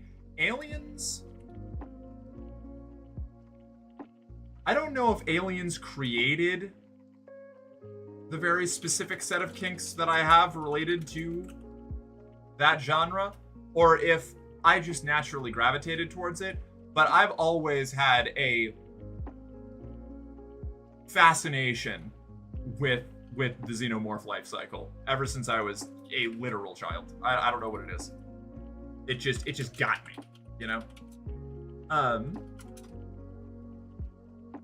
Thinking more like a Stars Max on this music. No command I see, but wait, what? Oh, hi. Yeah, I don't have a hug command because I don't really know what I would do with it, you know? I don't know. It's one of those things. It doesn't click in my little brain. But hi, Jim. Thank you for the hug. There are some private servers still up for Star Wars Galaxies, but they're all post-combat upgrade from when they made Jedi something you could pick from character creation, if I remember correctly. I see. I heard that kind of fucked things up. Species was weird. Oh, that's a good endorsement. She gives visual Belter vibes. Is that me? Thanks. I appreciate that. It was up there with Event Horizon. Oh, I love Event Horizon. Ah, what a great movie. Some of those kinks were made from trauma. Let's make sure the trauma gets the credit where it deserves. Yeah, you know, the problem is, I was talking with Faith about this recently. The trauma goes back so far that I don't have a period of my life where like I wasn't dealing with traumatic shit. So like I forget to include it as like a potential thing that could have affected my development because it's just always been there. Like, desire to be filled with the life juices of horrors beyond our comprehension. Yeah, exactly. Maybe it'll kill me in the process. Who knows? I mean, that would be terrible. Ew. Nah, never. What? That's gross and horrifying. And definitely not attractive at all. All right, fibers time. Okay, fine. I'll do the squats. Yes. So let's see. Life juices. Life juices is a terrible way to say that. Yeah. All right. Go out here. I'm just gonna adjust that a little bit. Make sure that I'm far enough away that I'm not gonna hit my head on the ceiling. Because I got that slanted roof going on, you know? Closer? I can't get you. Hook, you know I can't get any closer. I can do that. That's about as good as I can get. Hold on. We've heard worse than life juices. We have. I just think that one's particularly funny. Oh my god, Tommy, I know, it's crazy. How could I sniff? You don't need to apologize. I know what I'm about, okay? Like, people are here like 1/3 because they like the words that I say, 1/3 because I occasionally go on political rants, and 1/3 because they think I'm hot. There is intersection between all of these Venn diagrams. Or this Venn diagram it is a Venn diagram. Those three. And whatever. And we don't need to worry about this. 3 out of 3, baby! Alright.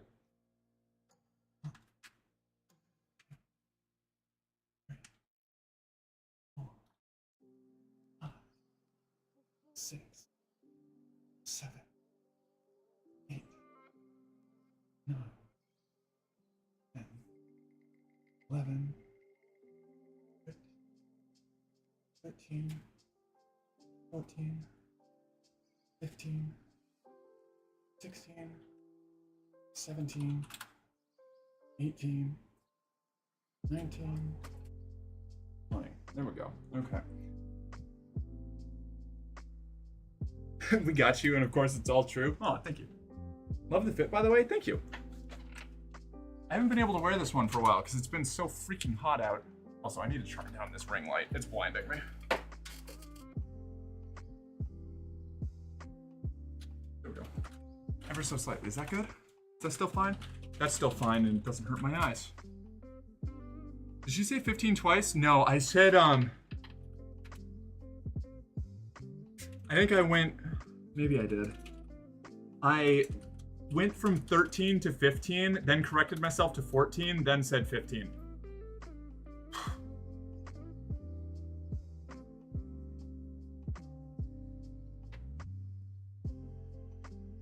Also, hi Malo, how you doing? Yeah, the skirt goes whoosh. I like this skirt because it has the safety shorts built into it. Good pick. 21 squats, new record. Words go ouchie, yeah. Yeah.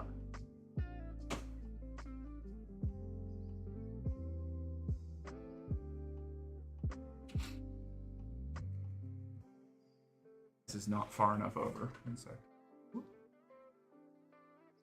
There we go. That's what we're looking for.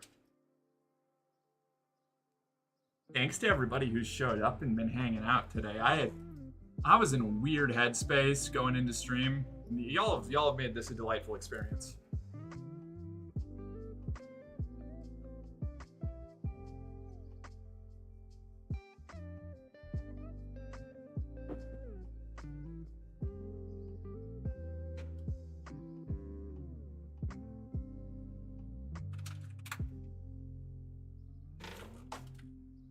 Even me, especially you, Tap.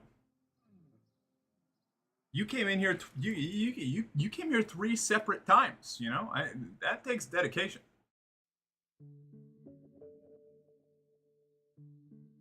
I don't know. Where were we? What were we talking about before I had to start doing squats? I only came twice. We'll get those numbers up. So my polycule was briefly at 6, and now it's back down to 5 with a new member living in the house now. Oh no, was that drama? People are glad I'm here? Of course, Brother Nature. Rookie numbers, for real. Yeah, exactly. I'm glad all of you are here. Every single one of you. Lurkers and chatters alike.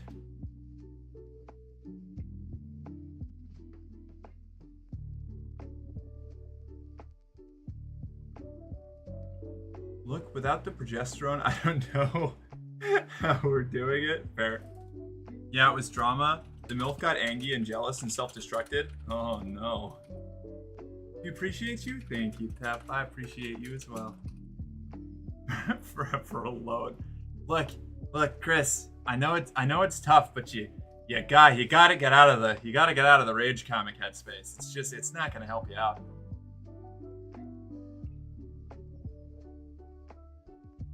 Oh.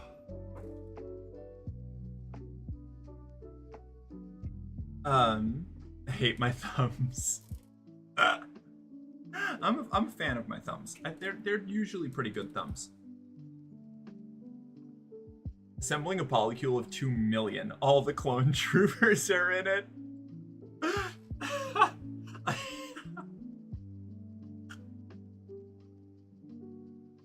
Oh man, the tags on that fanfic would be insane. I would absolutely adore it.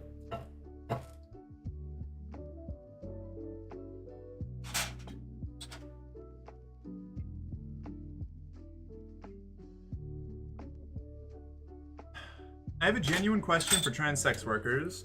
How the fuck are you still shooting the rope? Like, the factory is shut down for me. I don't get it. Do you want so the real answer is, if in most cases trans sex workers that are tops or who are, you know, producing are going to they usually have to get off their hormones for a week or two leading into the like filming, and then they get back on their hormones afterwards. That sounds like hell. Yeah. It is. It's not good. So, you know, I don't do that. You know, allegedly, if I ever did sex work of any kind. But yeah. Yeah, that is actually, that's part of the reason why I have trouble competing in the space, and why it's kind of just a hobby project for me now. Not something that I do primarily. Is the things that you have to do to be like relevant and actually like make enough money to support yourself is rough. It's rough. It hurts. My mind is legit broken from that. Yeah, it's standard practice. It's like super common, basically industry standard. That honestly seems like torture. Yeah. Saw it on Twitter once where people were saying it's either that or zinc, and zinc seems like it'd be more good from the outside perspective. Yeah, I haven't heard of zinc helping, but I can only imagine it's not as effective.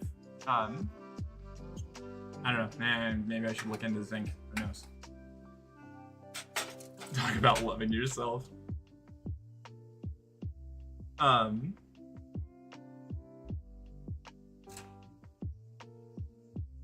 Let's see. But yeah, no. Yeah, like, the internal mechanisms of, like, sex work industries are, like, if anybody who thinks that sex work is easy has never spent any time inside the industry.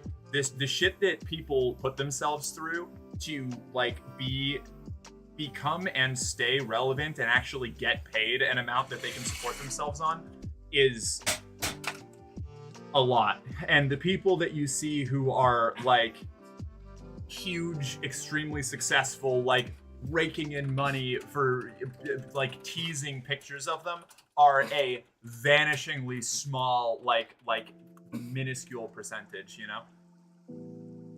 I don't know, whatever makes people happier, TBH? No, definitely. Absolutely. It's just, I just know it's rough. It takes a physical and mental toll on you after a while. And that's coming from somebody who, like, you know, doesn't have any, like, moral or, like shame, like no like moral quandaries or shame about the industry. It's just it's difficult.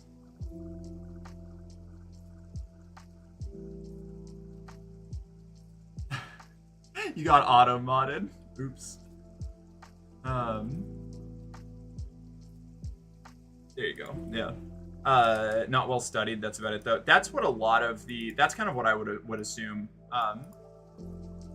from it. Usually every time I hear about some sort of like miracle therapy for something, it's generally either a small result or there's no evidence that it's, or very little evidence that it's, you know, effective. It's like, oh my god, I had this poor trans girl I went on a date with back in Burlington, who thought that she could get like results similar to going on hormones by drinking enough soy milk because of the phytoestrogen in soy milk, and that's just not how that works. It's just not. And I tried to gently tell her that that wasn't how that worked, and she was like, no, I'm pretty confident I can already feel the results. And I was like, that's placebo. You know what, I can't do this. Like, oh no, girl, it all breaks down. I know. It was so unfortunate. And I was just, oh man, I tried to break it to her as like politely as I could, and she was just not having it. And I was like, okay, I hope that you actually go and see a doctor. You're in a good place for it. Like, that shit sounds hard as fuck, pun unintended. Like, becoming hyper successful has to be like million sub YouTuber level luck or something. It is. Absolutely, it is. Yeah. The vast majority of people who have like some sort of fan site make very little from it or nothing at all. It is just like any other like influencer space, you know? It's a whole project. Like, anybody who has made it has been doing a whole lot of back end work, like insane amounts of like cross promotion and networking and sticking to it and just like getting really aggressive with content cycles and stuff. It is a nightmare. And working in the traditional industry isn't that much better, you know? Like like production houses for pornographic material are like treat their actors notoriously poorly, including like pressuring them into doing things that they didn't originally sign up for, and threatening to withhold their pay if they don't do it, but waiting until they're on site to like make them do it so they don't have any chance to like back out. It's like they already flew out or like came to the site and like they've, you know, got like everything signed. Like it's like there is so much. Like I'm very like sex worker positive, obviously, but the industry itself is extremely exploitative. Pretty much anywhere that you run into it. BRB, need to get some drinks. I'll catch you later. Placebo effect? Yeah, it was the placebo effect. Joining in on the shooting rope study to see what helps so I can actually get paid to jorculate it. The fun fact, the chemicals on receipts can increase E levels if there's enough exposure. Nowhere near HRT levels, but still. Like paper receipts? Like the what? Alright, I gotta get back to Arrakis, June Awakening, before my friends murder me. Bye, chat. Bye, Soviet. We'll catch you later. I guess Sylvie would. Bye, Sylvie. Good luck in Dune.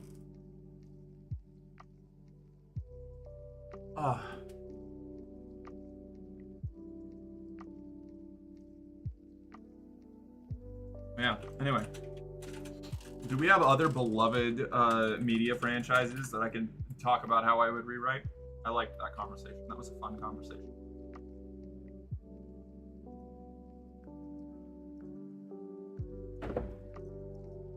I know that's not my friend, but I also have a friend who goes by that name. Oh, hell yeah.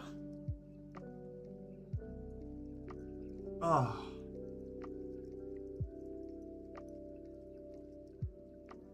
Let's see. I don't think I've missed anything. I think I'm caught up. I am on track.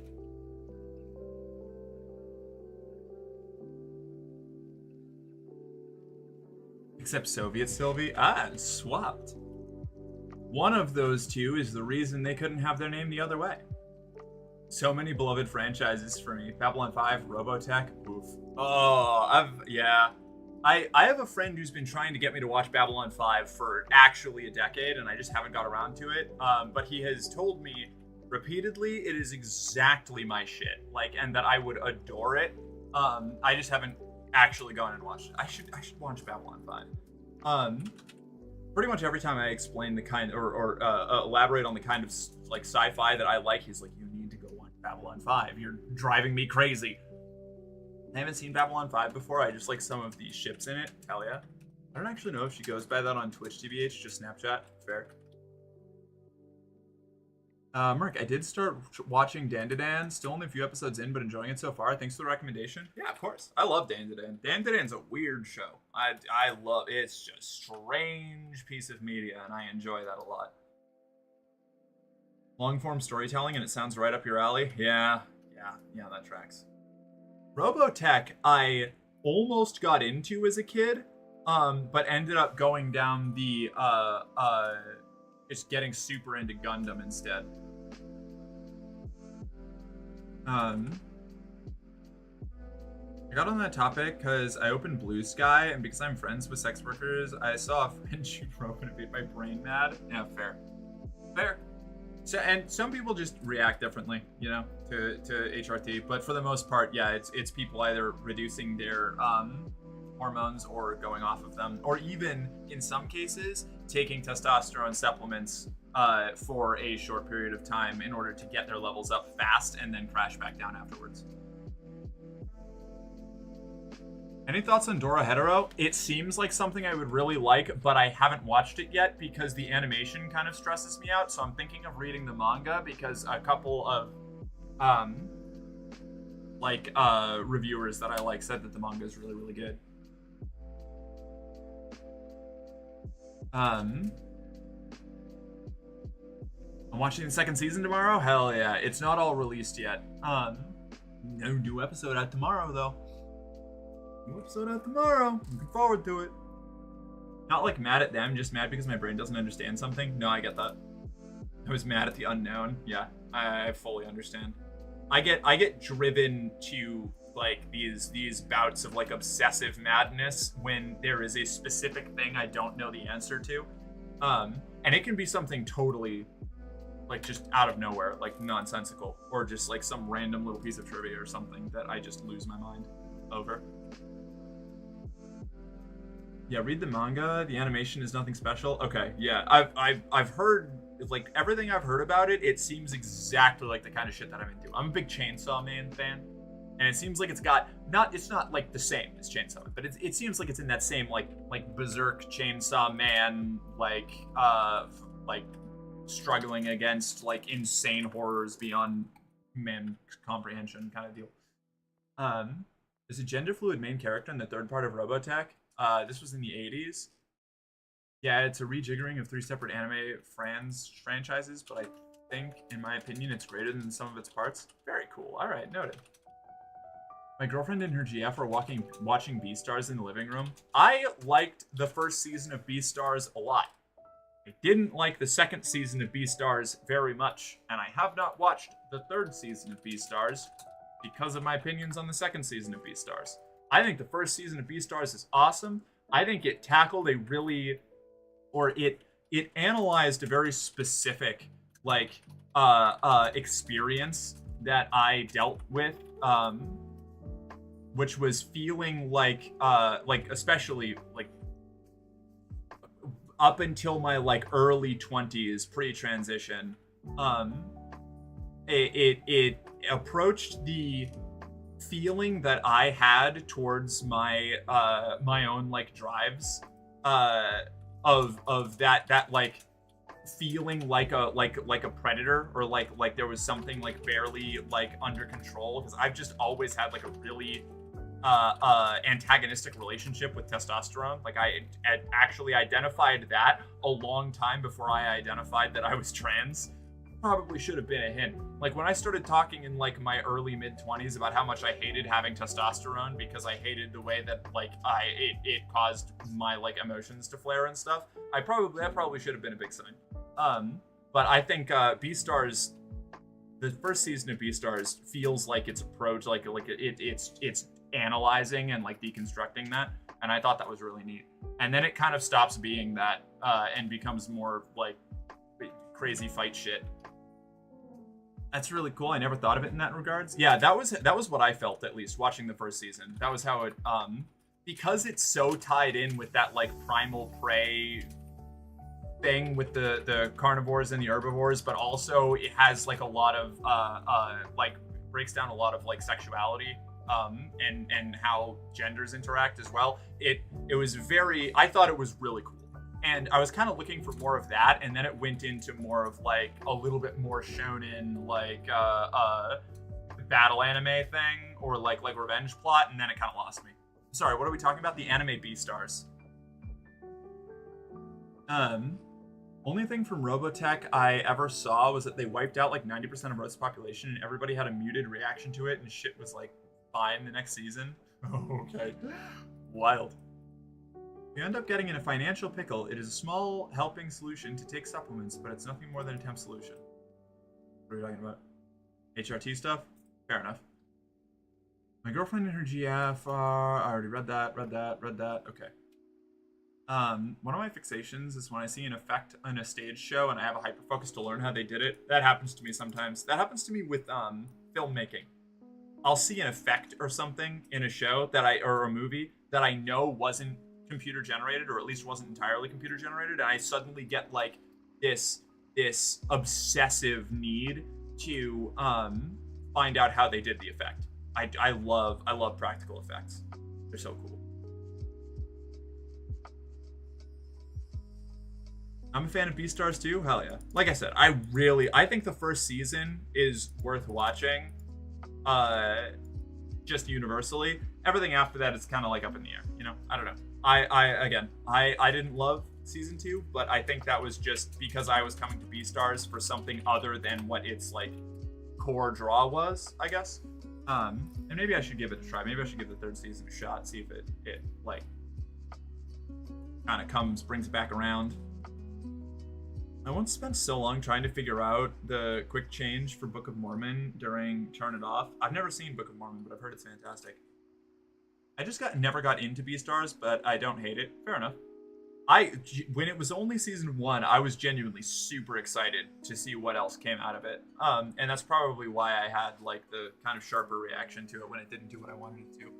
Which isn't like fair, but it's my media opinion. It doesn't have to be fair. It can be whatever I want it to be.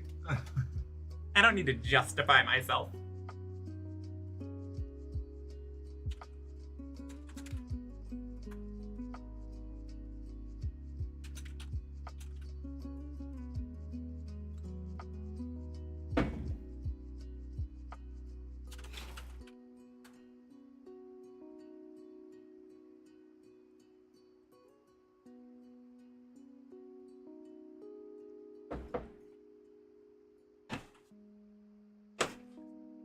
There's a segment of the song where they do a clap on, clap off with the lights, and when the lights go out and come back on, they're all in pink sequin vests. Oh, that's awesome.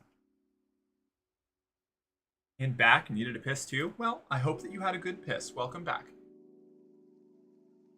Together we are watching Arcane and are up to season 2, episode 3. I fucking love Arcane. I love Arcane. Oh man, I love that show. I adore that show. It's so good. It's fantastic. I could talk way too long about Arcane. I can't get started or I won't stop. This is the 40th anniversary of Robotech first airing, by the way. Really? Very cool. Feel empty now, gonna go fill up with 2 cans of Pepsi Max. Unhinged statement. Love that. But it's like 2 counts of 8, so they have 0 time. I love theater shit. One of my GFs has never seen it, so we're really enjoying her reaction. Oh, rad. Having people, like, watching Arcane for the first time with other people is, like, a favorite pastime of mine. It's such a good watch. All right, I have to run to the bathroom. I don't know. Input your conversation prompts in the fucking chat while I'm gone. I'll be right back. Stay out of trouble. Don't do anything I wouldn't do. The list is very short.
I'm back. Giving the chair a hug. Good move. I wish I didn't hate artificial sweeteners, but they all got the worst aftertaste to me. Even the ones where people claim are different are great. I can't do it. I would rather drink something unsweetened than something with artificial sweetener in it usually. Unless it's buried under so much other shit that I don't notice it. Like, I don't know, like... No, because sugar-free Red Bull sucks too. I mean, I don't hate it as much as a lot of other sugar-free stuff, but like, bleh. Bleh. Bleh. I was gonna say except for energy drinks, but even then, like when it's the artificial sweeteners, they drive me crazy. There's a sci-fi TV series called Space Above and Beyond. It's great, but it only ran for one season. It's almost like Starship Troopers, but no bugs are in it. So what? They're just doing massed infantry charges against other humans out in space? Salute, chair. Gotta go brush my teeth and take my night meds. I'll be the hiccups. BRB, we'll catch you later, Malo. I'd mentioned that show earlier, loved that series. I must have missed that, I'm so sorry.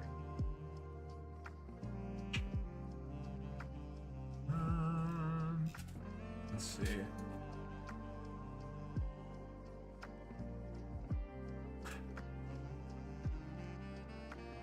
I'm going to assume that that's an alien species. That got flagged by AutoMod. My favorite theater malfunction is when I was in a production of A Christmas Carol and the set was built way too large and took up too much space for the dance number in the show. So we all had zero room because of that. A girl's wig got caught on my vest button and pulled it off her. Problem was I had maybe 5 seconds before I had to move into the front for a dance solo, and I ripped that fucker off and whipped it off stage like a live grenade. Thank God it was a scene we could laugh and not break character. Amazing. That's awesome. I once caused a full-on meltdown for a scene transition that my friends all had to improvise to make up for because we were it was a Chronicles of Narnia play. And I was like, probably, so I wasn't 12 yet. It was before I was 12, I know that much. And I was playing a minor part in it, and I wanted to try and help with the scene transition, which they had, the backgrounds were all these like plywood panels that were painted to be like scenery backdrops that they were hanging up on like a giant pegboard thing so they could change them out pretty quickly. And I went to go pick one up to hand it over to somebody to help out, and I knocked over the entire rack that had them all on it. And it meant that they couldn't end the scene that was going on for like 10 minutes, and it made the main cast all have to improvise an entire conversation. It was, in hindsight, hilarious, but I felt terrible. Oh boy.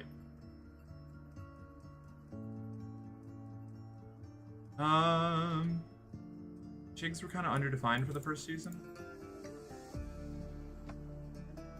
Humans are at war with an unknown alien race in space above and beyond. Oh, interesting. Okay. I tried a white monster because it's apparently the most popular one, and I'm glad I only got one because it's like a muted regular monster with like aspartame or some shit. Blech. Blech. Sorry if that was offensive. That was the human name for the aliens in space above and beyond. I don't think it is. I think Discord is just, or not Discord, Twitch is catching it as one because it is like structurally similar to real world slurs. I just scared the shit out of myself. I felt something in my ear with my headphones on. I looked and there was something sticking out of the back of the foam. Pulled it out with tweezers. Luckily it was just a hair. Ugh. Don't like that. A new trend I've noticed is that people started seeing Musk's robots in some Tesla cafe thing, and everyone started using science fiction slurs for them. A guy on Twitter said, if I go to a movie theater and a fucking clanker tries to hand me some popcorn, I'm walking out. In so much of my sci-fi, before like this decade, I was such a I was such like an AI optimist. Optimist? Yeah. Where I liked to imagine artificial intelligence as being like a something that eventually humanity, like once it created like fully sapient like artificial intelligence, would like get along with in an idealistic future, you know? And then I've seen how we have interacted with the like ultra prototype, not actually AI, like analytical AI and large language model AI that we have now. And I'm full in like Butlerian jihad from Dune, like kill the machines, thou shalt not make a machine in the fashion a machine in the form of a human mind. Like it's so hard to maintain any kind of like positive outlook looking at how it happens. I see like I feel like we're almost more likely to end up with like the AIs from Rain World, where they're just like the entire planet's ecosystem is built around these gigantic cooling stacks to run the god engines that we put together, you know? So that we don't have to think anymore. I want to kick a Boston Dynamics robo dog so fucking bad. Well, yeah, especially now that the cops are getting them.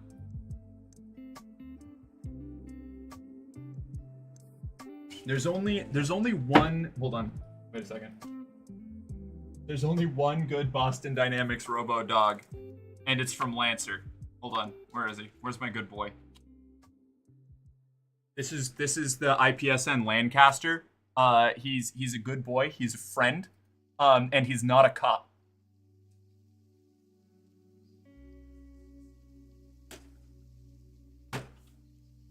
That actually looks cool. Yeah, the Lancaster fucking rules.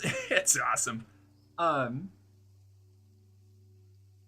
now I have to get my son to stand back up. There you go. Good boy. All right. Just that and take a bat to it.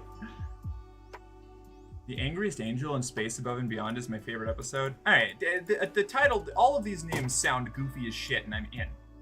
I'm gonna have to look into this Space Above and Beyond show. I knew you tried to notice. I saw that Tesla Cafe sold Epic Bacon, which was just $12 for 4 pieces of candied bacon. It's the dumbest shit. It sounds pretty dumb. Why are there Tesla cafes? I don't remember. In Les Mis, part of our barricade was made out of a set piece that rotated in and out of place to make room for the scrim curtain, and one night it wasn't moved, and it tore a 6-foot rip in the scrim. Holy shit. That's like a few $1,000 pieces of fabric. That's one of the you're talking.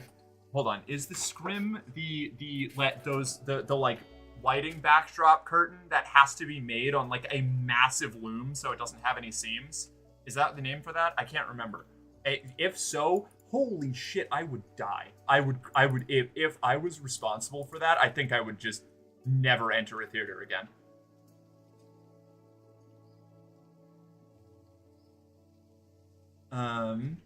The only non-regular bacon I support is long bacon. Love the long bacon store.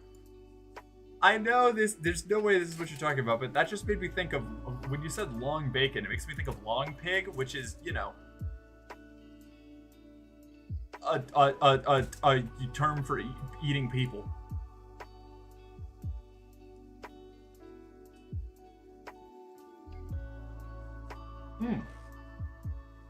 Oh my God, Eureka mentioned? Grand Paladin, I feel like you and I have very similar media tastes. I adore Eureka. Eureka was one of my favorite shows for a while. I never got around to watching Warehouse 13, but I want to because it's very up my alley. It's been on my list for a while, and I just haven't had the time to get into it. Which one is that? Which one? Warehouse 13 or Eureka? Warehouse 13. Warehouse 13, it's the one that's kind of like SCP Foundation, where it's about a secret agents. It's like a secret facility where like anomalous and unexplainable objects are kept. Yeah, I've watched a lot of that. It's really good. It seems really cool. It's very up my alley. It is a fun show. All right, well, it's got the faith seal of approval, so I'm in. Let's see. It's the thin fabric that usually holds projections. Yeah, man, those things are so pricey. Yeah, I remember it was explained to me that we did not, because one of the 2 theaters I acted in high school had a scrim and a scrim curtain, and we were told that we could not even touch it because the oils from our skin getting on it could cause like discoloration in the projections. So like you did not go anywhere near the scrim unless you were one of like 3 people and you were very careful. I want some thick cut, not too crispy peachwood smoked bacon as much as the next person, but I do not miss the whole period where everyone was like epic bacon narwhals. Yeah, the double O's. Well, I guess it was the double O's and the early 2010s, huh? Ah, what a time. What a time on the internet. The like peak of like Reddit and Tumblr back when like iFunny was a real thing that people cared about. Rick, you can check out the intro for Space Above and Beyond, but check both intros in YouTube. All right, will do. Same. I know it's not everything, but I always hated Warehouse 13 and Sanctuary for the really bad green screen. Oh no. I'm gonna go watch Warehouse 13. It seems exciting. Or hide scene changes. Did they use it for scene changes? I feel like ours wasn't used for scene changes. When expensive shit happens in theater and it's not your problem, it's so fucking funny. Absolutely, yes. When it happens and it is your problem, nightmare-inducing. Warehouse 13 had a very similar vibe. I think they even had a crossover with Eureka. That would track. I loved Eureka. Eureka's such... I remember Eureka being an excellent show. I haven't watched it since I was a teenager, but I adored that show. Warehouse 13 was, in my opinion, the spiritual successor to the Friday the 13th, the series. I've never seen that either. Hydrate. Thanks, Mullen. Will do. Right after I take a sip of this coffee.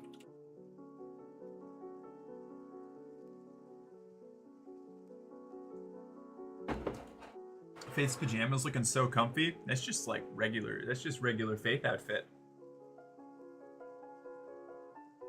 Although I guess anything is pajamas if you're dedicated enough. Anybody remember that, I think, sci-fi show where they started out as a show about people going through shit on a generation ship before revealing it's an experiment in a huge hangar, and the show got 1,000% less interesting? I do not. That sounds like something I would be super into and then drop almost immediately.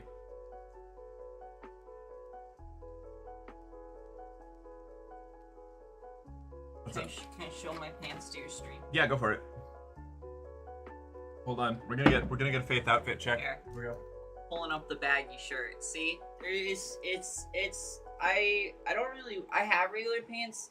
I don't really wear regular pants anymore. I wear harem pants. They're big and they're comfy and they keep me cool and they are wonderful and have never let me down. There you go. I also like harem pants, but I used to wear them a lot more before I transitioned.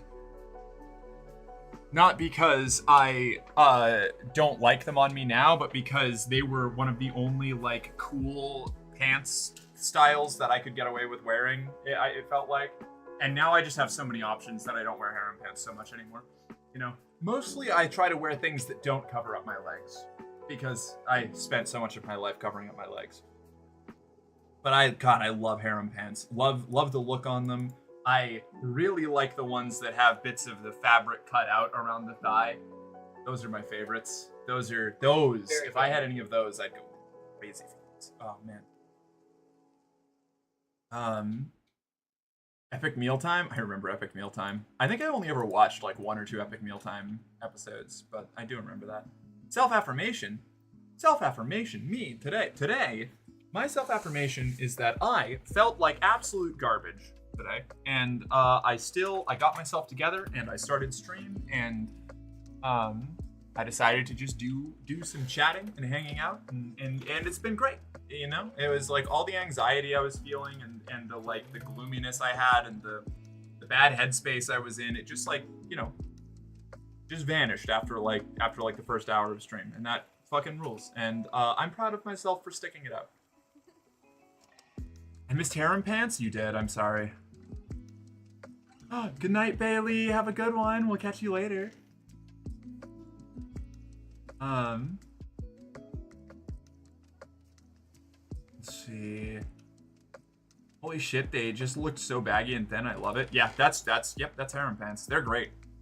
I have a couple pairs of them because they were what I wore for my Renaissance Fair outfit back before I started wearing skirts. Oh, you did get to see them. Good. They're so cute. I want some. They're great. Faith breakdances in those pants. You know, I wouldn't be surprised if Faith knew how to breakdance. Fire. Noted. I thought Lost Girl was pretty good all the way through. Plus, it had an actual ending that mostly made sense. What's Lost Girl? I have a pair of these baggy white and yellow striped pants that look so cute. Fuck yeah. Let's pick next time I wear them. Hell yeah, do it.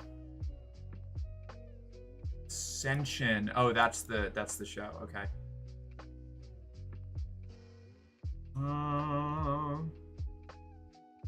They're so 70s. Yeah. Yeah, they are. I'm gonna run away now. Bye, Misty. Thanks for hanging out. Mark, be safe. Talk to you later, and be sure to get the wine. Yeah, I was actually message. No, yeah, I'll do it. I have my note. I have my notepad up here. I'll do it. I went looking for it the other day. I was told it's on the CW's website, which is strange because it was never a CW show, but might go back and rewatch it. What is Lost Girl? What is Lost Girl about? What does that do?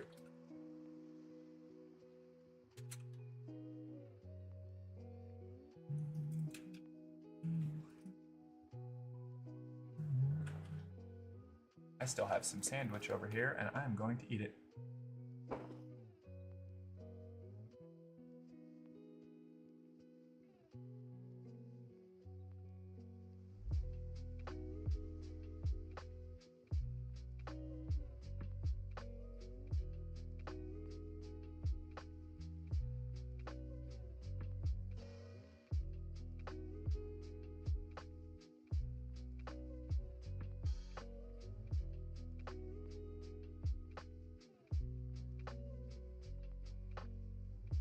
I've heard Fable is really good. You might like Lost Girl. Decent story, a little corny in a good way. Girls kicking butt in a modern day setting where the Fae are real. Neat. There was another 3-part story series that I saw around the same time called Childhood's End about aliens coming to Earth and helping mankind stop wars, hunger, etc.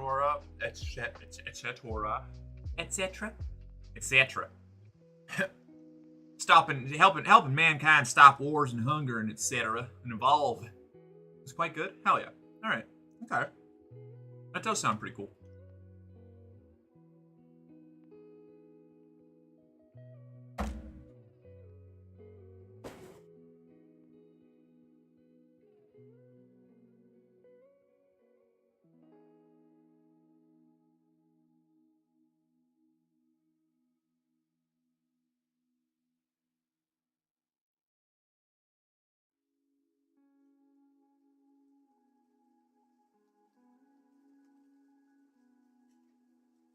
Another thing about that story is a fuck ton of betrayal at every corner. Basically, every character betrays all their friends several times. Wait, which show?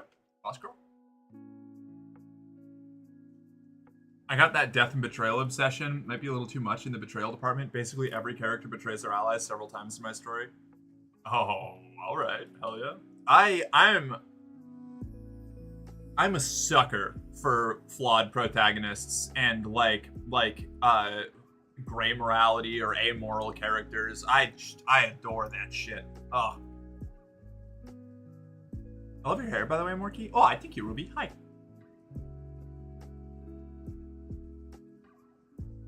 You've read the first volume of Fable? Yeah, Andy in Orbit, is my, go-to reference point for, where I start a lot of my, manga and anime, reads or watches if I'm ever wondering what I should watch. She has excellent taste and watches a lot of anime and reads a lot of manga. Also a lot of I think it's donghua, the Chinese web novels. And I just have a schmeckle of it for the next 3 days. I don't know, maybe come get it. But she told me that Fable is fantastic, which means that it's probably fantastic. I don't think she's had a bad recommendation for me so far.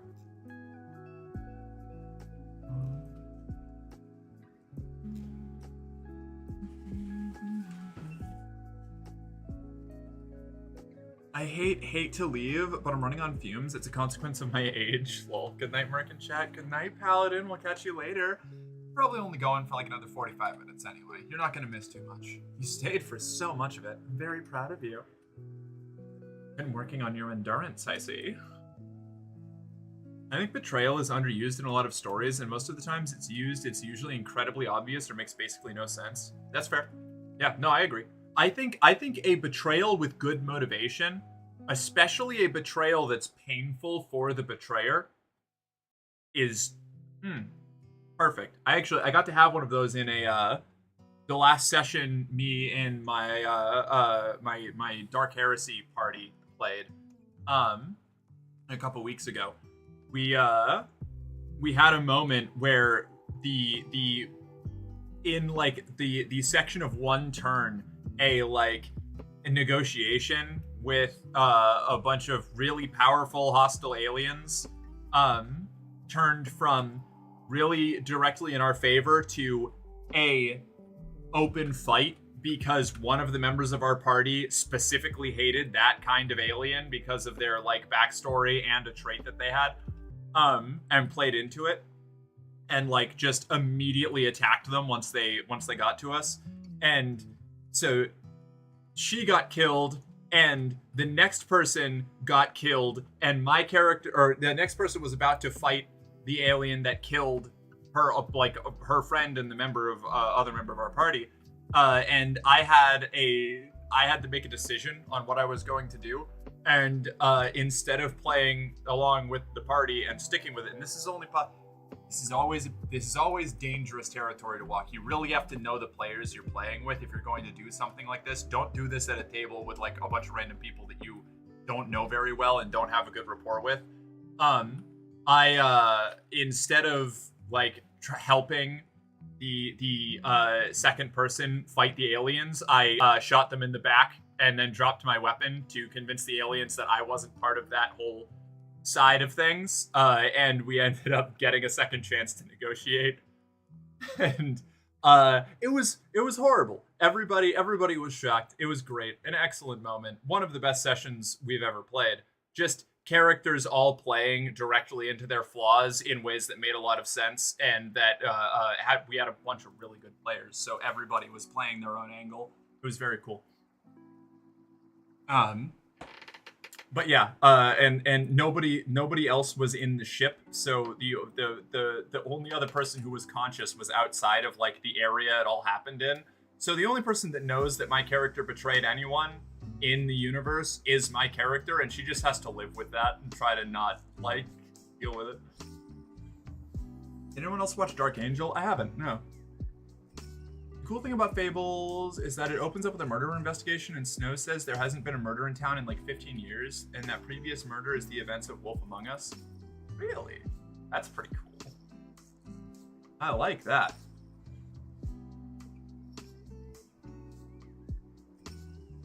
Stories where the entire point of the story is the main character trying to get as strong as possible. You're telling me that basically none of them would ever betray their friends if it meant more power? Come on. Yeah, shit like that. Exactly. Sent you a link for Lost Girl. Take a look if you have some time and let me know. Will do. Thank you.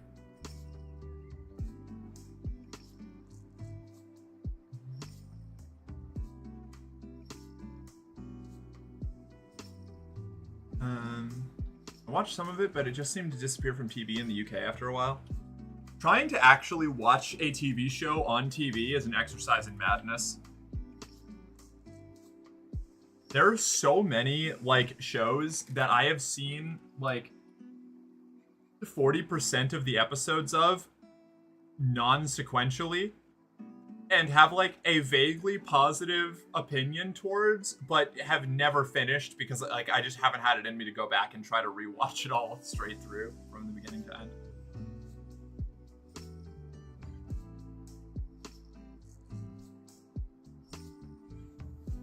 They also do such a good job conveying clues via the art. If you're paying attention, you can analyze the crime scenes on the page and realize the same thing Bigby does. That's so cool. Letterkenny, yes, Letterkenny, exactly, yeah. Also, hi, how you doing? Good to see you. What's up? The details are there. I love that shit. I think in order to I don't think this will be controversial. I think any well-written mystery has to include the information at the start, even if it's framed in a way that would especially it should be framed this way. Framed in a way where you would never even think to take that information and apply it to the story later on, but like it has to be there. You can't like retroactively add shit in a mystery story, or else it just comes across as like completely flat. Which is why BBC's Sherlock is not a good mystery series, even if I enjoyed watching the first couple seasons.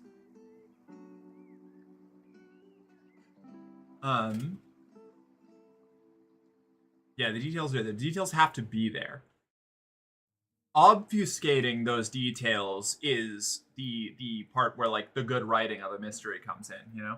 You kind of have to, the way that I've heard it described best is you kind of have to write a mystery backwards, you know? Like you have to start at the end and then you like construct everything backwards. You're to plug Columbo and then disappear into the aether. Good pick. Columbo, fantastic. I adore Columbo. Good plug. Thank you, Sam.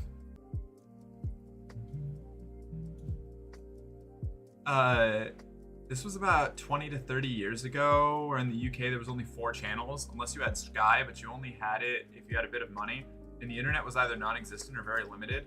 Oof. Sounds like a rough time. It sounds like the first 8 years of my life.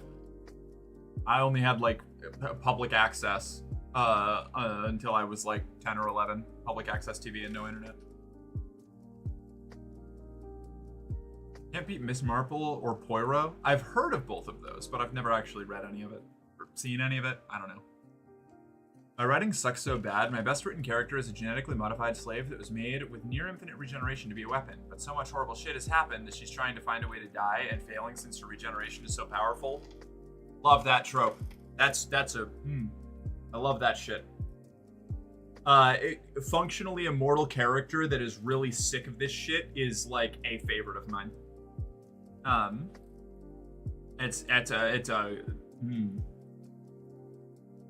Delicious.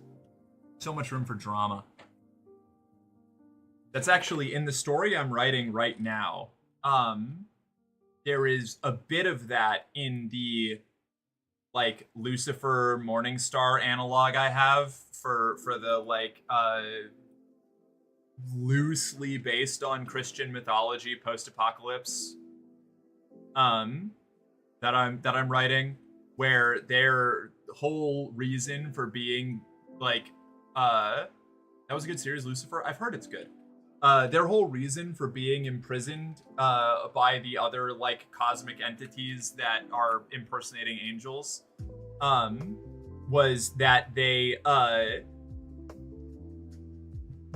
by manipulating like early humans and changing just tiny things about reality on Earth, changed the world from a deterministic universe where everything was set in place and could not be changed because like the cosmic entities knew everything. They existed outside of time and basically introduced time and uncertainty to them, and it gave them all such bad existential dread that they imprisoned it forever in a moon and have been trying to unfuck it ever since. You've heard? Go watch it now. This is becoming a bit of a running theme here. Columbo is based heavily on Poirot, actually. Good stuff all around.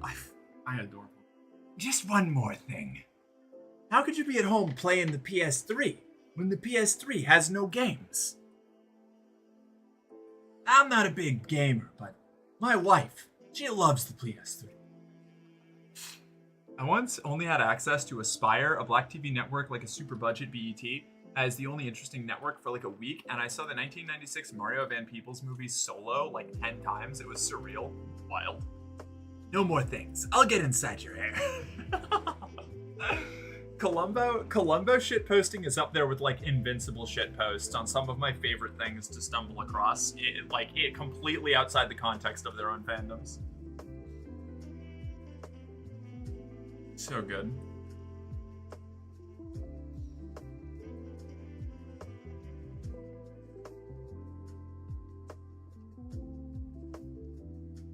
Most characters hate her guts, but keep kidnapping her to use as a weapon since they need her power. Also good.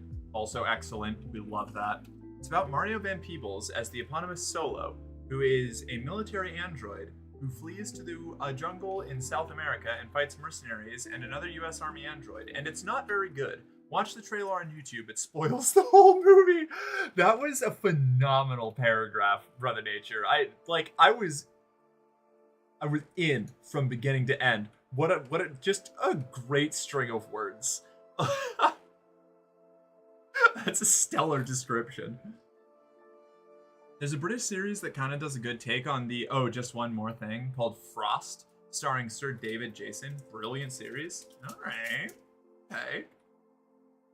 Solo, so cheesy, but a fun movie to watch. Right, okay. Maybe I'll have to go watch Solo. Hold on. I have to bring it up as a tab on my other screen or I will forget. I've got Species, I've got Solo. Movie, not Star Wars. Solo, 1996. Incredible. Okay. All right. Solo, 1996 film. It's added to the list. I can't promise I'm gonna get around to it in a reasonable time, but I have a Google Doc that is just all things that people have recommended me to watch on stream. I have barely made it through any of it, but I think that's after I get the YouTube channel more organized and I start posting like shorts and TikTok content again more often. Like once I have that under control and part of my like what do you call it? Like schedule, my habits.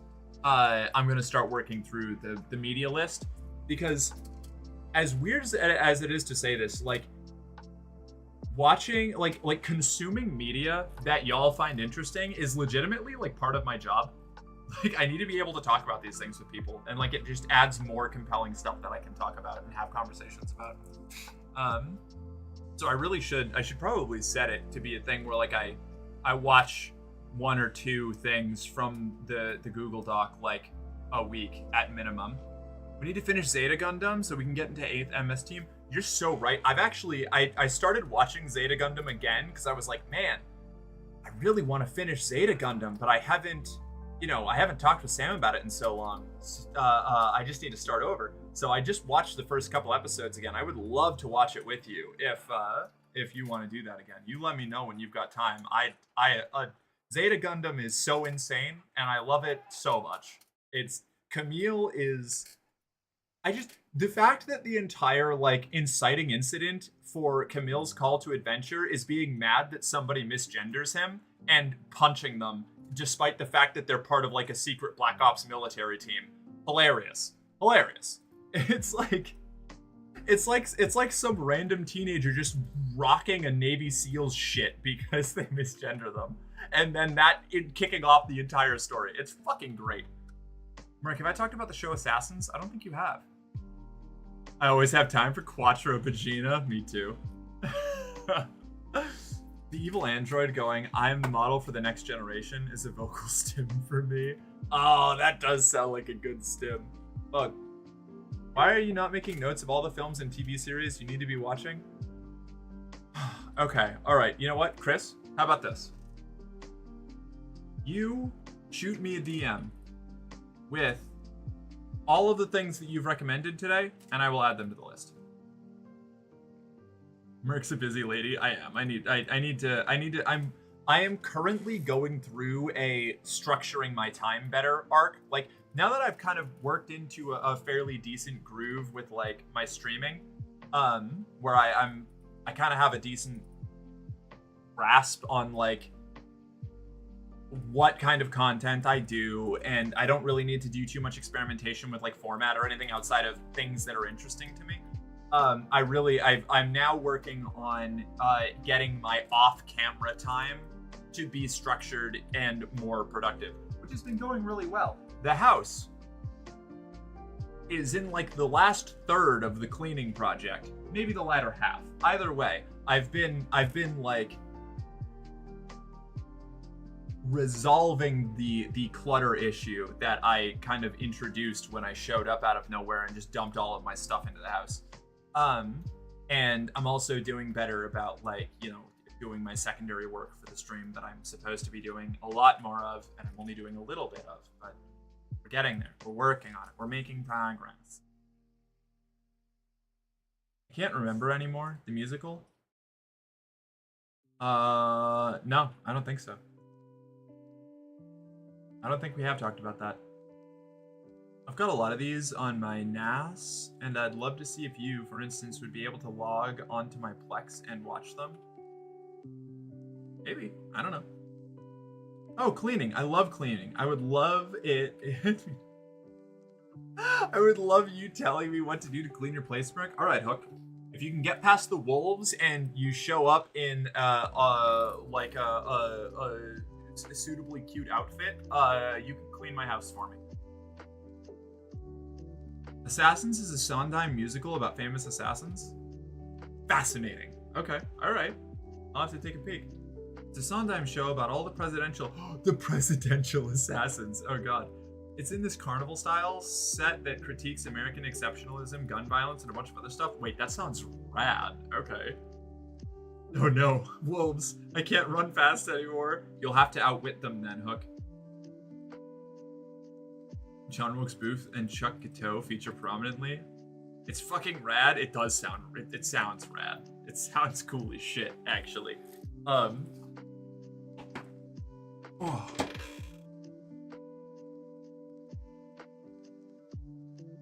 I feel like that's something that I would probably really like. You know what? I should add it to the list. Chris, like 2/3 of the things you told me to watch were just like Superman media, right? I'm just gonna type in Superman shows. It was Superman 1 and 2, particularly. Smallville. I don't remember the rest. Lucifer.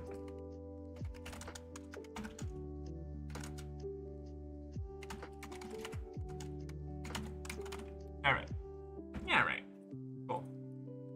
There's that. Wolves, you only have to run faster than Mork. The Arrowverse. I don't know. I've watched the first 2.5 seasons of The Flash from the Arrowverse. I don't know if I have it in me to watch the rest of it. I just don't think I have the time, while also indulging my anime addiction, which has to happen. I have to finish watching Gurren Lagann and Frieren and Leviathan because I want to. There's a lot of it. Yeah, it kind of runs into that franchise rot problem a little bit. I have an excessive amount of cheese. Don't worry, I can handle the wolves. You know what? Fair point. Fair point. Can you give me some of that cheese? I love cheese. Even if my body doesn't like cheese. I like cheese. Freeren's nice. Faith and I are watching through it right now, and it's so sad, but it's so good. We have to take like big long breaks between every episode because she gets very sad. She gets so sad. She gets like existentially sad every time we watch Frieren, but it's like that like good emotional release kind of. It's so good. It's so great. Lucifer is a must watch. Okay, all right. That's 2. So I'll put Lucifer at the top of the list. The opening and closing songs are called Everybody's Got the Right, and it's basically saying that in America, everyone has the right to happiness, even if that means violence on others. It's so rad. The classic. Amazing. Okay, all right. That sounds tongue-in-cheek enough for me to fuck with.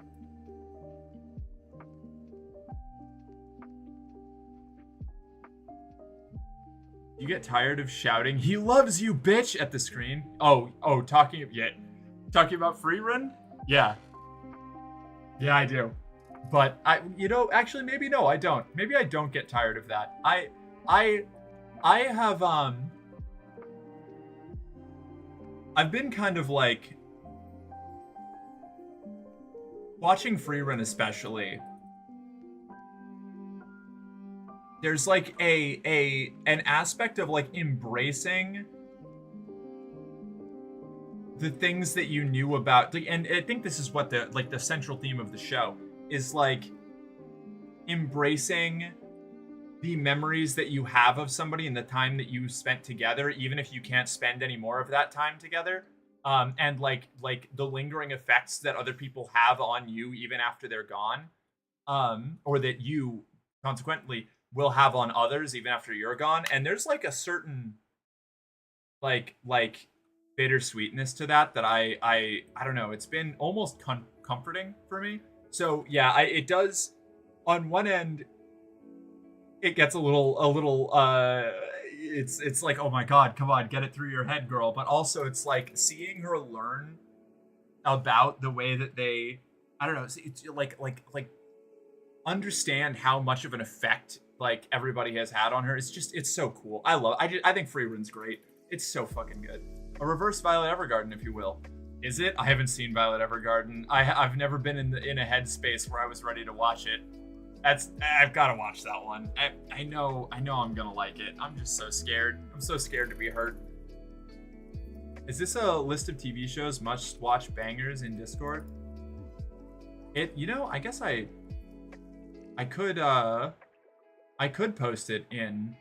I could do like I could do a thread in like media discussion about like all of these like must consume media things. I should probably do that. That would be a good idea. It's not Franticus, but it will be. I'll do it after stream. I'll put it in there.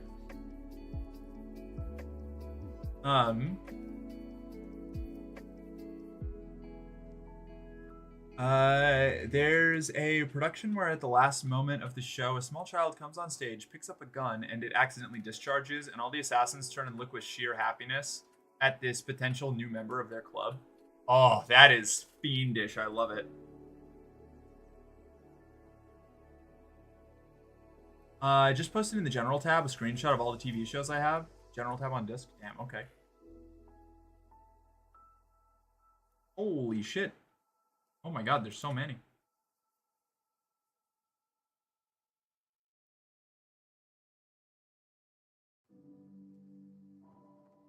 I like that you have Battlestar Galactica, but it's in a Cyrillic alphabet.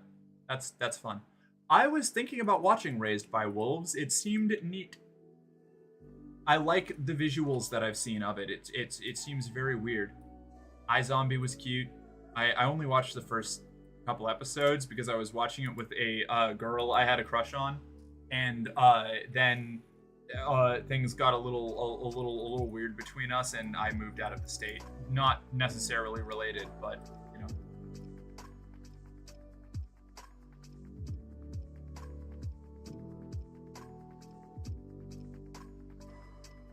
Violet Evergarden is a show about the titular character, Violet, a trauma... oh no. Violet, a trauma-weary but ultimately optimistic fish out of water who accepts a new job that she is largely unqualified for as part of coping with that trauma. The show is in equal parts about her struggle to adapt and how her undefeatable determination, positive outlook, and unique worldview not only gets her through it, but how it has a profound effect on the people she meets. Ted Lasso is a show about the titular character, Ted, a trauma-weary but ultimately optimistic fish out of water who accepts a new job that he is largely unqualified for as part of coping with that trauma. The show is in equal parts about his struggle to adapt and how his undefeatable determination, positive outlook, and unique worldview not only gets him through it, but how it has a profound effect on the people he meets. Incredible. I love that Violet Evergarden and Ted Lasso have the same plot synopsis.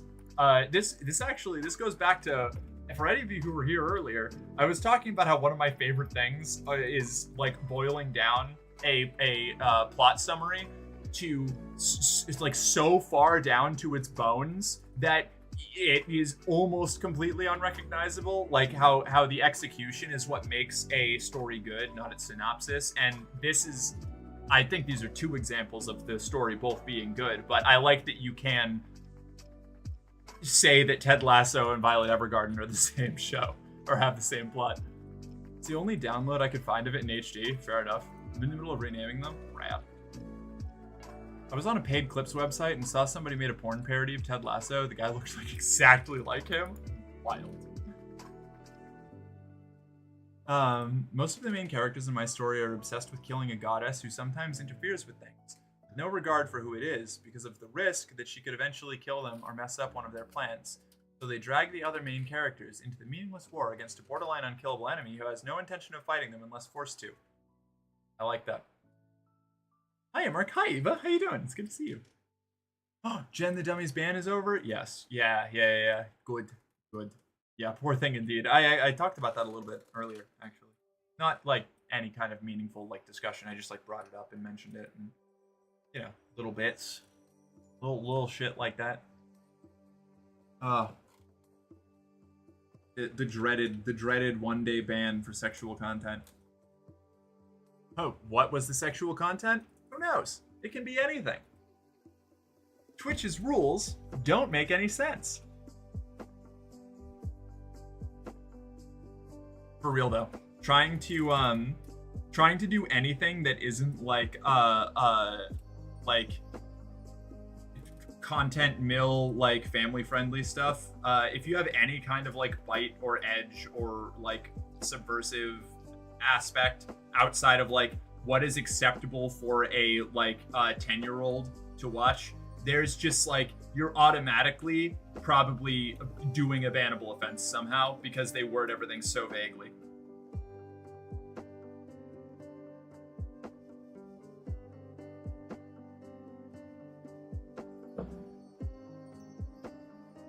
And, every time Twitch has had to explain it, they're like, well, if we give clear criteria, then everybody will just skirt around that clear criteria and still, like, violate the spirit of things. So instead, they just make vibes-based rules with no clear, like, enforcement guidelines so that everybody, like, self-censors. It's fucking awful. I hate it.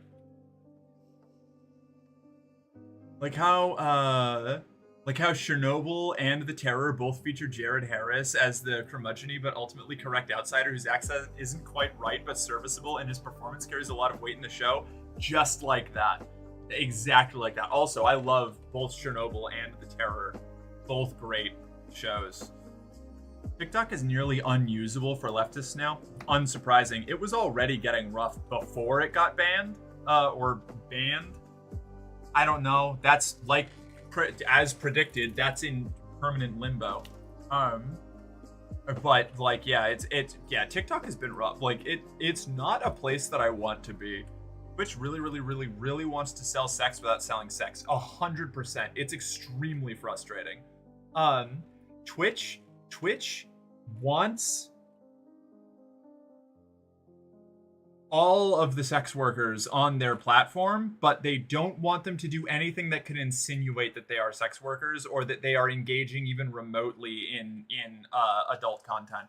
Even just like not even meaning adult as in like explicit, but like content only aimed at adults, Chernobyl's funny because it's qualitatively good, but it's like concentrated propaganda. Yeah. I love that show though. I can't be mad at it. I really enjoyed it. What channel are we putting the recommendations in? Here, I'll go make a thread in media discussion real quick. One sec.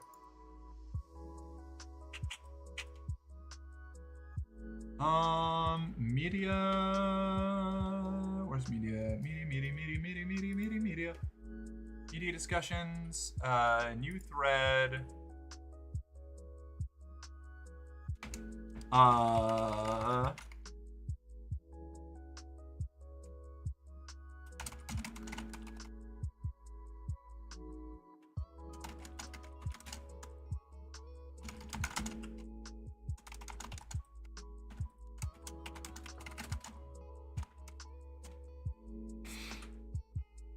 Okay.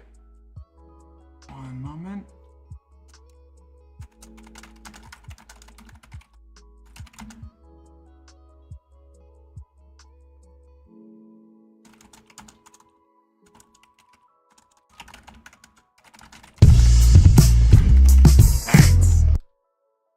There we go. Okay. There is a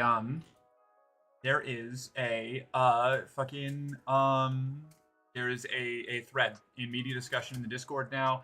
Put all your media suggestions there. I as part of my ongoing make my channel more good generally project, I will do my best to work through the lists, and I'll mark them off there once I've seen them, and then people can come in and talk about it on stream. How's that? Is that good? Maybe I should make like a full channel just for that. We'll see. We'll do the thread as an experiment. If enough people contribute, maybe I'll make a whole channel for it or something. We can integrate it into the core.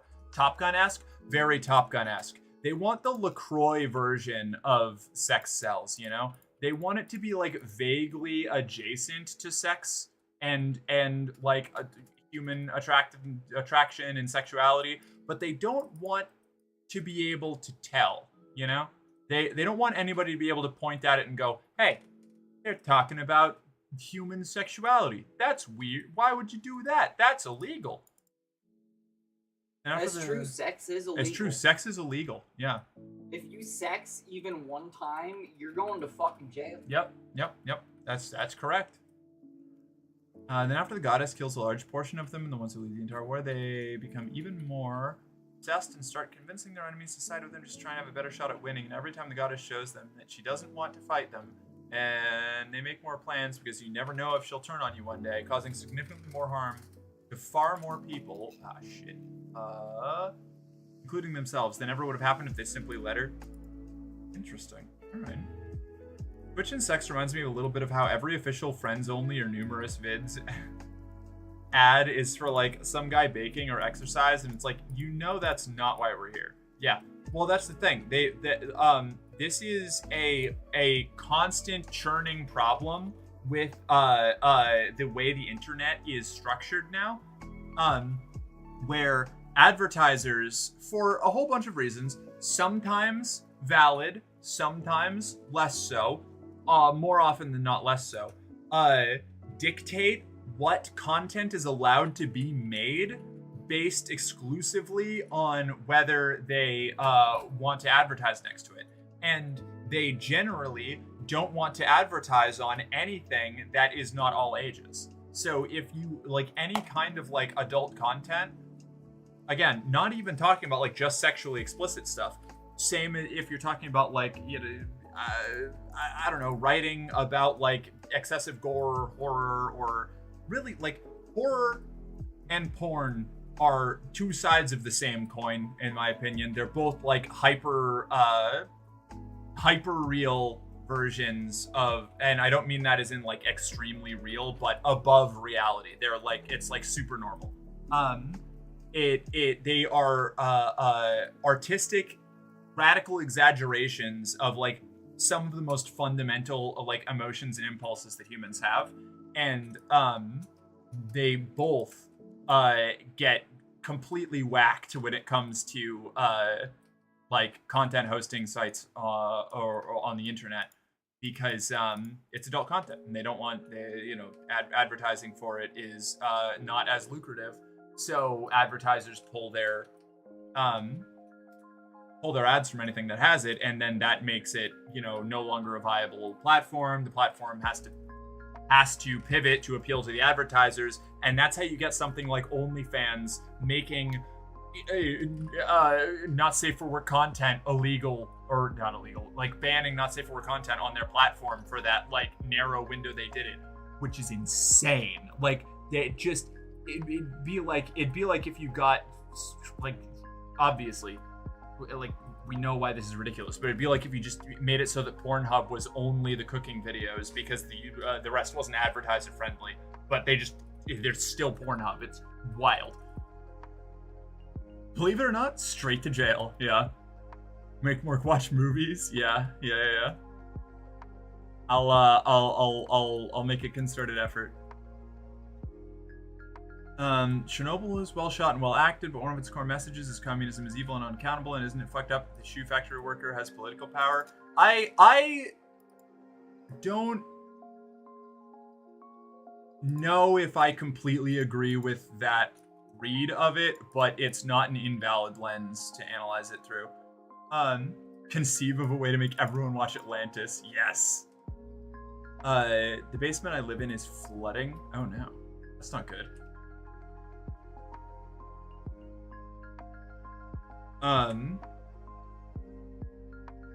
Sorry for the ramble jamble. No, ramble away. This reminds me of someone Def got fired over that. Got fired over what? Got fired over what? Oh, the OnlyFans thing. Yeah, no, I feel that.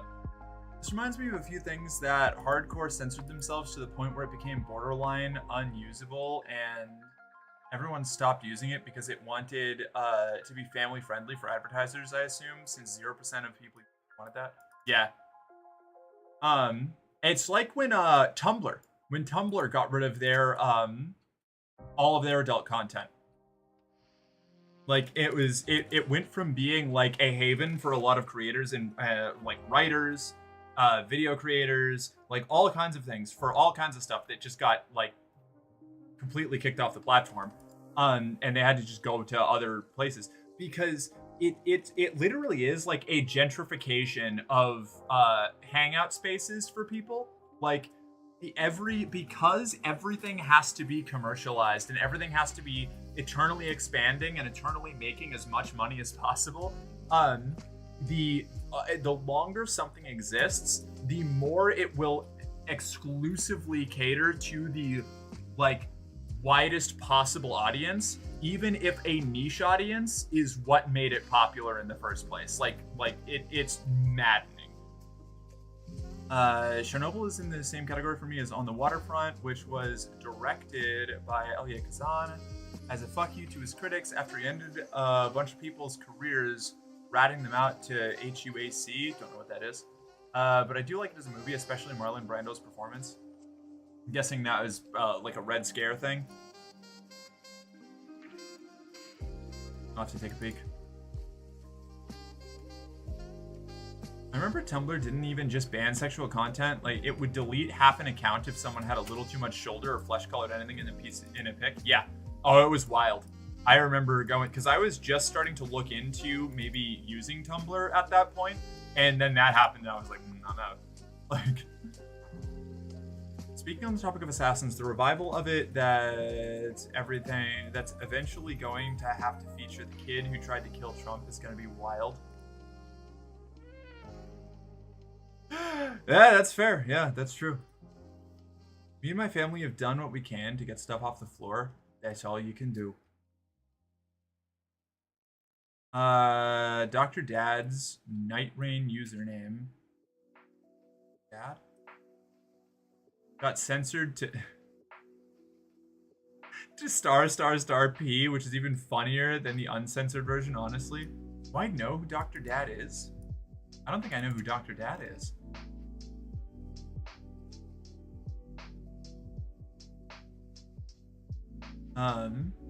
Remember Tumblr did? No, okay, there was that.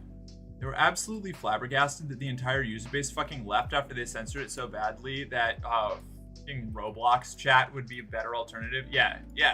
It's ridiculous. So much lost quality porn, right? HUAC was McCarthy's thing where they'd ask actors, writers, anyone in the entertainment industry if they were in a communist organization. Oh, that's right. And if they didn't like their answers, they would be blacklisted out of Hollywood. Yep, okay. House Un-American Activities Committee. Gotcha. Yep, that tracks. The Red Scare did fucking like actually like terminal damage to American politics. Trash King Mike's friend, good dude. He was at Colin's wedding. Oh, right. Nope, I remember him now. Yep, thank you.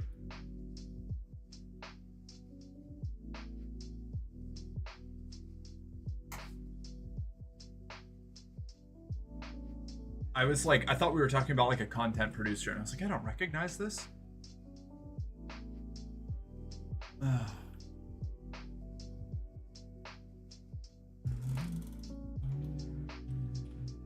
All right, we're coming up on the end of stream here soon. Get your closing comments in. If you've got any rants you want to hear, want to hear me go on, this is the moment. Dr. Dad does sound like a content creator though, right? Thank you. All right, I'm glad that wasn't me just being crazy. Partially be me being crazy, but not all the way.